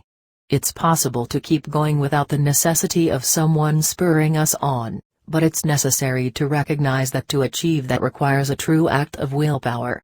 Those who have already lost everything are free to attempt whatever they want. Just like birth, the awakening of the consciousness is also a solitary act. Once the energy reaches a certain threshold, power itself takes charge of putting the teacher in the way of the apprentice. That's the only way. Anything else is a forced act and doesn't work. When the apprentice becomes aware of his situation, he begins to plan a course of action. The first thing is to establish techniques for saving energy, which is achieved by cutting off all superfluous things, only keeping the strictly necessary things. He organizes his life in such a way that he prepares his immediate environment such as home, school and workplace as a battlefield, creating his own exercises according to the available space, and carrying out specific acts that help him with the task of cleaning his connecting link with the spirit. When the apprentice enters the world of sorcery, he finds himself submerged in the task of saving energy and cleaning the island of the tonal. Those are monumental tasks, but the techniques of the warrior's path come to his rescue, so he learns how to stalk himself. That's achieved by being deliberate in thought, word and action. It's only when one is able to strike a balance in his daily life that the road clears up. The basic energy that we have is not enough to carry out the work required in sorcery, so one has to look for more, as necessary, wherever he can find it. On many occasions, the search for supplementary energy can take unforeseen turns that are not always well suited to social demands. The apprentice is hardly aware of the stages that he passes through in his struggle to clean the bond with the spirit. The path to knowledge is for him an immense labyrinth in which he finds all sorts of traps that, if he's not able to avoid them, they can very well cut off his path and put an end to his search. If we compare, we'll see that in ordinary life the scenario is very similar. One wakes up and sees that he's stuck in the ordinary world, lost amid an endless number of commitments and routines to the point that he ends up defending beliefs or ideologies that are not even his own. It's a great victory to conquer the ego and become an apprentice. In the beginning, the apprentice makes an effort to make sense of what he's faced with. The only thing that he has is an impulse that he doesn't know how to explain and that takes him in a certain direction. When he finally surpasses the limit of his doubts and assumes his role as a warrior, new possibilities open up, and when he's able to clean his bond with the spirit, everything becomes clear and continuing his struggle becomes much easier. It is then that the true battle begins. When the warrior has finally established an intimate link with the spirit, the relationship that he has is something completely personal. The work of cleaning the bond with the spirit can be simple or very complicated depending in great measure on the warrior's temperament. For some, it's as if it was nothing, all it takes is for them is the effort to stop the internal dialogue for few minutes, while others have to sweat blood to reach it. For some that goal can represent years of arduous work. Many die meditating and even with this they never achieve it. What can you do in those cases? For those, the only option is to live as warriors for the rest of their lives. In the beginning, the apprentice may need incentives, but after he gains some experience, he can perform big changes just by using the will. From that point on, the incentives are no longer necessary. What kind of incentives do you mean? I asked. All your amulets of power and dream catchers are incentives, he said. I felt threatened and changed the topic. Decision, action, reaction. Nothing is coincidental, even when it eludes our comprehension. Intent is in all that exists. To believe that any event happens by chance is equal to saying that we ourselves are a chance of the encounter between our father and our mother, and that, among the millions of seeds, we, by chance, were able to reach the goal. Saying that reduces our purpose of being alive to nothing. Even though there are scientists who acknowledge that there is a purpose behind all that exists, others cling to the notion that everything is random, like a game of dice. Sorcerers have discovered that absolutely everything is connected. That includes every living or inanimate being that exists everywhere, from the galaxies, stars and planets down to the microscopic world, where everything is equally interconnected. They've discovered that by means of those luminous fibers, it's possible to carry out the most unusual forms of communication among beings of different levels of existence. Sorcerers perceive that even human behavior is affected according to the patterns of the energy lines that surround us. The sorcerers use those lines to discover secrets, and to interfere in things, people and events. Likewise, they use them to travel to unsuspected places, within and beyond this world. When we make any type of decision, no matter whether it's conscious or unconscious, some of those fibers of light become agitated. That in turn generates vibrations that interfere with other alignments, making the result of any action unforeseeable. We risk our lives every time we make a decision because nobody knows which door death is behind, waiting for us. A warrior who humbly accepts his role in the theater of life knows that everything is a game. For that reason, he acts in a deliberate way but with total detachment. Therefore, even when his acts seem to have been prepared in advance, they're truly on the spur of the moment. This is due to the warrior's fluidity. When sorcerers interfere in an event, they should take into account that the act can generate unexpected resonances in the energy fibers because they affect other fibers in the incommensurable spider's web, making the results unpredictable. Just as in the field of modern physics, one can only refer to such fortuitous results as uncertainty. Only the most impeccable warriors are able to move those lines without getting trapped in them. When we move one of those filaments, effects are generated. One can say that the sorcerer's task is to dominate the art of pulling on those energy fibers. Intent is the force of alignment that is behind everything that exists. When we make a decision or in some way exert our will, we can be sure that we're exercising intent because each decision resonates in the infinite. It's necessary to be conscious of the fact that any decision, even the simplest, such as deciding to go for a walk in the park or going to the supermarket, can very well result in our death. Under this premise, there are no big or small decisions. It's perfectly possible that by this time tomorrow they'll be burying you. The only option for the warrior or the common man alike is to be impeccable because nobody knows when the moment in which death drags us away will come. One sole decision can radically change our lives, either for better or worse. Once we choose a course of action, an avalanche of reactions is unchained, and before we realize it, we're trapped in some situation. For some, it's easy to escape, but for others, it's almost impossible. Those situations are the course of events in which the drama of life unfolds, and behind everything, as a silent witness, is intent. Decisions are situations that we face every day. They appear before us and demand an answer. One knows in an intuitive way when one is about to make a bad decision, but our interests such as ambition or fear get in the way, and later there's no turning back. On many occasions, one mistaken choice might not only deviate one from the path, but on occasions it can cost us our very lives. Any decision can very well be our last. Without placing any importance on what he decides, for a warrior the only option is to be impeccable. The most pernicious thing is when a person makes a bad decision, and later lives with remorse, passing the rest of his or her life chained to a memory of sorrows that can't be avoided.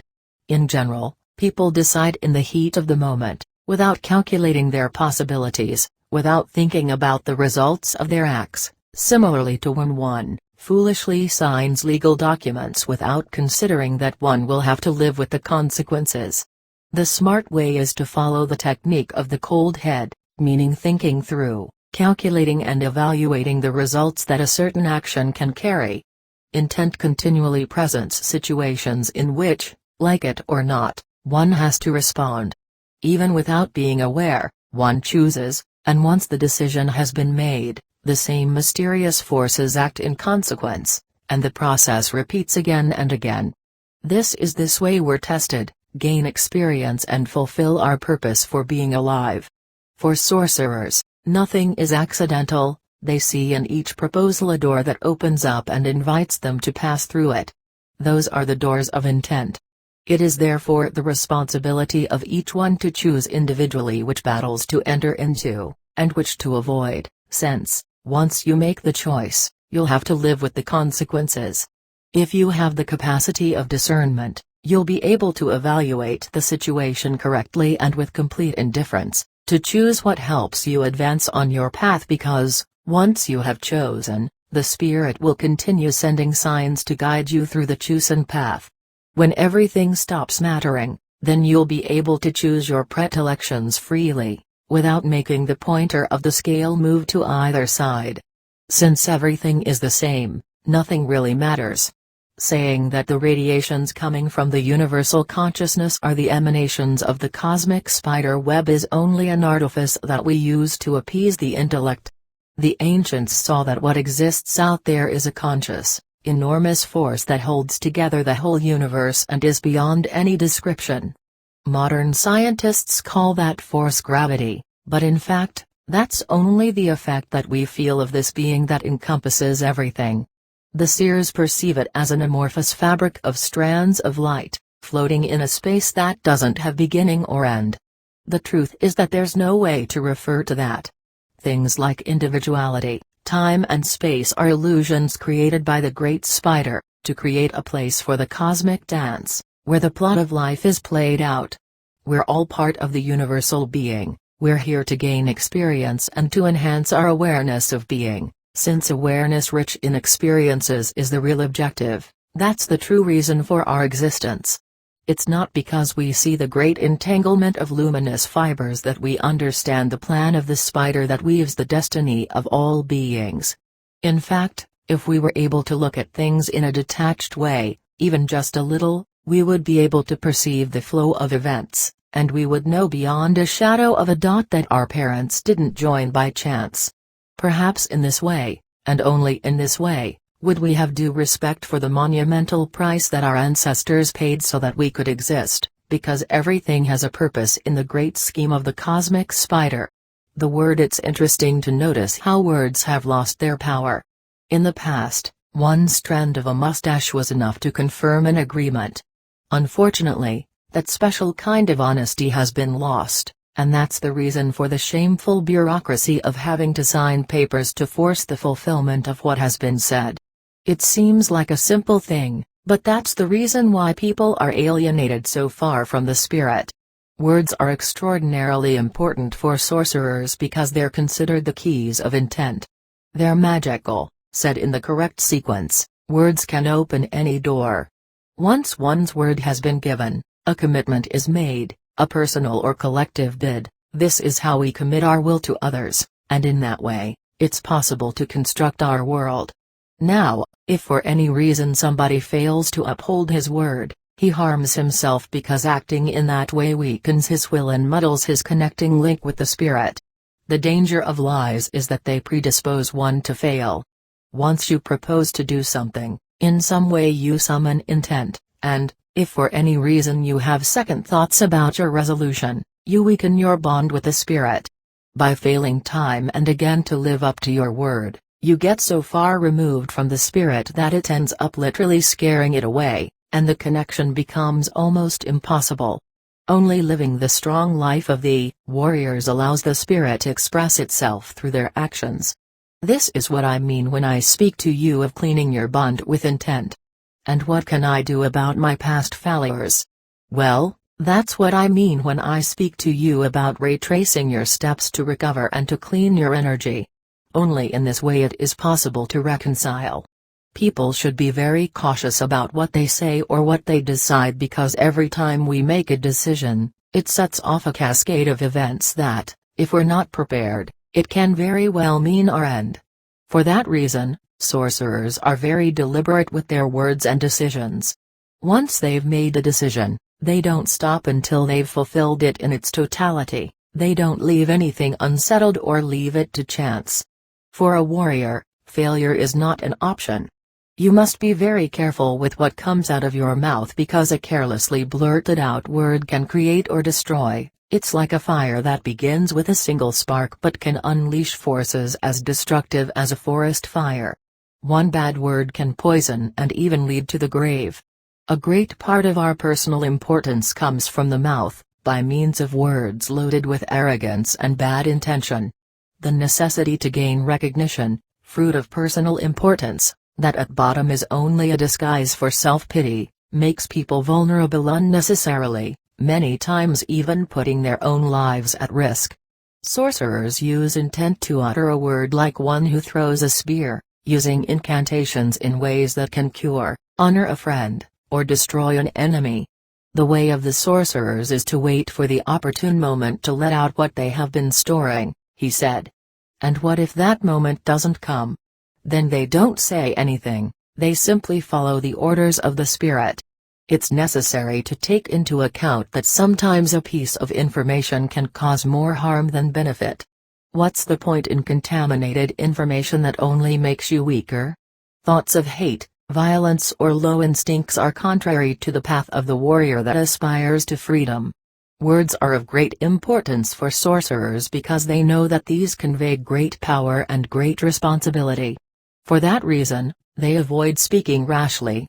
Personal importance is what induces people to go through long tiresome speeches, in which many times they lose control, with one topic leading to another, and they're not able to stop until they've forgotten what they were talking about in the first place. They're like mirrors that show the same image, time and again, without end. There are compadritas who could be compared to a drum, they make a lot of noise, but are hollow inside.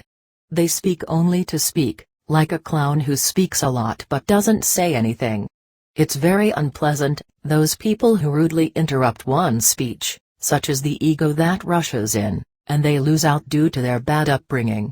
In conversations, there are pauses, moments of silence, the ideal time to make some comment. However, moderation dictates that we analyze and understand the topic that is being discussed before making some observation.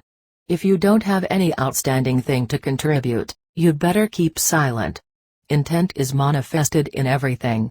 If you pay attention to what happens, you'll see that everything in your surroundings tells you something: the smile of a child, a look, the gesture of a hand. Always be attentive to the attitude more than the words, it says a lot if you observe it. The word doesn't just serve as a way of communication among people. It can also be used to contact the spirit. It's sad, but we've converted an excellent means of connection with the spirit into the nonsensical chattering of the mind. To a very real extent, words are magical because, as in poetry, what counts is not the words themselves, but the intention that is hidden among them. It's important to remember that intent doesn't react in a direct, but rather in an indirect way, which is to say that one should use subterfuges when trying to intend.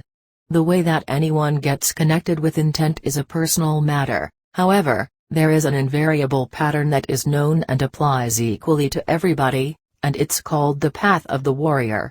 That's because it consists of a series of challenges to be overcome.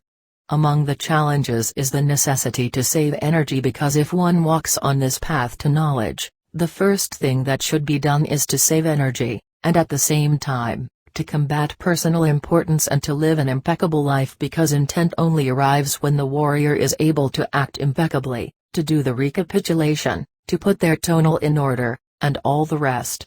Those actions facilitate the process of connection. All the strategies of the path of the warrior are designed precisely to achieve that end.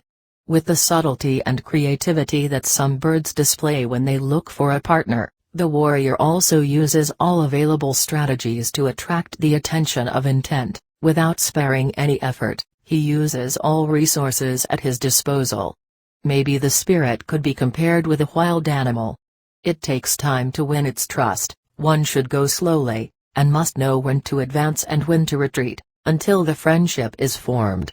It's a matter of trying to conquer the spirit in the same way that you flirt with a pretty girl, with expressions of affection, generosity, good humor, beauty and grace.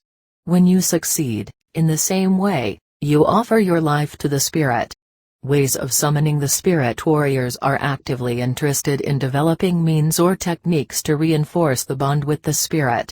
Even though there is no way of establishing a set of procedures, they've found that the most effective way to contact it is to go and look for it deliberately, to call it aloud, to make it offerings, and mainly, to have infinite patience.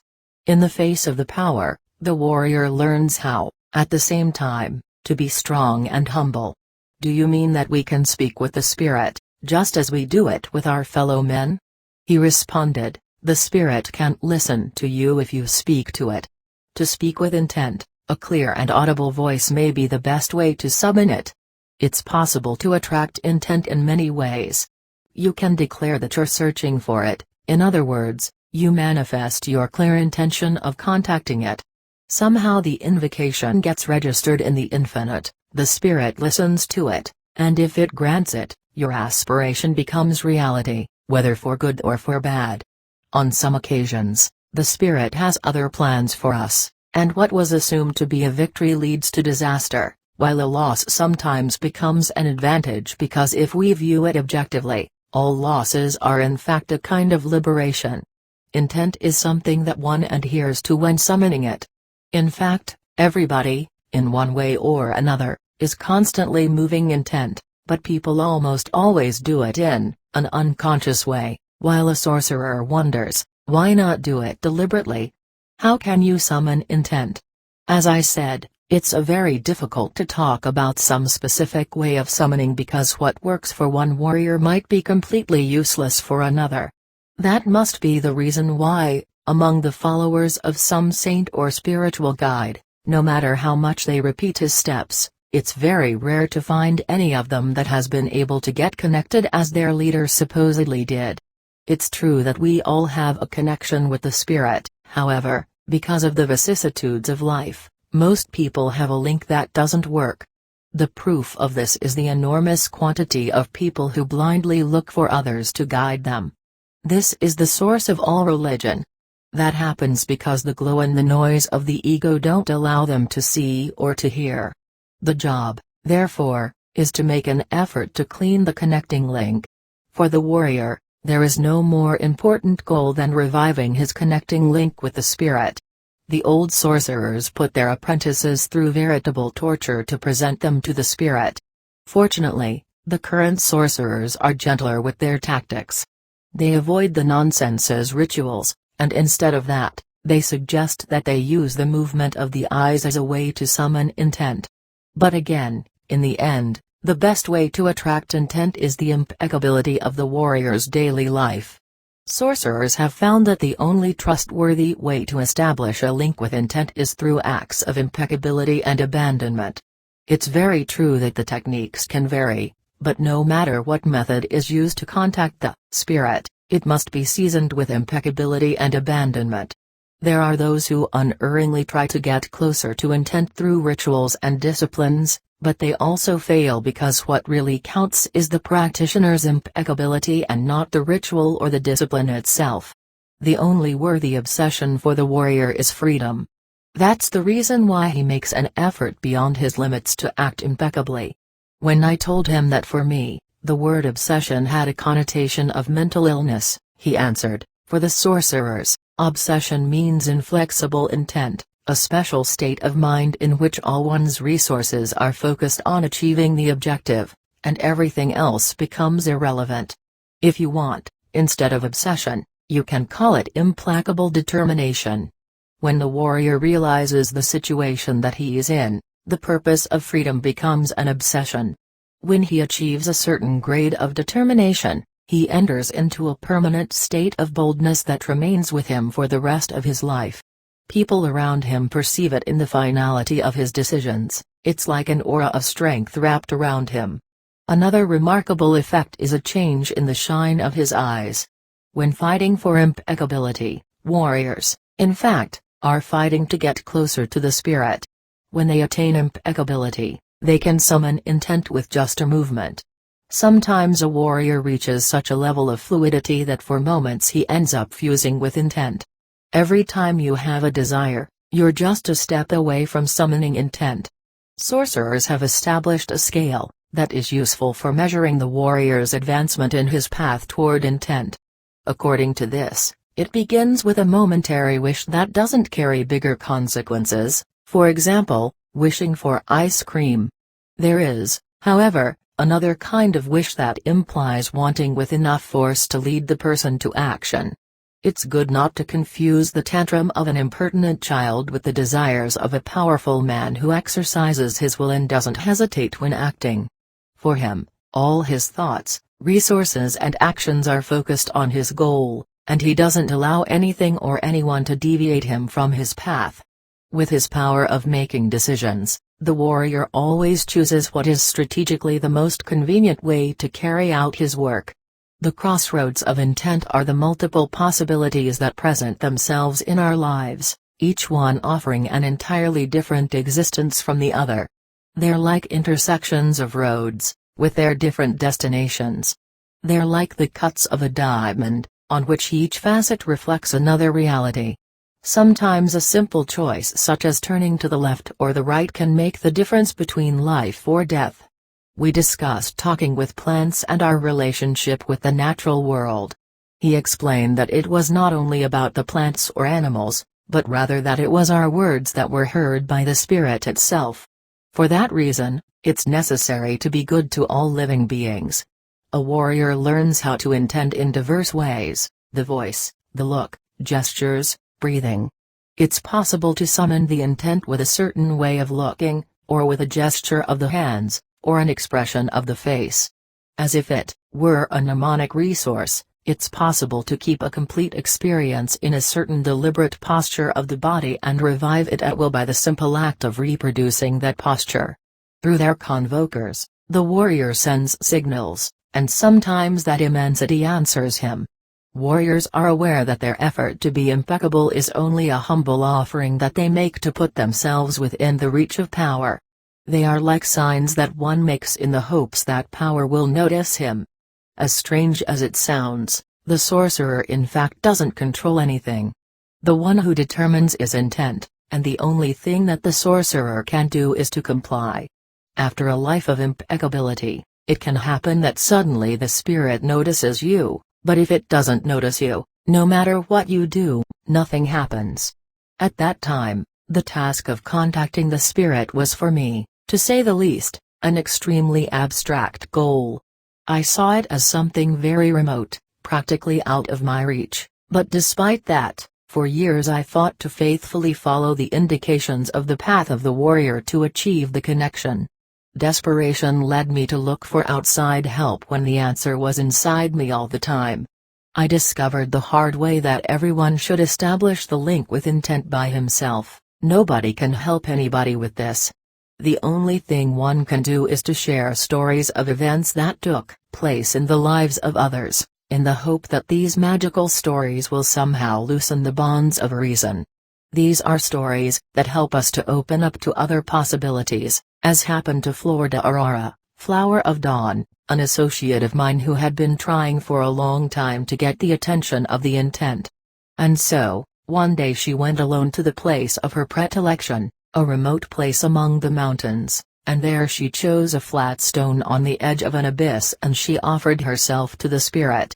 She told us that her offering consisted of a kind of dance, a movement that she did with her long skirt, which she herself had embroidered to use specially for that occasion. She said that she prepared herself for the spirit, perhaps like a bride gets ready for her husband. According to her, the ceremony to stoke the spirit took hours. As she hadn't received an answer, she took off all her clothes and knelt down with tears in her eyes and asked the spirit to accept her. Suddenly, such a powerful gust of wind blew that she got frightened. Naked and with her clothes in her hands, she began to hurry back down the hill, but, blinded by a cloud of dust, she became disoriented and fell off the cliff. She thought that that was her end, however, instead of dying in a broken heap at the bottom, the wind, in an act of love, sustained her in midair for several minutes before depositing her gently at the bottom of the ravine. She said that she remained there, lying down on the ground in a state of ecstasy. Her eyes shed tears, but she didn't cry from affliction or sadness. They were tears of happiness because she knew that she had been accepted by the spirit. Something similar happened to one of my comrades who similarly had already spent years sculpting his intention in the stones. He said that that was his way to polish himself, and that he did it in preparation for his encounter with the spirit. According to him, he had already done everything he could without ever receiving an answer. On a certain occasion, however, he went to fly a very special kite that he himself had made. That was when the spirit showed itself. It transported him and his kite a long distance from where he was. When he woke up, he knew at once that he had made the connection. However, the process of getting connected doesn't always entail such dramatic nuances. In fact, most of the time it happens very smoothly, as a whisper in the ear or a vision in a dream. But once the link is established, the warrior is never again the same. His past life is left behind forever, and no matter how hard he tries to return, he will no longer be able to. The requirements of intent in one conversation, he said. Each conscious being in the universe is connected to a line of energy. The act of exchanging lines is called aligning. Aligning allows us to experience perceptions different from the ordinary ones. Thus, it's possible to access to the whole content of the cosmic memory. Sensitive people that happen to have a fortuitous alignment may suddenly think that they were somebody else in another life, but what really happens is that they have hooked onto a different line of perception. The warrior doesn't feel any more or less important or special in any way, therefore, he doesn't stay waiting for the spirit to find and favor him, but rather, he goes to search for it in a deliberate way. To do that, he prepares himself, cleans his life of unnecessary things, fulfills all the requirements of intent, and then stands right in the middle of the road waiting to be noticed. What are the requirements of intent? I asked, and took note of his answer. Above all else, when going to war, one needs the daring of a hunter who respects his prey because he knows that he himself is being targeted by something or someone else, so, in the end, both are on equal footing. The warrior enters the battle for the sake of the battle itself, aware that each battle may very well be his last, so he always gives the best of himself, and the result doesn't matter a bit. One can say that he acts with total indifference, which is what we call detachment. He accepts complete responsibility for his actions, is pragmatic, keeps his emotions under control, and never allows himself to indulge in sentimentality or hysterics for any reason. Even though he doesn't know what awaits him, he moves with such grace that shows complete self-assurance. A warrior doesn't let himself be deceived by appearances. He takes advantage of every opportunity that appears in his path, and goes on with his work, taking care not to spoil his chances to find freedom. It's a requirement that he harmonizes his will with that of intent. He must be willing to do whatever is necessary to achieve his goal of freedom, and for that, it's necessary to transcend the desire for human accomplishments. Getting himself noticed has nothing to do with popularity or fame. Rather, it's an attempt to become accessible to power. The warrior isn't sparing in his efforts to achieve the connection. It's a matter of contacting the spirit with gestures, but not bodily gestures, although there are instances in which some dance movements have succeeded. They're gestures of detachment, gestures of happiness and generosity, giving without expecting anything in return. In fact, as I said, it's complicated to explain because what works for one is useless for another, but surely it's always possible to learn from other people's experiences. Intent is an impersonal force that only responds to the power of those who search for it. At the moment when one makes the connection, one knows without having to use words. When connecting with the source of everything, one becomes everything and nothing at the same time. The seers can see that some events leave marks in the luminosity of people, which are like scars that tell a story, that makes it easy for sorcerers to perceive things about people's lives. The marks of intent are events that have taken place in our lives, and that, in one way or another, have marked us. One can say that at some specific moment, something happened, and our lives changed forever. That something is the intervention of intent. The struggle of the warrior to be impeccable is nothing other than the fight to reflect intent. By flowing with the energy, an impeccable warrior can reflect the will of the spirit so well that each movement, decision or action is a consequence of intent. One may have been born under favorable or adverse conditions to carry out the work. In the first case, the best thing is to take advantage of the situation to advance as far as one can in the path. For those who get the other option, there's no better remedy than to face adversity. The experience shows us that to adopt the path of warrior is often like boarding a moving train. In the beginning, everything is extremely difficult, so that's when the fight is more intense and more interesting. It's also when many give up. To be successful, you need nerves of steel, lots of strategy, and exceptional bravery to conquer the obstacles that naturally present themselves in the path, and that's just the basics, like having food and shelter. Besides those things, one must confront the ambition to acquire possessions, the desire to form a family, and the tendency to lose track of the goal. It's very rare that the aspirant is perfectly coupled with the spirit without having to go through the purification process. Some are fortunate, they're born in a good home with a good family, while others are children of the street. Nevertheless, among both types, all that counts are the decisions that they make, so a homeless person can be a genius, and a millionaire an arrogant fool. In the face of death, the only thing that counts is how aware we are of ourselves and of our environment. That's what the warrior's work is about.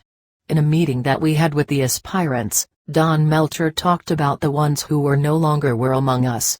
He said, "Now we can see that those who seemed to be the strongest were the first to fall. Everybody is busy, caught up in business and family. Sorcerers says that only those who have already died from human existence are allowed into the world of the Nagual. That means that only those who have cut their chains with the world can really be capable of adopting freedom as a goal. How can you expect that a father of family or a businessman, full of commitments and responsibilities, will have time for the spirit?" Many think that the stalking of the sorcerers is to deceive others, but in fact, it's designed to help the practitioner to become aware of himself. Only in this way is it possible to escape from the demands of the ego.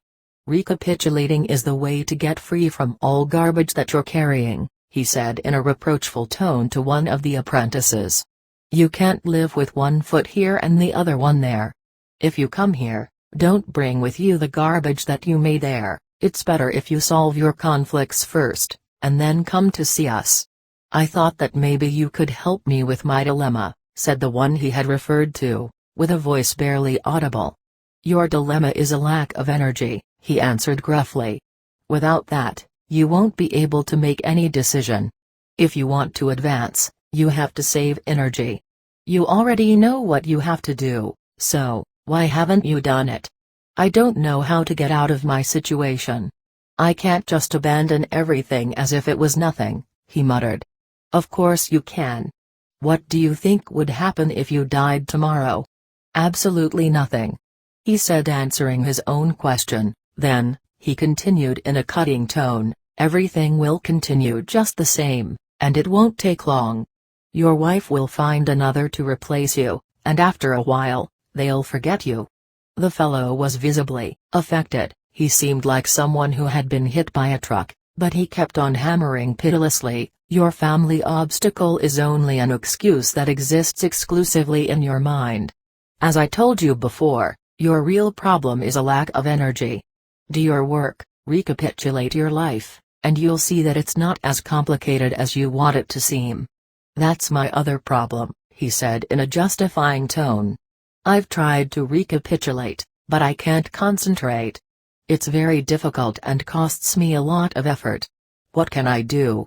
Don Melcher answered him in a severe manner, "The best thing for you is start to cut out everything that's not necessary in your life, then you'll start to get a feel for when it's the correct time to take each step.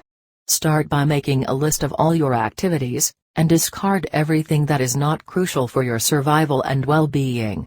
Only in this way will you find time to keep going forward. Then make a list of your memories, and start to examine them one by one until you've purified all aspects of each event. This is a 24-hour-a-day fight every day, and it's already difficult enough for those who are completely devoted to it. Imagine then, how difficult it would be for a common man, entangled in daily matters.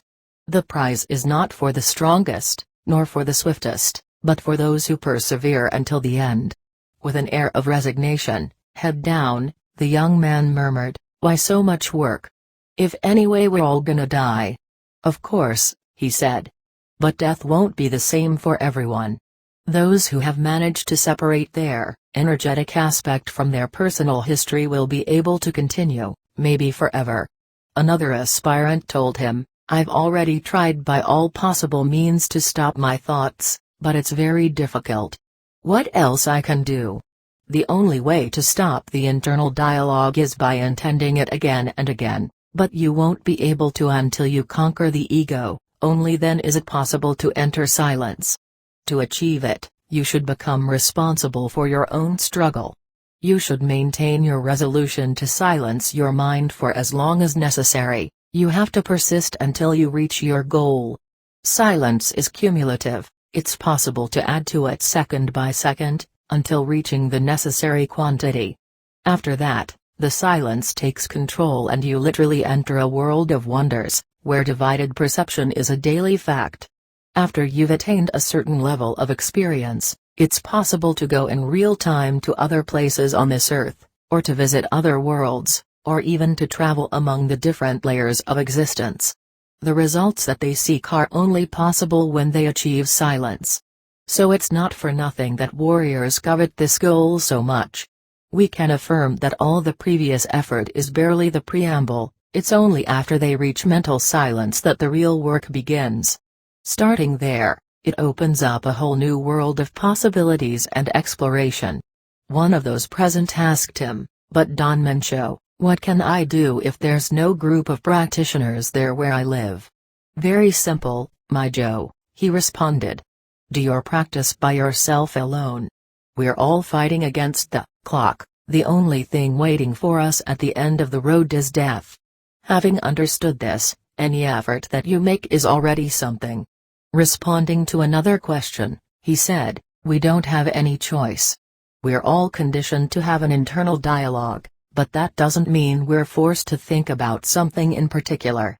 So, if you have to maintain an internal dialogue, at least choose wisely the topic that you think about, which means that, instead of giving free rein to the thoughts or weakening yourself with ideas of self-pity, you should create strategies that allow you to focus your thoughts on investigating transcendental topics.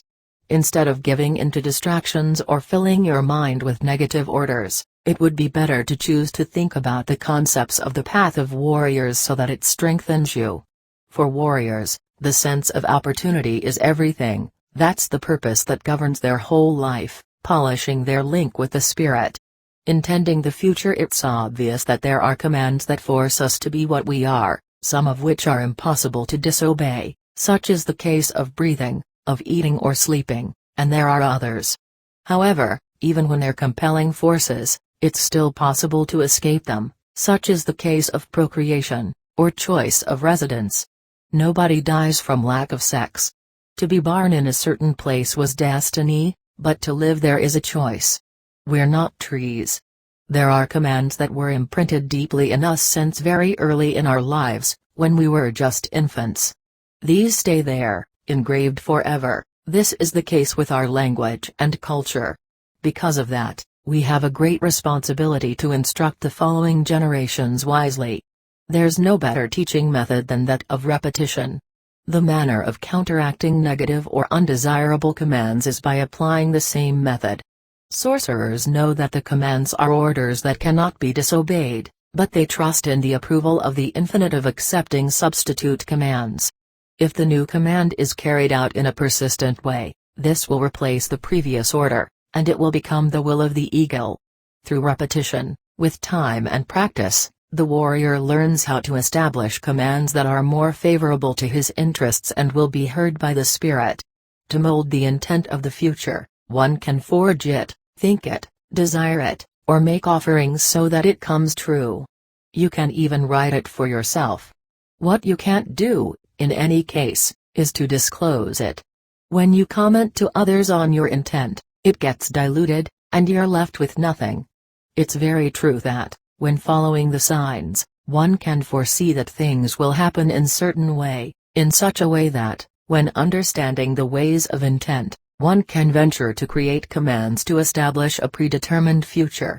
Most of the time, it's very easy to foresee the immediate result. If you throw a stone in the air, it will surely fall back. It logically follows that it's possible to foresee the future with a high degree of certainty. Sorcerers use their intelligence to design strategies so that they can achieve their objectives. It's good to keep in mind that, despite the use of sorcery, one never knows exactly how things will happen since there are too many variables. Therefore, you need to be flexible in face of exceptions. We have to recognize that we're immersed in mystery, and the details take form in the moment. Taking advantage of this knowledge, the warrior, instead of giving in to futile whims, intends a future to advance in his path that is almost never one of luxuries and wealth.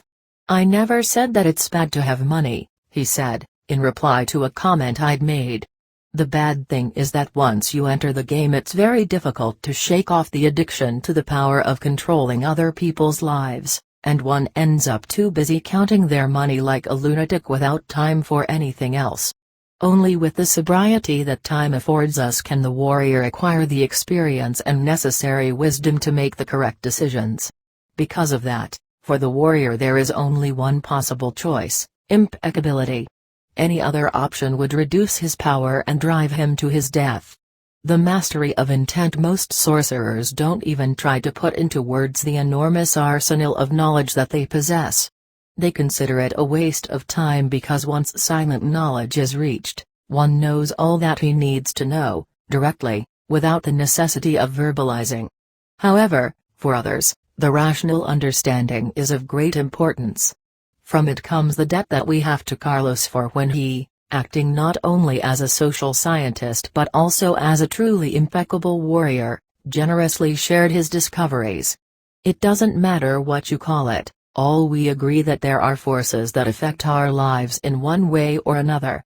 Some call it coincidence, luck, destiny, or even God, but warriors know that it's about intent.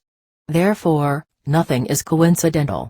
Intent makes up absolutely everything that exists. It affects humans and everything else in ways that are incomprehensible for the mind.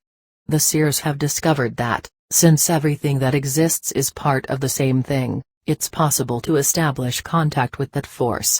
To do that, it's necessary to develop a genuine interest, perhaps similar to the interest that a man has when he resolves to conquer a woman.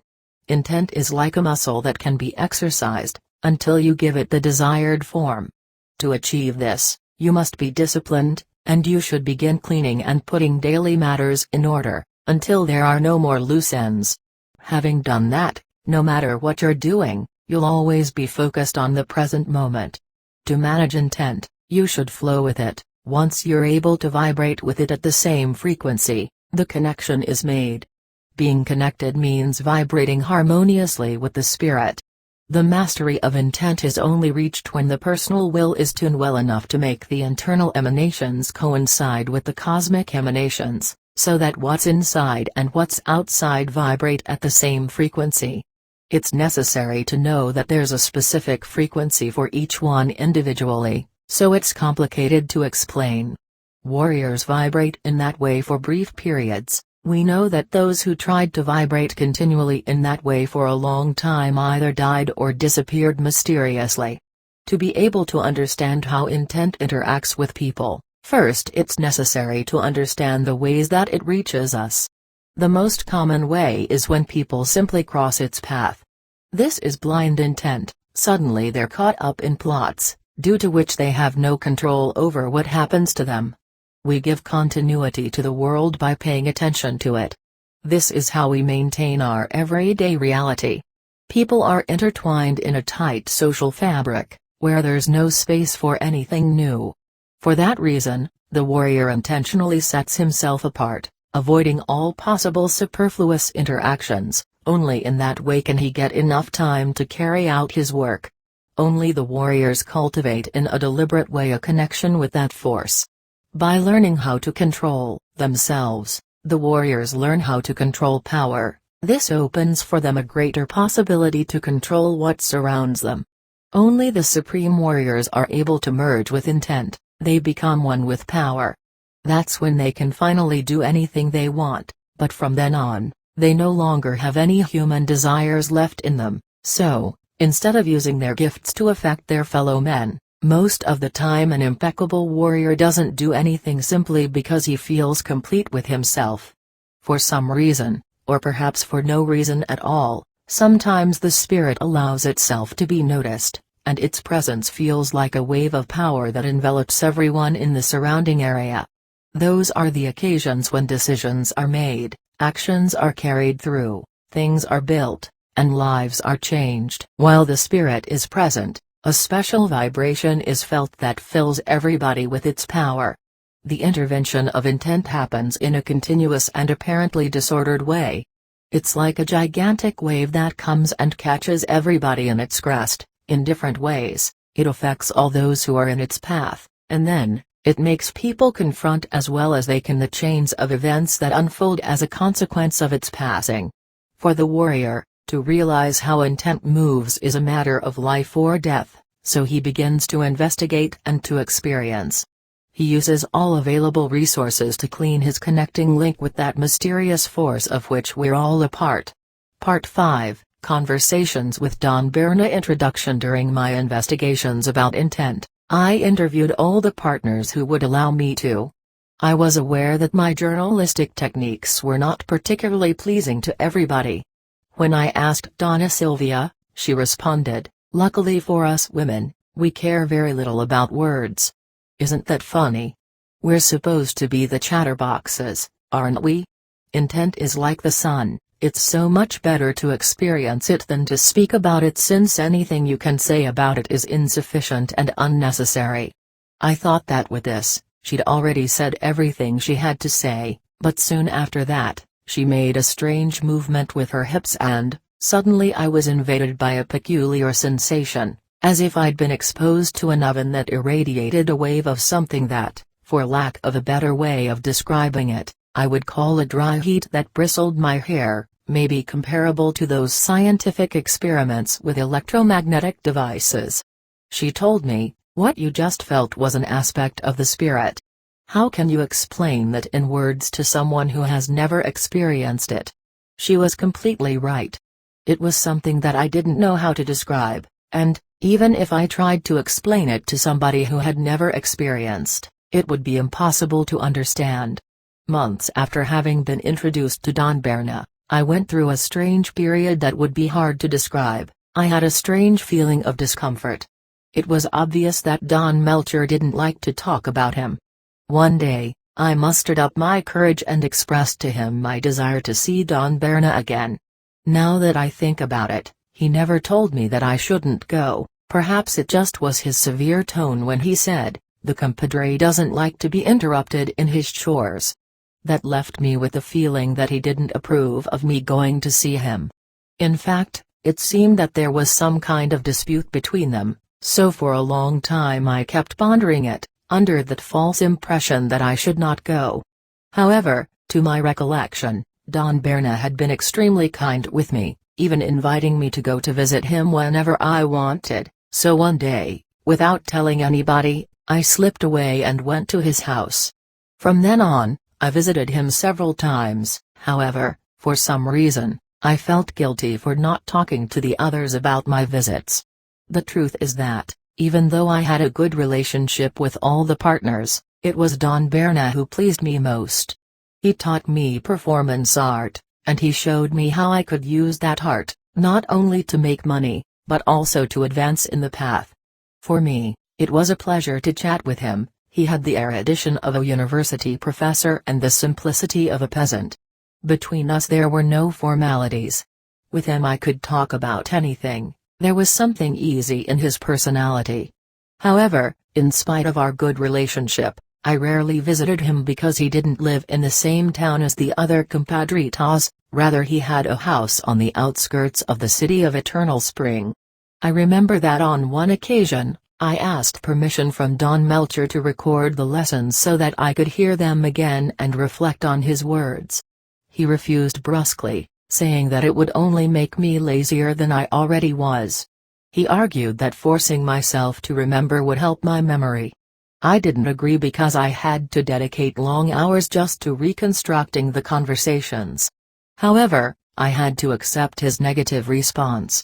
When I made the same request to Don Berna, he seemed to doubt it for a second. He closed his eyes in a strange way and, when he opened them again, he said, "Why not?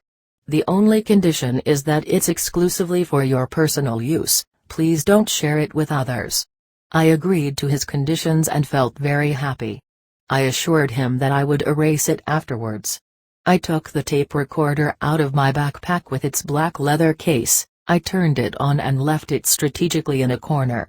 Soon we forgot that it was there, we ate, we laughed, and we talked about trivial things. He was a great expert on Carlos' work and, unlike Don Melcher, he had an infinite patience which I took advantage of to clarify many points of the books that Don Melcher didn't even want to hear about it.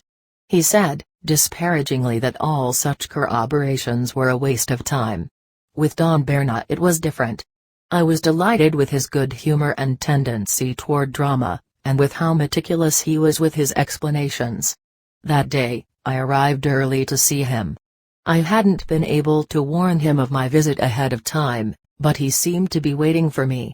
He invited me to go out for breakfast. We walked about a mile on an unpaved road until we reached the highway where there was an improvised restaurant beside the road. He said that they served a magnificent breakfast there. A pleasant woman who looked after the place welcomed us. She greeted him by his name, apparently, he was a regular. We took a seat at a table in the corner. One of the ideas that had impressed me most was that the spirit, being an impersonal power that gives life and form to everything that exists, could sustain a personalized relationship with each one individually. I asked him about that. There was a pause as a dog passed among the tables and came directly toward us. We were the only customers at that moment.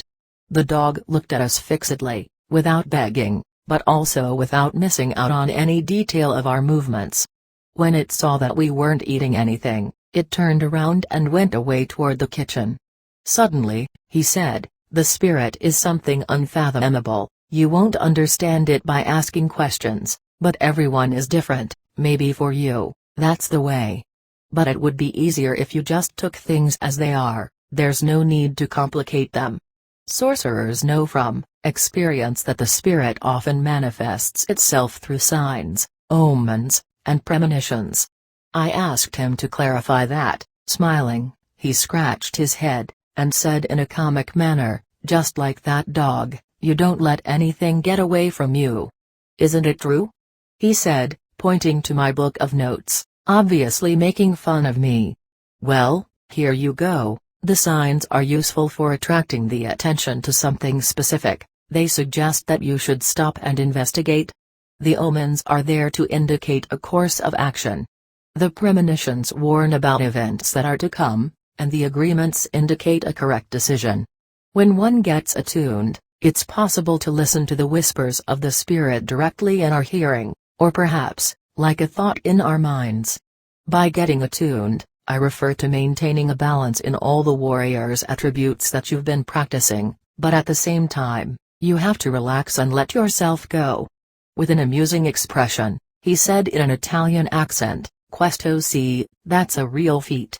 He continued, "From behind the noise of the world, and even from behind the noise of our own minds, there's a corner of peace. It's like the eye of a hurricane where everything is calm, even when there's a storm all around you. In that silent corner, it's possible to hear the whispers of the spirit, telling us what's what, and which path one should take. The task of looking for that special place inside oneself might take a lot of effort, but once you get there, it no longer matters how much noise or movement there is outside because you have found your center and nothing can move you from there. However, It's a real art to know how to discern among the different kinds of thoughts that assail us. Could you please explain to me the difference between the types of voices? I asked. Is the voice of the spirit a sound inside my head, or could it be that it speaks to us through other people? To learn how to recognize the voice of the spirit is a matter of great urgency. One should learn how to separate it from our habitual thoughts or the other noises of the mind. The difference between the voice of seeing, the inorganic being's voice, and the whispers of the spirit is that the voice of seeing describes to you what is happening. When you perceive it in the second attention, it's a guide voice that tells you what's what in that other realm. The whispers of the spirit, on the other hand, are advice on how to act, like an intuition about which road you should take, while the voice of the inorganic beings is the one that suggests acting according to our emotions, knowing that the predominant thing for us is our personal importance. For that reason, it's crucial to avoid making decisions based on emotions. It's necessary to realize the difference, which is that, when the spirit speaks, there's always a certainty felt in the gut that things should be that way. Doubts only arise if we give our mind room to interpret. To hear it, it's necessary to pay attention because the spirit speaks in a very low voice, an almost imperceptible whisper. That voice that we all hear inside our heads that some identify as the voice of the conscience is often used as a way of communication by the spirit to tell us things, to suggest directions to take or what decisions we should make. The most outstanding characteristic is that, when we pay attention, we're filled with a wonderful feeling of peace and happiness for doing the correct thing. The voice of intent is the incredible quality that the universe has of speaking and saying things to us, sometimes with words, but most of the time by means of signs. Every bird that flies, every person we speak with, each leaf that is carried by the wind, everything tells us something. They send messages, and if you had the speed to catch them, you'd receive instructions directly from intent all the time. That's being connected. The most frequent way that it warns us is through dreams because, when we're sleeping, the ties of reason get loosened. Sometimes, the spirit uses animals, plants, and elements, or even our fellow men to transmit its messages. Intent intertwines the threads of life in the most extraordinary way, inscrutable in many ways. For that reason, the warrior's job is to be alert all the time. Nobody knows where the sign will come from. Only if you keep your internal dialogue silent is it possible to grasp the messages that it sends us. The important thing is that each one be able to find his own natural avenue to power, since it's different for everyone. The messages of intent are personal, nobody else can't listen to them for you. If the warrior is flexible, he'll listen to what the spirit says and he'll make adjustments accordingly.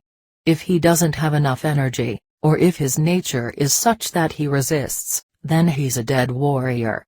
For example, if you shut your mind up for just 1 second, you'll perceive the voice of the spirit telling us, "What's what at this very moment," he said, looking at me quizzically. It was as if his look was pushing me to be quiet.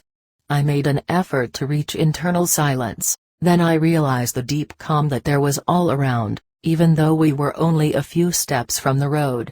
After a moment, he continued, "We could say that the signs of the spirit are like an invitation to play," he said, with a captivating smile, as if daring me to ask. In my academic training, I'd learned how to take note of key ideas that demanded a bigger explanation, so I wrote in my notebook "invitation to play" followed by a question mark. A little girl who seemed to be the woman's daughter served us a breakfast that, in spite of being simple, was truly delicious.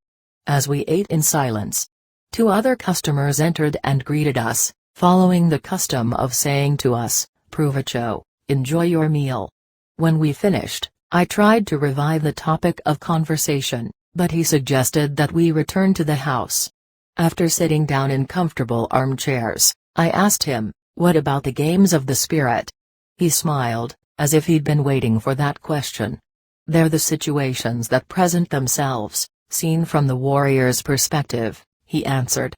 "Ordinary people see them as the misfortunes of real life. Therefore, it's the responsibility of each one to know which battles to enter, and which to avoid. In fact, If you think about it, everything in life can be summarized like that.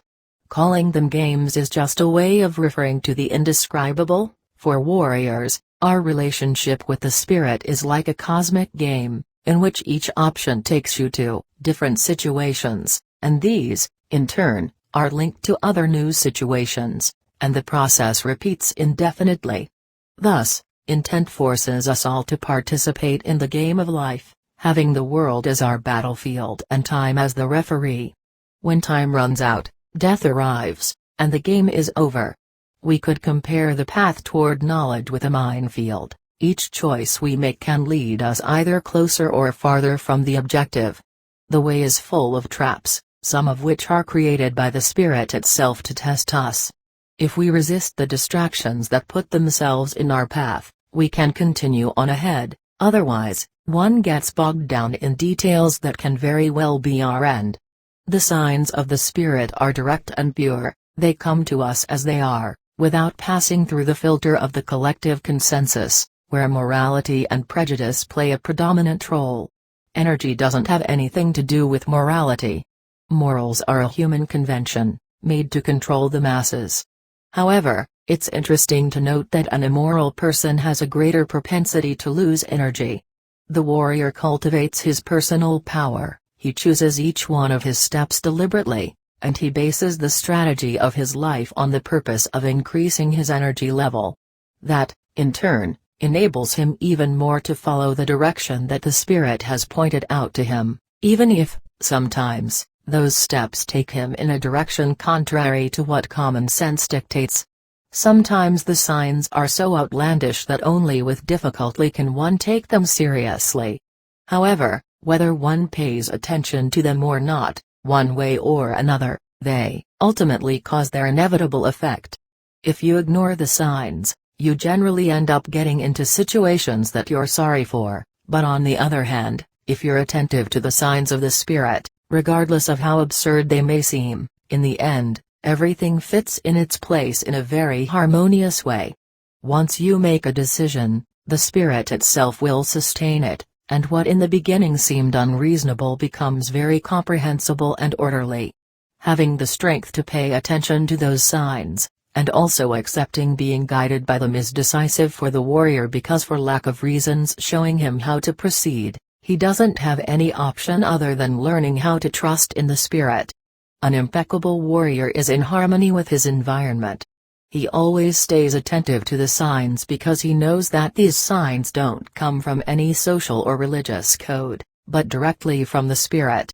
At that time, due to my philosophical preconceptions, it was very difficult for me to accept the idea that a supreme force controlled human destiny.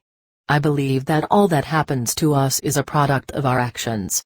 It's true that sometimes maybe we don't understand the nexus that unites a result with its cause, because it can be hidden in some dark corner of the subconscious mind, or maybe in some distant past when we didn't even have the parameters to properly discern things, but I maintained firmly that everything is causal. I told Don Berna about my ponderings. I wanted to corroborate his impressions on this matter.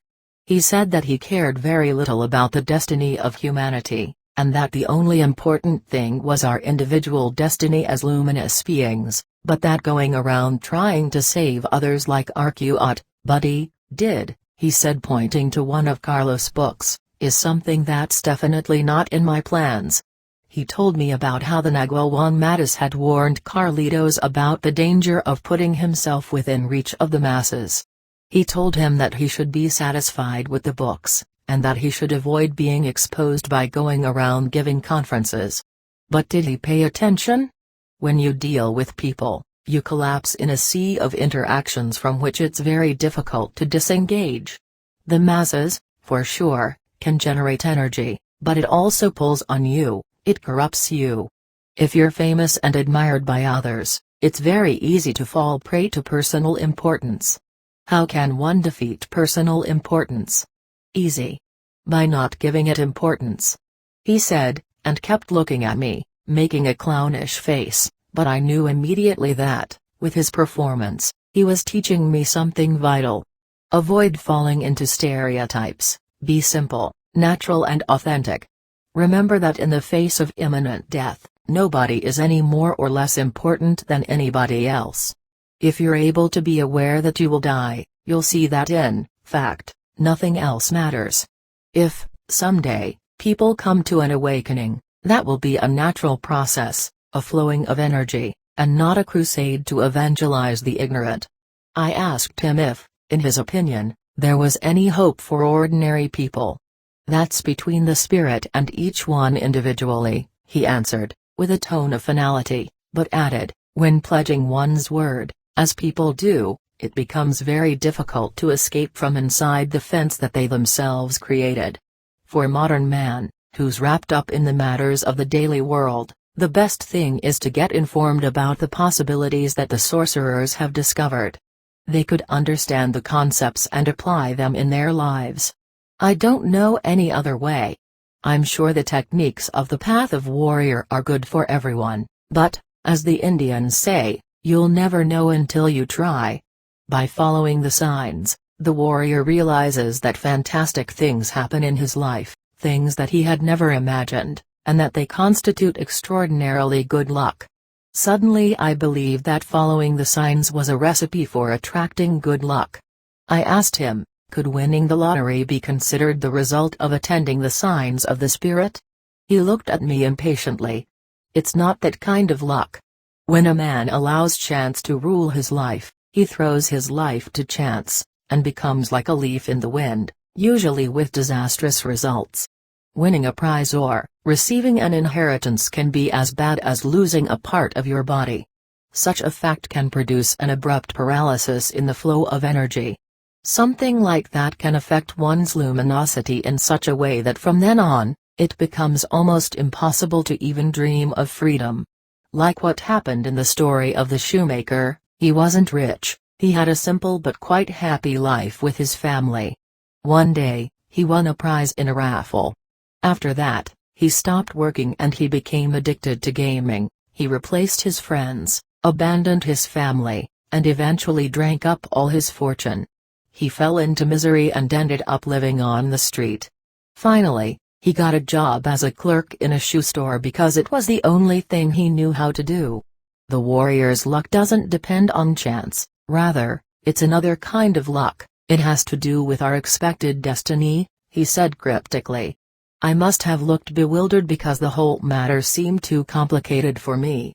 He seemed to understand. He remained silent for a moment, as if to allow me to reflect. In fact, it surprised me that he had spoken in such terms. So I requested that he clear up the confusion. Do you mean that we have a fixed destiny?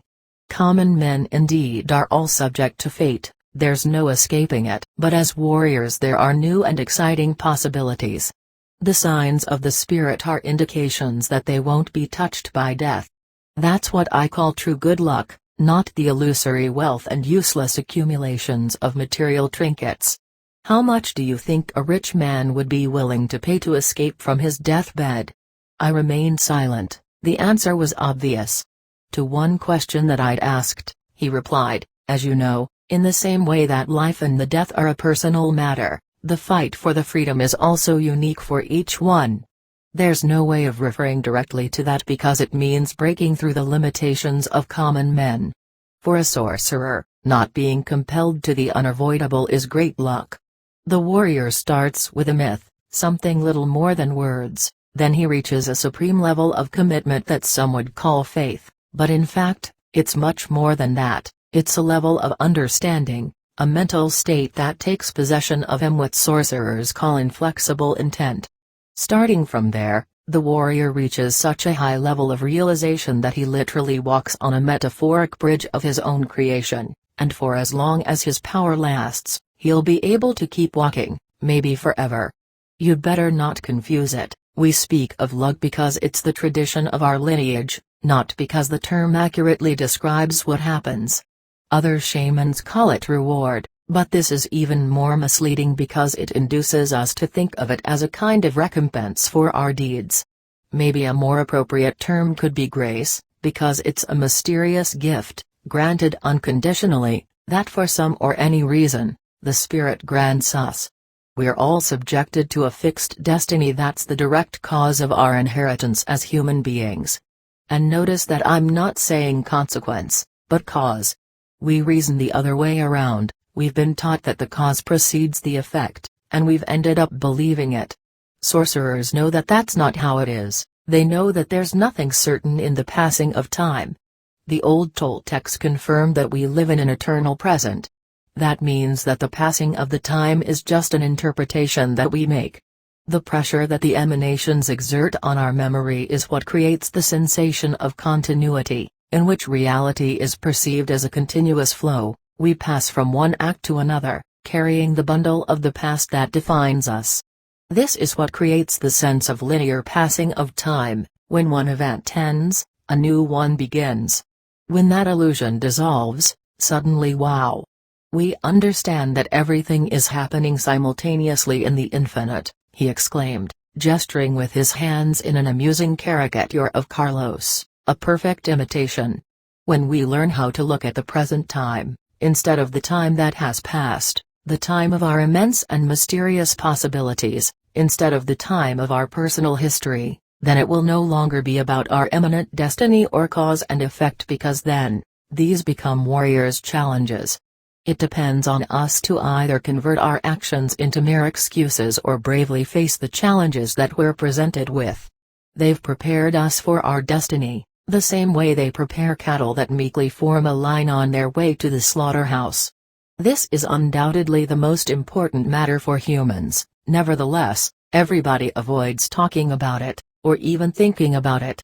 Some may dedicate a few minutes every year to visiting their dead ancestors, but they avoid thinking about that reality. In fact, nobody believes that tomorrow they'll be there, buried, together with their deceased loved ones. Others cynically make jokes about it, as if the lack of respect will liberate them from the destiny that awaits them, but when the hour of the death arrives, for sure they'll no longer be joking.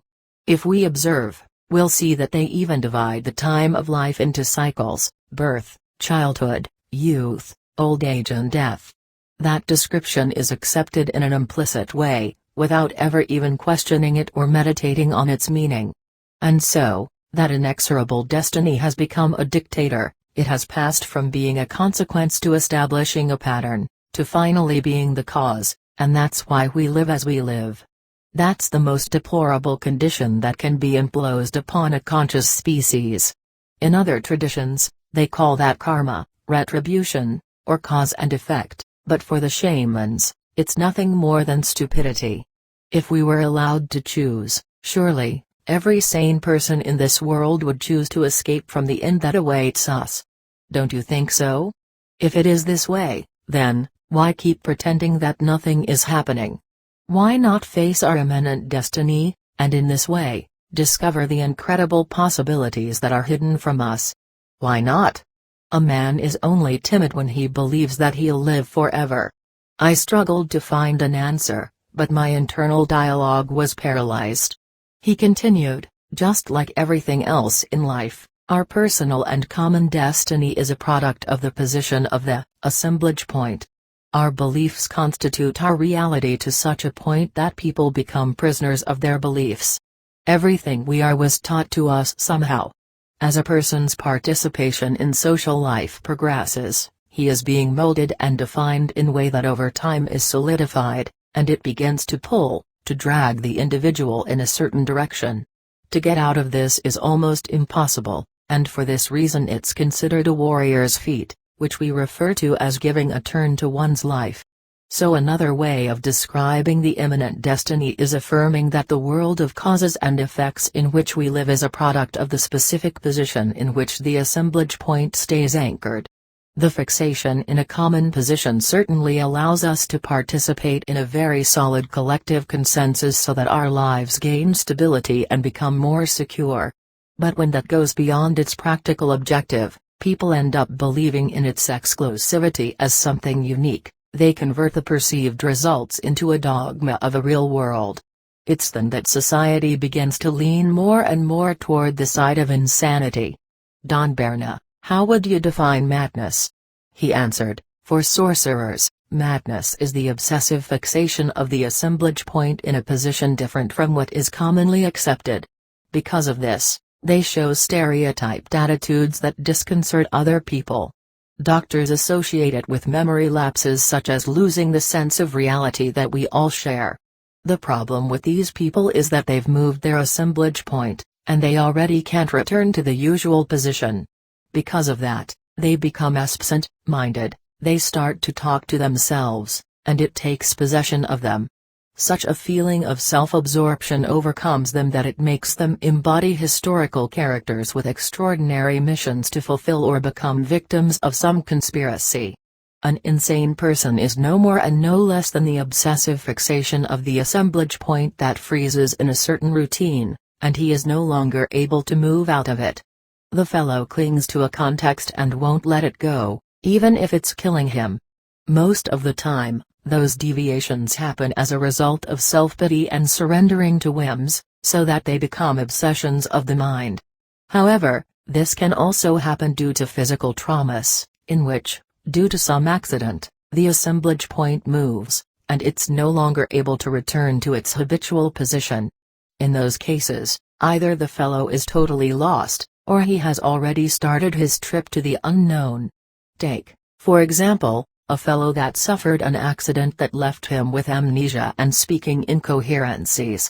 He has difficulties with motor control, in fact, he's declared insane by the doctors.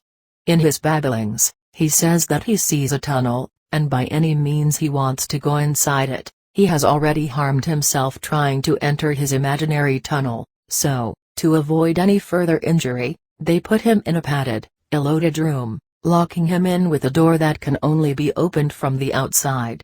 They shouldn't have been surprised, then, when they opened the door and found that there was nobody there. The crazy one had vanished, never to be found again. A similar thing happened to a healer who lived in Spanish colonial times. They put him in jail for the crime of practicing sorcery. They accused him of curing sick people with the devil's help. They say that the sorcerer of the story drew a black door in the wall of the prison with soot, and that one day he simply disappeared without a trace. The other prisoners who shared the cell swore that he left through the door that he'd drawn. In a certain way, we're all crazy. The difference is that those who share the same description of the world are considered healthy, while those who don't achieve it are considered crazy and are treated as a danger to society. It's interesting to note that something very similar happens to a sane person, since the attention works the same way in both cases. The difference is that the sane ones have learned how to take a break from the rigidity of their attention. They succeed in distracting the mind with their daily activities. All that generates a protective shield that provides them a moment of relief. This is how one keeps their sanity. The opposite of attention is distraction. The first requires a considerable effort, as one has to focus the interest in something specific, without deviating their attention for a certain period of time. The longer one is able to maintain concentration, the more attention he has. The distraction, on the other hand, is a necessary break that should be given to the attention. Knowing how to strike the appropriate balance between the two is the secret of mental health. One experience that everybody has probably had on occasions is when a song gets stuck in their mind, and it seems like there's nothing they can do to stop it. For many, it's just an annoying sensation that goes away after a few hours, as opposed to those who, like playing a broken record, can't get themselves out of the loop that they've entered. When somebody spends a long time without taking a break from the rigidity of their attention, a moment comes when he is no longer able to maintain consensus reality, and the world crumbles. Thus, we feel the pressing need to sleep every night. The lack of suspension of mental activity can cause serious flaws in performance, and it can even generate a behavioral crisis, in which the fellow loses control and acts without taking into consideration the damage that he can cause to himself or others. Surprisingly, in the practices of warriors when they're trying to stop the world, they want to reach that same state, but in this case, there's a purpose behind it. A warrior knows what he's doing. He never loses his sanity because he's deliberately looking for those results. He knows that, when the internal dialogue ceases, The world disintegrates, but he stays in control. He could be seeing the devil himself without letting anybody notice it. Any loss of control over oneself, be it total or partial, could be defined as a kind of madness. So, when ceding the control of our decisions in order to adjust to social norms, this brings us closer and closer to that state. It's not strange, therefore, that, in modern society, where the social coercion over the individual has reached prodigious levels, personality disorders are growing proportionately. Those disorders that have already become widespread generate more and more pressure, involving everybody in activities that, viewed objectively, are acts of collective madness. It's a vicious circle, difficult to break. This happens when we allow intersubjectivity to interweave our perception of the world. We can call that pitiful state normal, but it's a far cry from the voluntary sanity of the warrior. For sorcerers, the human race is made up of individuals of various degrees of madness. According to this criterion, the more someone adjusts to the collective description, the crazier he is. Under these conditions, there is a natural thriving of the phenomenon of intersubjectivity, the property that humans have of building a consensus reality above the world of the senses. When a person doesn't agree with others about what he perceives, they say that he's hallucinating, and, when the whole society hallucinates at the same time, they call it the real world. Our reality exists because it's interconnected by the natural magnetism of the assemblage point. We weave an enormous net of agreements, so the functioning of the senses is no longer normal. Instead of using them to perceive the world as it is, we use them to build a world of objects and meanings that are a concatenation of the collective description. We're connected by our agreements. We model and remodel them, but we never break them. The force of those agreements is such that we all meet daily at the same position of the assemblage point, as if it was the only possible option. Is there some way of breaking up the knots of those agreements? I asked him. Yes, he answered. The key to the intersubjectivity is the syntax. When confusing the symbol with the reality, society ends up trying to make things and the relationships among them behave in the same way as the words that describe them. If by some chance they stray outside the fence of the syntax, people get scared, they censor their memories, and they even seek out psychological therapy.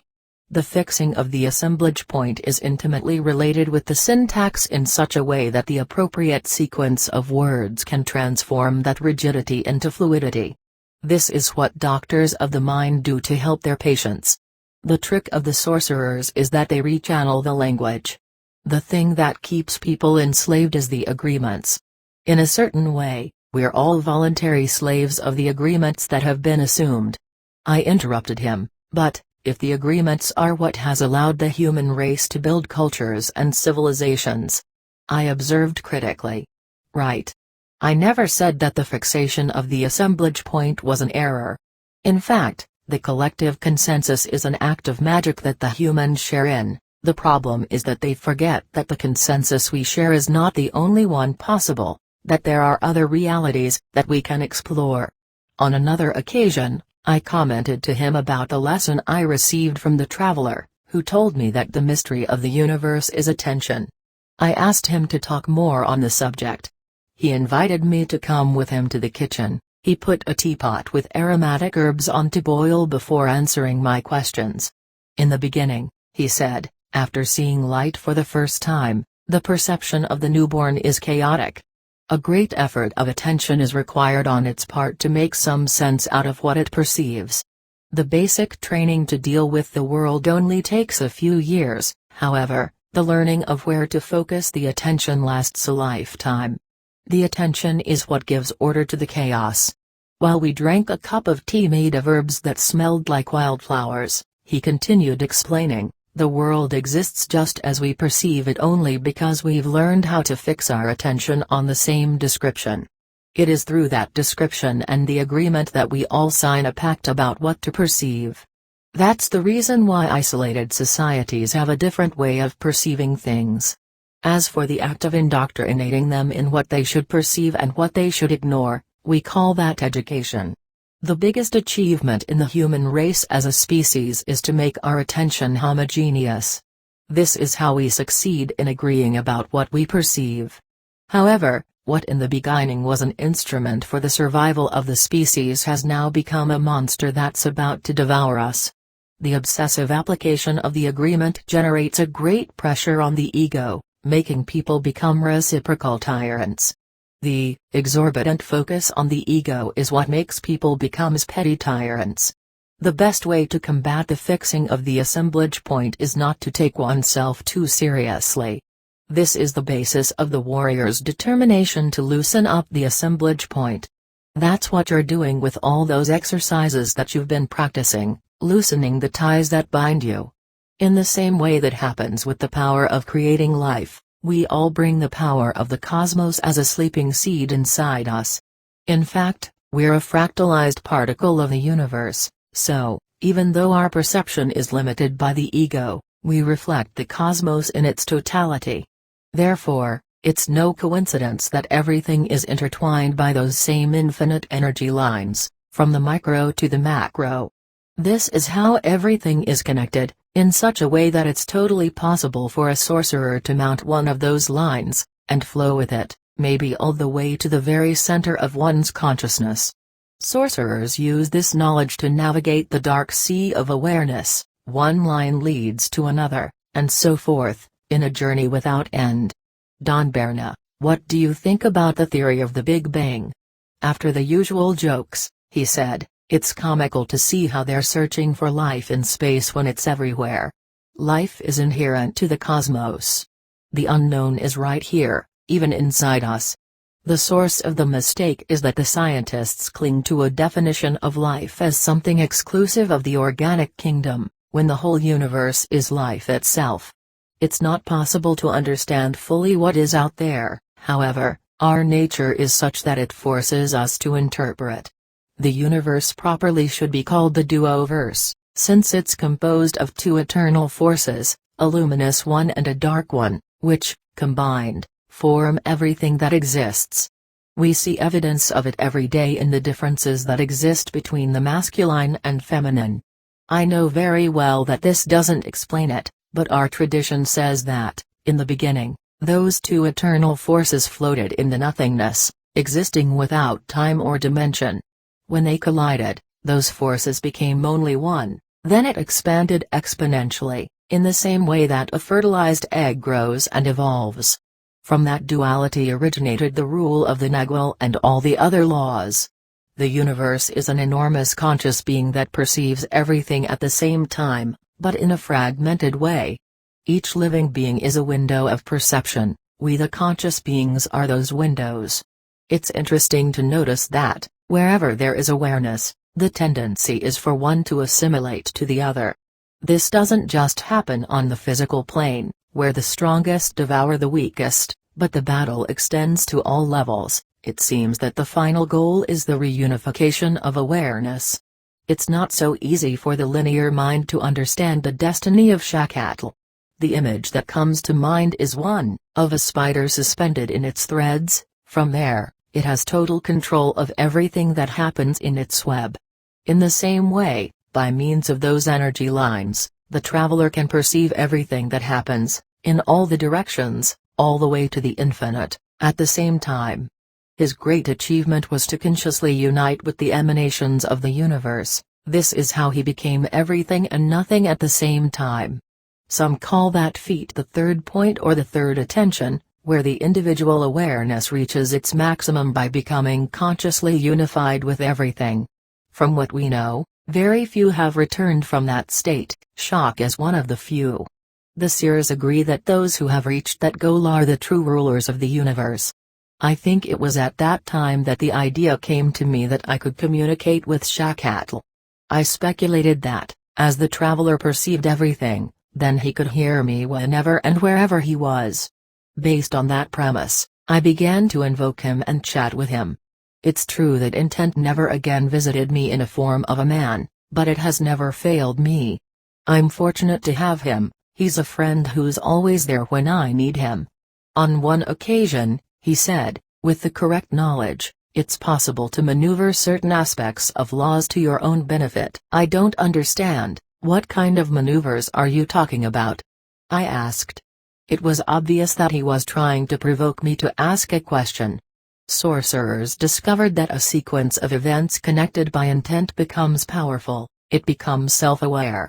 So we could say that the wind or a stream acquires knowledge and becomes a power in itself because it's no longer just the sum of all its molecules and the forces associated with them, but rather it acquires its own will and becomes an expression of intent. Sorcerers, knowing this, use that power for various ends. But what kind of will can exist behind a flow of water? That's obviously a natural phenomenon, I asked, irritated. I felt confused. He answered, unshaken, the shaman takes all movement, wave, or vibration for what it actually is, the expression of some kind of will. If you know how to approach those powers, it's possible to create a friendly relationship with each one of them. The elements are real entities, powers that exist by themselves, with which it's possible to maintain a personal relationship. The sorcerer relates directly with the flow of the elements, as if fraternizing with a friend.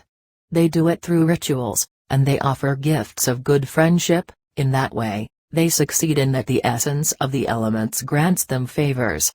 After a brief pause, he said in a serious tone, nothing is free, everything has a cost. To receive something, you must offer something. I told him that, in my case, the healers didn't charge me anything. In response, he said that not everything was measured in terms of monetary value, and that I'd been paying the price of knowledge from the day I arrived with them. For each step that you advance, you should pay conscientiously. To approach intent, we all have to pay the price, which is the daily fight for impeccability. The price that the warrior pays to get connected with intent is not so much in the procedures as in impeccability and perseverance. It's interesting to notice that, only when one feels that he has paid the fair price does the path open up. The curious thing is that in a certain way, it's we ourselves who determine the amount that should be paid. I asked him about the practical use of that knowledge. He said, sorcerers see how everything is vibrating at a certain frequency, the thoughts that are emitted are like radio waves that can be perceived. In fact, almost everything that sorcerers do is possible of being replicated using the laws of science. For example, it's perfectly viable to capture thought waves, or to locally cancel the law of the gravity, or even to use energy to be transported some distance. I think that someday the scientists will find the way. Does that mean that sorcerers see thoughts like waves? I asked, trying to understand what he was saying. It's more like a sensation, he explained, that's perceived as a flow. Thoughts, very often, are associated with emotions that are expelled outside of the energy cocoon as if they were waves or clouds of different colors and temperatures, so sorcerers know what to look for and what to avoid. Seers know the intention hidden behind words by seeing their colors. This is how they know what's behind what people say. For that reason, it's very difficult to deceive a sorcerer. The feelings associated with the words are of a certain color, and sometimes they come accompanied with waves of heat or cold. The foolish chatterboxes are seen as a muddy blur of mixed colors, like in some modern paintings. Contemplative people's thoughts, on the other hand, are seen with different colors, but there's less agitation in their interior. For a sorcerer who travels to the unknown, the fixedness of the attention is like an anchor that he uses to stabilize the perception in any new position that he's able to reach. What they do is examine in detail each article in their sight. When the element begins to distort, they pass to another. So, without caring where they go, they use that technique to stay focused.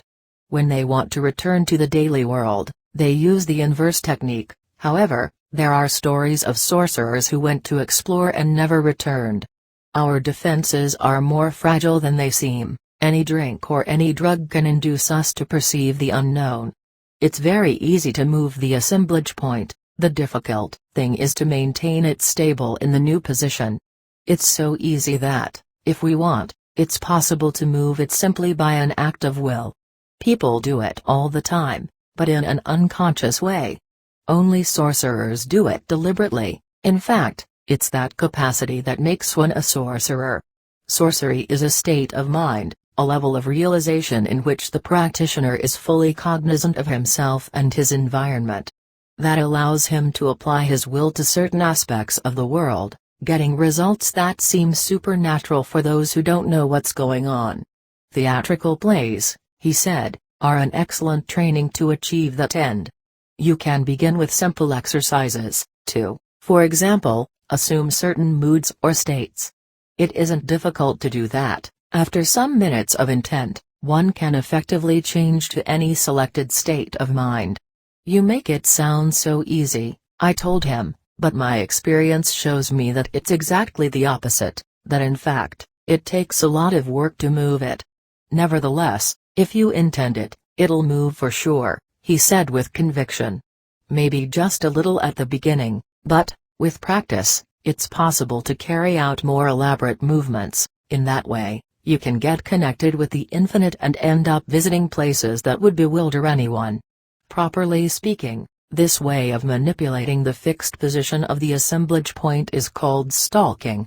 When stalking, we explore the world like predators, but, after a time, and, mainly when one ends up forgetting that the fixation of the attention has been a product of a choice, the technique loses its effectiveness, and one lapses back into the everyday world. This is what happens when, for example, a puma discovers the route of the antelopes. At the beginning, his stalking will get results, but soon after, the ruminant will abandon that route because they too will have learned how to stalk the predator. If the puma is too stupid to change its habits on time, it'll end up dying from hunger. Maybe a better example would be the parasites. As you know, there are organisms that are able to convert other living beings into their food. They don't need new prey because they get enough just by taking some of the vitality of their victims without killing them. But those colonies of parasites that have reached an optimal position of reproductive efficiency, instead of increasing their possibilities, in fact, they drain them because they've killed their prey, and, contrary to the puma, those colonies can no longer move to find another victim, and they end up perishing. It's for that reason that natural selection favors the evolution of those organisms that can strike a balance between fluency and fixedness. The ecological problems that modern man faces today are the result of the fixity in the position of the predator. We've reached such a grade of efficiency as predators that we've placed our own existence as species at risk because, just like the parasites, we don't have another place to go. Our success as predators has become our greatest threat. While reviewing my tapes, I noticed that something had escaped my attention. During one of our conversations, he'd asserted, "We follow the mood that the ancients left to us." So, the next time I went to see him, I asked, "What did you mean by mood, Don Berna?" He answered, "It's a kind of language, an implicit acceptance of a world with no ordinary meanings." For outsiders, it seems like something absolutely incongruous, but for us who share the tradition, we understand each other perfectly. You know very well what I'm talking about. He was right. Right from the start, they'd been teaching me more with actions than with words, based on a tacit agreement that was assumed among them and that didn't require bigger explanations. For example, instead of considering that things are material objects, sorcerers see them as different vibratory frequencies. A person is not a solid body, but a bubble of vibrant energy. Dreams are not fantasies, but a real space where you can act in a conscious way. He said, our perception of reality, either mentally or physically, is just what we focus on.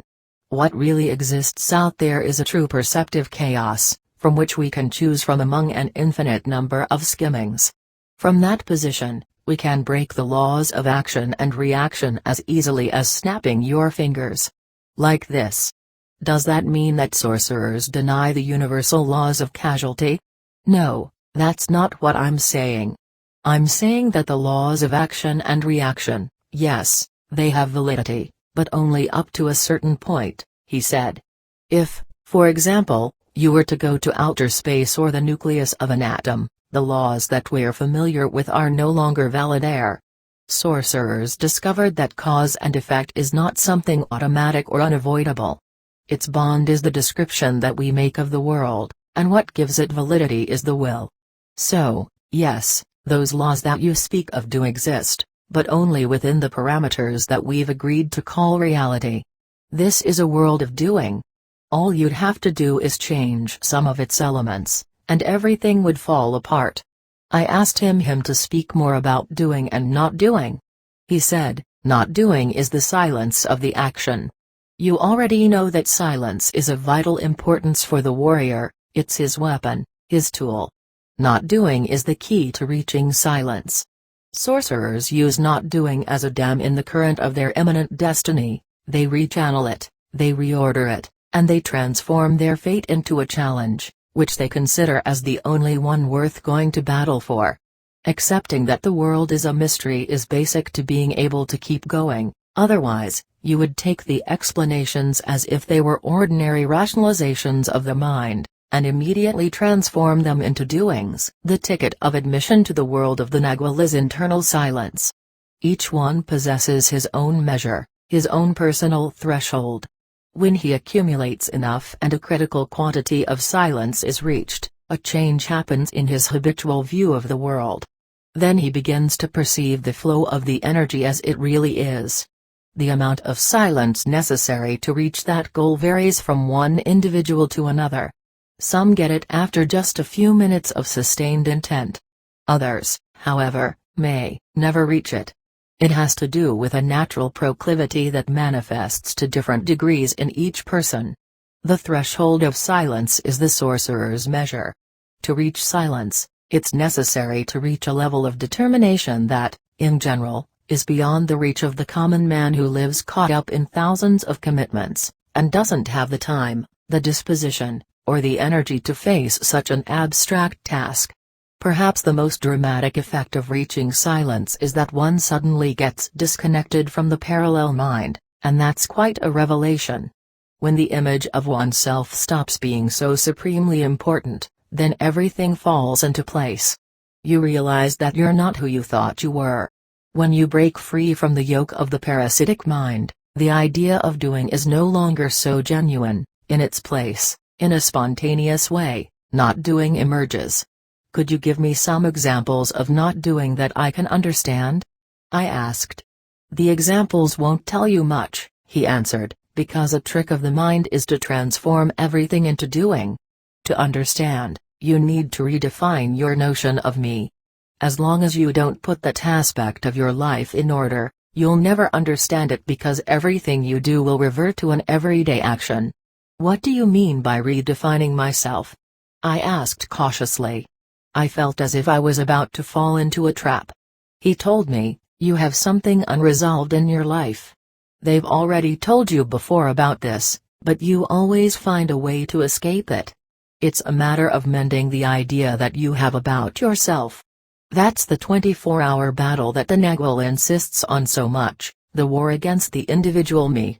Not doing momentarily interrupts them feeling of I am, but it's only an exercise. A preparation for the total collapse of the ego.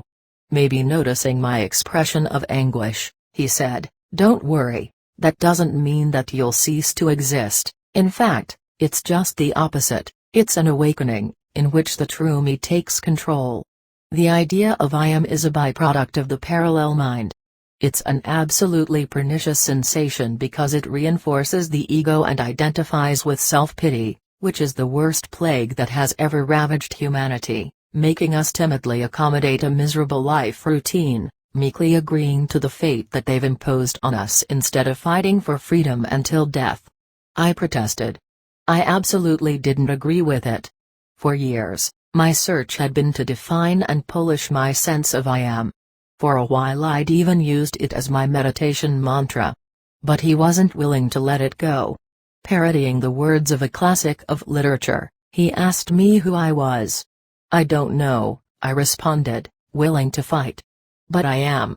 The problem is that you don't know it because, if you came to know it, you surely wouldn't like it, since you're a jumble of feelings that fight hopelessly to find a center of equilibrium. But that secondary center that you call me, in fact doesn't exist. It's only an illusion, a descriptive assemblage that creates the illusion of me. Our true being is in silence, and it doesn't require bigger explanations. The goal of the warriors is to perceive directly, without having to pass through the customs of reason, where the fact, after going through the filter of interpretation, loses its true meaning. Humans are the only ones who have to appeal to words to establish the feeling of being. Animals don't have that problem. What should be something simple and natural has become a crossword puzzle, a parody. To constantly repeat "I am like a parrot" may seem like an innocent thing, but when you realize that you're lost in a labyrinth of the ego, not knowing who you are and not being able to find a meaning for your own existence, many prefer to commit suicide. I am is a command. With those words you program yourself to avoid any state of consciousness or perception in which the image of yourself doesn't play a clear and dominant role. That phrase exacerbates personal importance. Do you realize how much passion you defended your precious me with? He asked me with a mocking smile. I remained quiet. I didn't understand the reason, but I felt threatened. That command makes you heavy. It quells any attempt to give fluidity to the assemblage point. So for you, all those exercises of not doing you've practiced become useless. The identification with me is what keeps you anchored to the world of reason. Sorcerers compare human beings to ruminants that, by fixing the attention only in specific areas, tear out and chew up mouthfuls of the world that surrounds them, ignoring all the rest. Then they regurgitate those mouthfuls of perceptions, to ruminate them through the me, where everything becomes a reasoned interpretation, so that the perceptive entity becomes an interpretive identity, and their testimony becomes a reflection. So, in fact, that second center for assembling the information works as an anchor that maintains the assemblage point lodged in its habitual position. It rectifies and adjusts the direct reading that we unceasingly make of reality, transforming it into something convenient or acceptable, according to the parameters that we've learned. As soon as the thoughts are silenced, one recovers the ecstasy of existing, and copies of any nature are no longer accepted. After a life of learned submission to reason, the rigidity of perception becomes predominant to such a point that it obscures all other centers of perception. A moment comes in which one no longer gives credit to any perception that has not previously gone through the censorship of reason, and anything that is seen as a threat to that fixed position is bad or simply doesn't exist, or both things at the same time. It's for this reason that common people have such conflicting feelings about the sorcerer's idea. What centers are you talking about? I asked, hoping to take a break from the topic that we were discussing that caused me so much anxiety. As they've already explained to you, the human being has 8 main centers, each one with its own perceptive function. In ordinary people, only 2 of those centers are functioning, while for them, the other ones are just vague sensations. In the sorcerer, all the centers have to be integrated and working fully, only then can he claim the totality of himself. When he achieves such a feat, words are no longer necessary because he can perceive with the whole body without the necessity of explaining to himself rationally what he's perceiving. Could you give me an example? I grumbled from my seat. Each one of those energy centers is related to a specific organ. For example, reason is connected with the brain, and feeling corresponds to the heart. The heart is a sensitive organ that requires care. It's necessary to treat it kindly. Bad treatment of that center is the main cause of heart attacks. The same happens with all the other organs. The sexual organ, for instance, perceives intensely and it knows a lot, but, once those perceptions go through the interpretive filter of the brain, the sensations are given names and labels. This is how original perceptions get filled with prejudices and fade away, leaving only a copy of low quality, full of words that try to explain things verbally even though they can't be explained.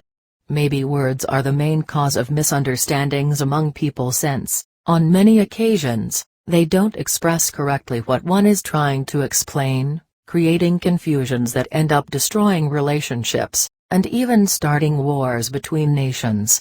How can someone activate the other centers? I asked, full of curiosity. The cures, massages and exercises that you've been practicing are the means to achieve that. When working a certain organ, it's revitalized and begins to send stronger signals that the warrior learns how to perceive and interpret. To my dismay, as soon as he finished his explanation about the centers, he resumed the previous topic. I am is a made-up sentence, its interior is hollow, and it feeds on a nucleus of insecurity. Not doing is an interruption in the flow of the habitual interpretation of the world. As long as you're not able to overcome the feeling of I am, there's no way of stopping that flow.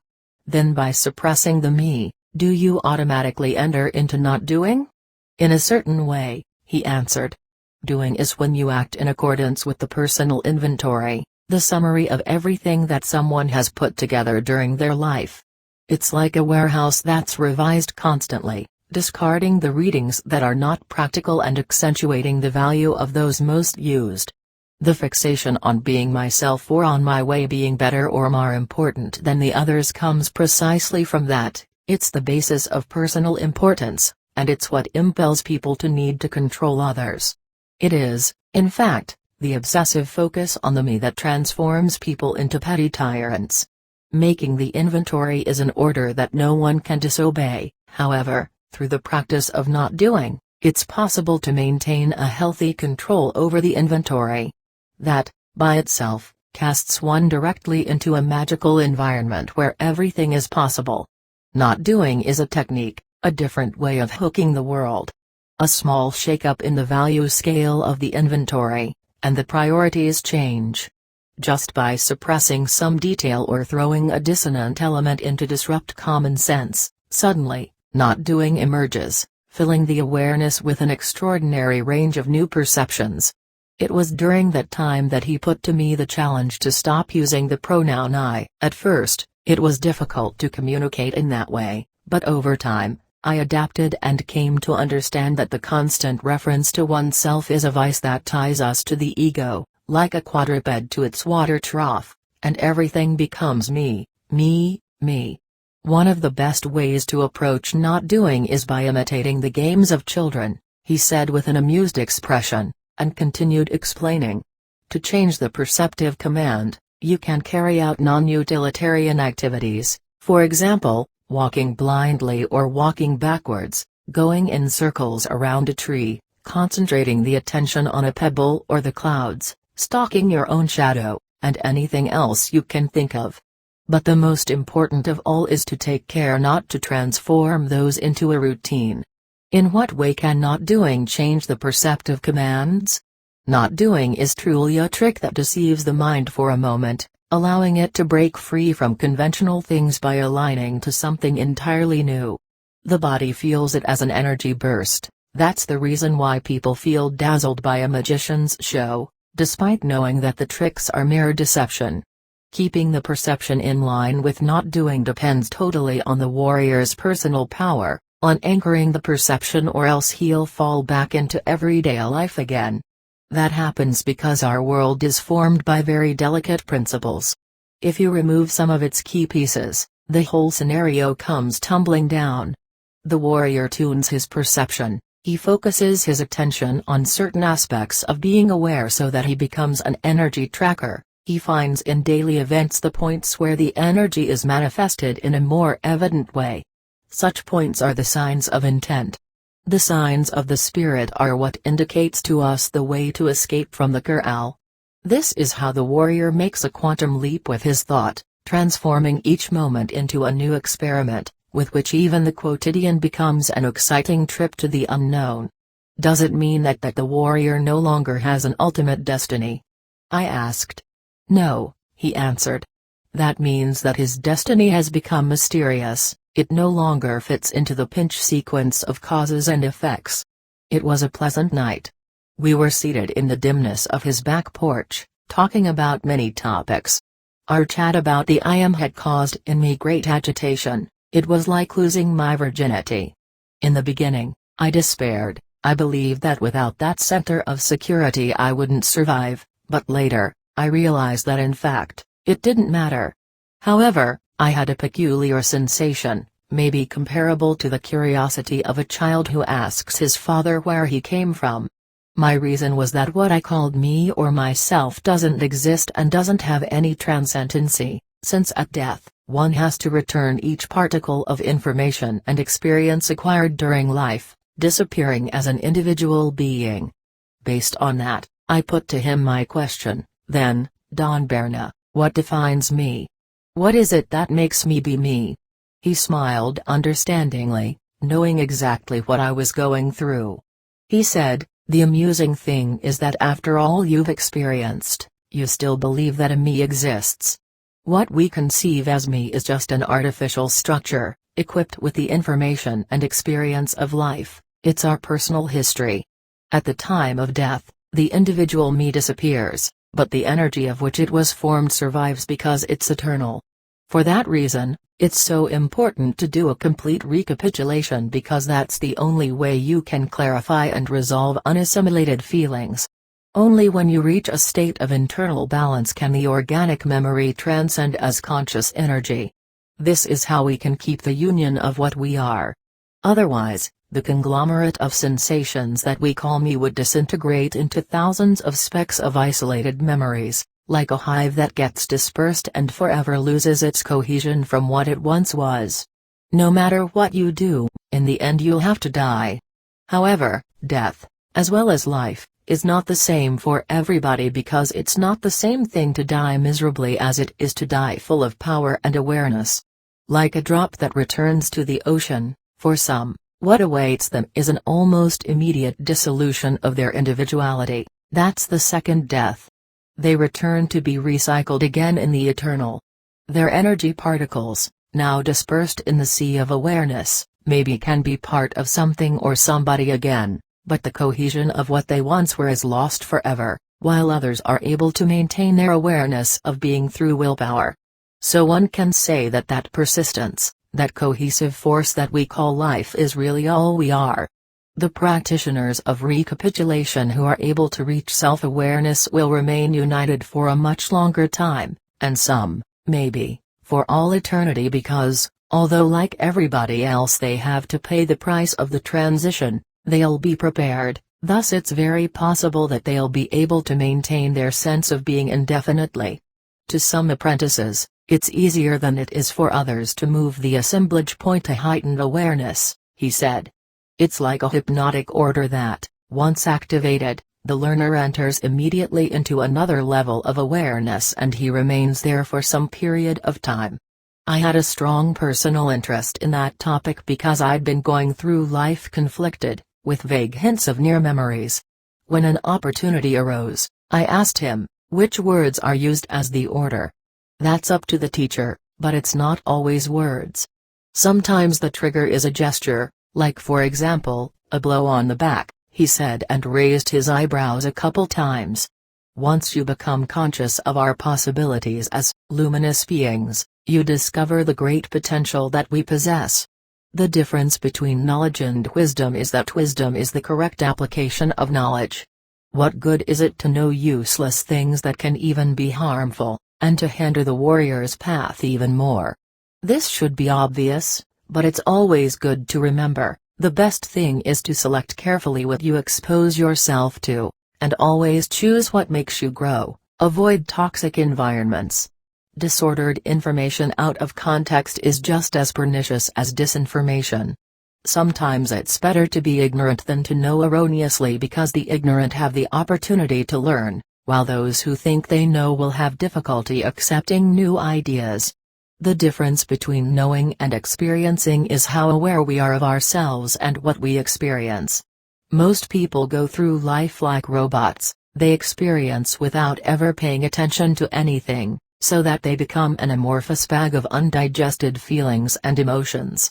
Only warriors deliberately cultivate self-awareness, so that, for them, each new experience is a challenge to stay conscious all the time. But few are those who are willing to put their hand to the plow, to investigate and to experience for themselves. Most people are content to read books and attend conferences instead of doing all that work. Nevertheless, acting that way, They run the risk of relegating the personal and non-transferable work to a second level. That transforms many into mere scholars, readers, full of information, but without any experience at all. Of course, that doesn't make anybody a warrior, much less into a sorcerer. The clarity that they experience is only a point before their eyes, a deception. Clarity is a consequence of a specific position of the assemblage point. When one concentrates their attention on a certain range of possibilities, the focus is stabilized in that position. That's what makes one a specialist. As a result, that perceptive range is illuminated, it gains clarity, and aspects that previously were not noticed become evident and filled with meaning. Some end up believing that it's clairvoyance, however, in fact, it's only a circumscribed clarity, an illusion. The danger of that kind of clarity is that it makes us blind to the existence of everything else. Clarity is an enemy that dazzles, and anyone who lets themselves be guided by it will end up in the claws of personal importance. Clarity doesn't provide automatic wisdom, rather, it's an enemy to be conquered. One should take it for what it really is, a point in front of our eyes. The specialist, if he's not able to move on to action, will have difficulty achieving any results, becoming anything from a poet full of nostalgia to a bitter cynic loaded with resentment. On one occasion, when I went to visit Don Berna, I found in the road an abandoned puppy that cried and cried. I felt its screams for help in my gut, so I took it with me. I thought he wouldn't care about it, since he himself bred fine dogs. When seeing it, his comment was, "There are two extremes among people who adopt pets, ranging from those who can't stand them, through those who could take them or leave them, to those who accept them. Many are those who adopt them to keep them company, since for most people being alone is unbearable. And then finally there are those with psychological problems, to various degrees, and those who prefer to share their affection with animals instead of with another of their own species. These people are surely caught up in self-pity. They prefer cats and dogs that are loyal so that they satisfy their necessity to maintain control, and this is exactly where they err, because it's through that sensation that they lose their energy." He accepted the dog which, due to not having a pedigree, he called Calgero, stray dog. He said that it would be difficult to sell it in the market. One day, however, he told me that something special had happened and that the stray dog was now in good hands. I wanted to know what had happened to it, and he told me the story. I took the stray dog with me to the market. I didn't hope to sell it, since it was not a dog with a pedigree, so I left it there. It happened that when a lady was passing, she slipped and fell on the ground. At that instant, Calgero jumped out of his box and went directly toward her. It licked her face in an act of genuine care. This formed their link of friendship, and the lady took it with her, paying a good price for it.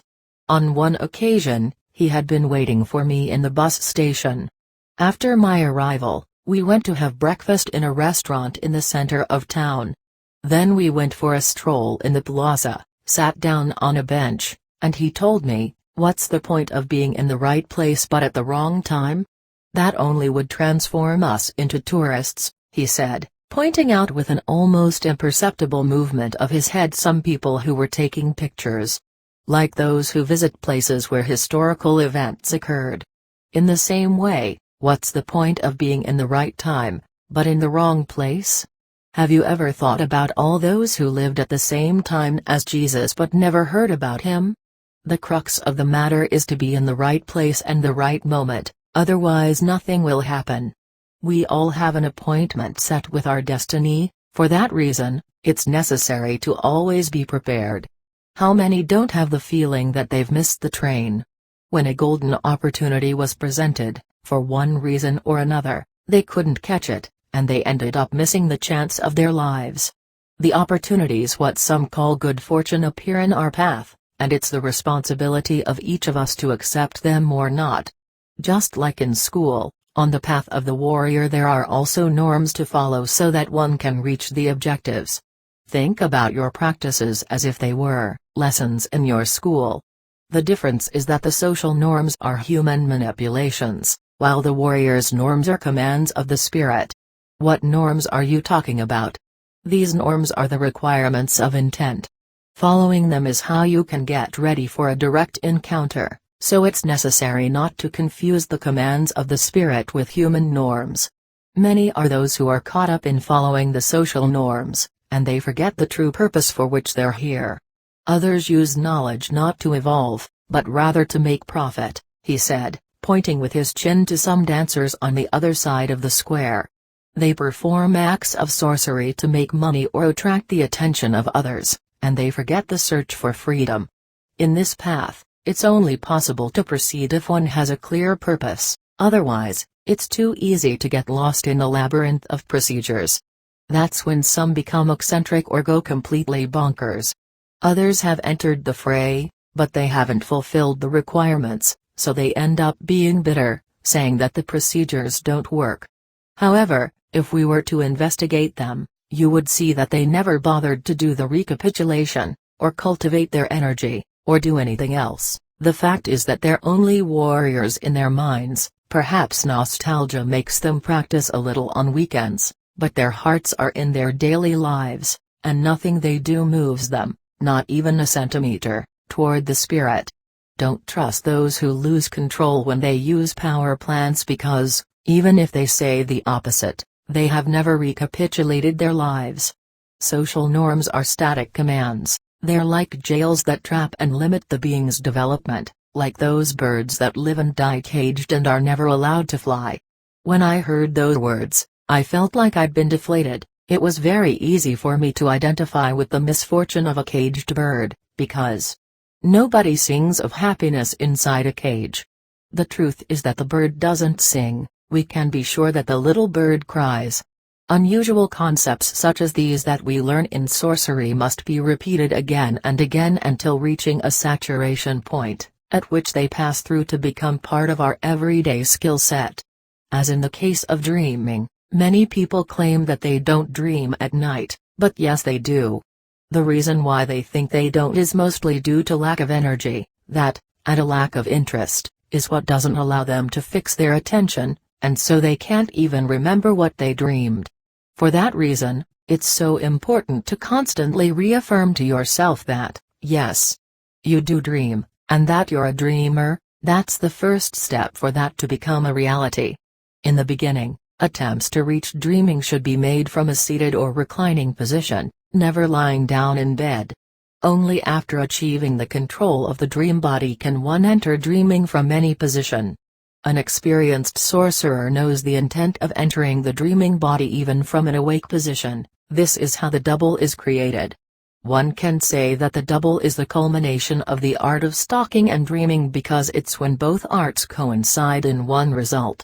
Stalking is the art of being aware of oneself when you're awake, while dreaming is the art of maintaining awareness when you're asleep. The saturation process has the gift of transforming ordinary orders into powerful commands. It has the capacity to pull one out of the everyday world and launch one into a world of marvels. Our orders, if they're constantly repeated, become the will of the eagle. That day, when I turned up to visit Don Berna, I was taken by surprise, finding him in an animated conversation with Don Gabinetto. They were seated at the back of the house, under a ramada that, when in season, was resplendent with beautiful, fragrant flowers. They welcomed me effusively and invited me to join the fiesta. I sat down on a wooden bench, but I felt apprehensive because, although I had a good relationship with Don Gabinetto, I wasn't able to shake the feeling that, in fact, it was Don Melcher who was there. In fact, running into Don Gabinetto there was something that I hadn't expected. I felt as if I'd been caught doing something naughty because I always believed that Don Melcher didn't like it when I visited Don Berna. I was under the impression that there was a certain rivalry between them, but if somebody asked me to specify, I wouldn't know of what kind. We chatted in the friendliest way possible, truly, I couldn't deny that, at first sight, they seemed to be the best friends in the world. Don Berna even began to play the guitar, and we all joined in a chorus. However, in spite of all my efforts, I wasn't able to relax even though it was Don Gabinetto. Perhaps noticing my uneasiness, Don Berna said in an amusing tone, "The cat's got his tongue." Then, by way of explanation, he added, "Bino and I are lifelong friends, isn't it true, compadre?"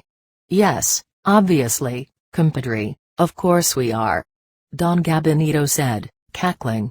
Then they kept joking around in a way that made me feel even more uncomfortable. Later, after the fiesta, when the opportunity was presented, I commented about Don Gabinito and I exposed to him my fears. I explained my misgivings about Don Melcher's transformations. He listened silently, only nodding his head, but when I complained that sometimes his explanations were too similar to those of the others, and that I would appreciate a vision, perhaps not completely different, but maybe from a slightly different point of view, he told me, "Don't be mistaken, don't believe that just because I don't share the style of the compadre-chan that I would have a different vision," he said, referring to Don Melcher's way of teaching. "We're all the same and I respect him as the Nagual that he is." In the end, after that experience, I was able to overcome my fear and distrust, and there were no longer any barriers between me and any of the compadritas. We are truly all the same. Epilogue. After the healers embarked on their definitive journey, we who had stayed behind felt abandoned. For a long time, we kept following in the footsteps of the abuelos, participating in ceremonies, giving consultations and everything else. But every situation is different, and we had to adapt to our reality as best we could. During that time, my partners were busy performing their own tasks, but, at the same time, we kept functioning as a unit, keeping the tradition of the abuelos alive. That's what has helped us develop in the fantastic world of the Nagual. After the departure of the abuelos, El Takeo convinced the others that part of our obligation was to build a pyramid. He said that for us it was a matter of life or death, so we began to carry stones. When the work became so hard that we questioned the reason for doing it, he would say, half joking, "Just do it." The construction process took years, during which we had to survive many onslaughts from our adversaries. However, the necessity created by our enterprise generated among the participants a strong bond of purpose and companionship. In the end, we realized that the final goal of our work was exactly the spirit of union that we achieved by carrying out the job itself. After we finished it, the order was given for us to undo everything we made, with the challenge of leaving everything exactly as we had found it. One of us questioned the order to destroy that magnificent structure, pointing out its beauty. We had built it in the ancient style, whitewashed it and painted pictograms on it, using only materials and natural inks like those that had been used by our ancestors. The partner of El Takeo, whom we called Maya, not because she belonged to that ethnic group, but for her appearance that reminded us of a Mayan sculpture, said, "It's precisely because of that feeling of possession that we need to destroy it. We seek the abstract."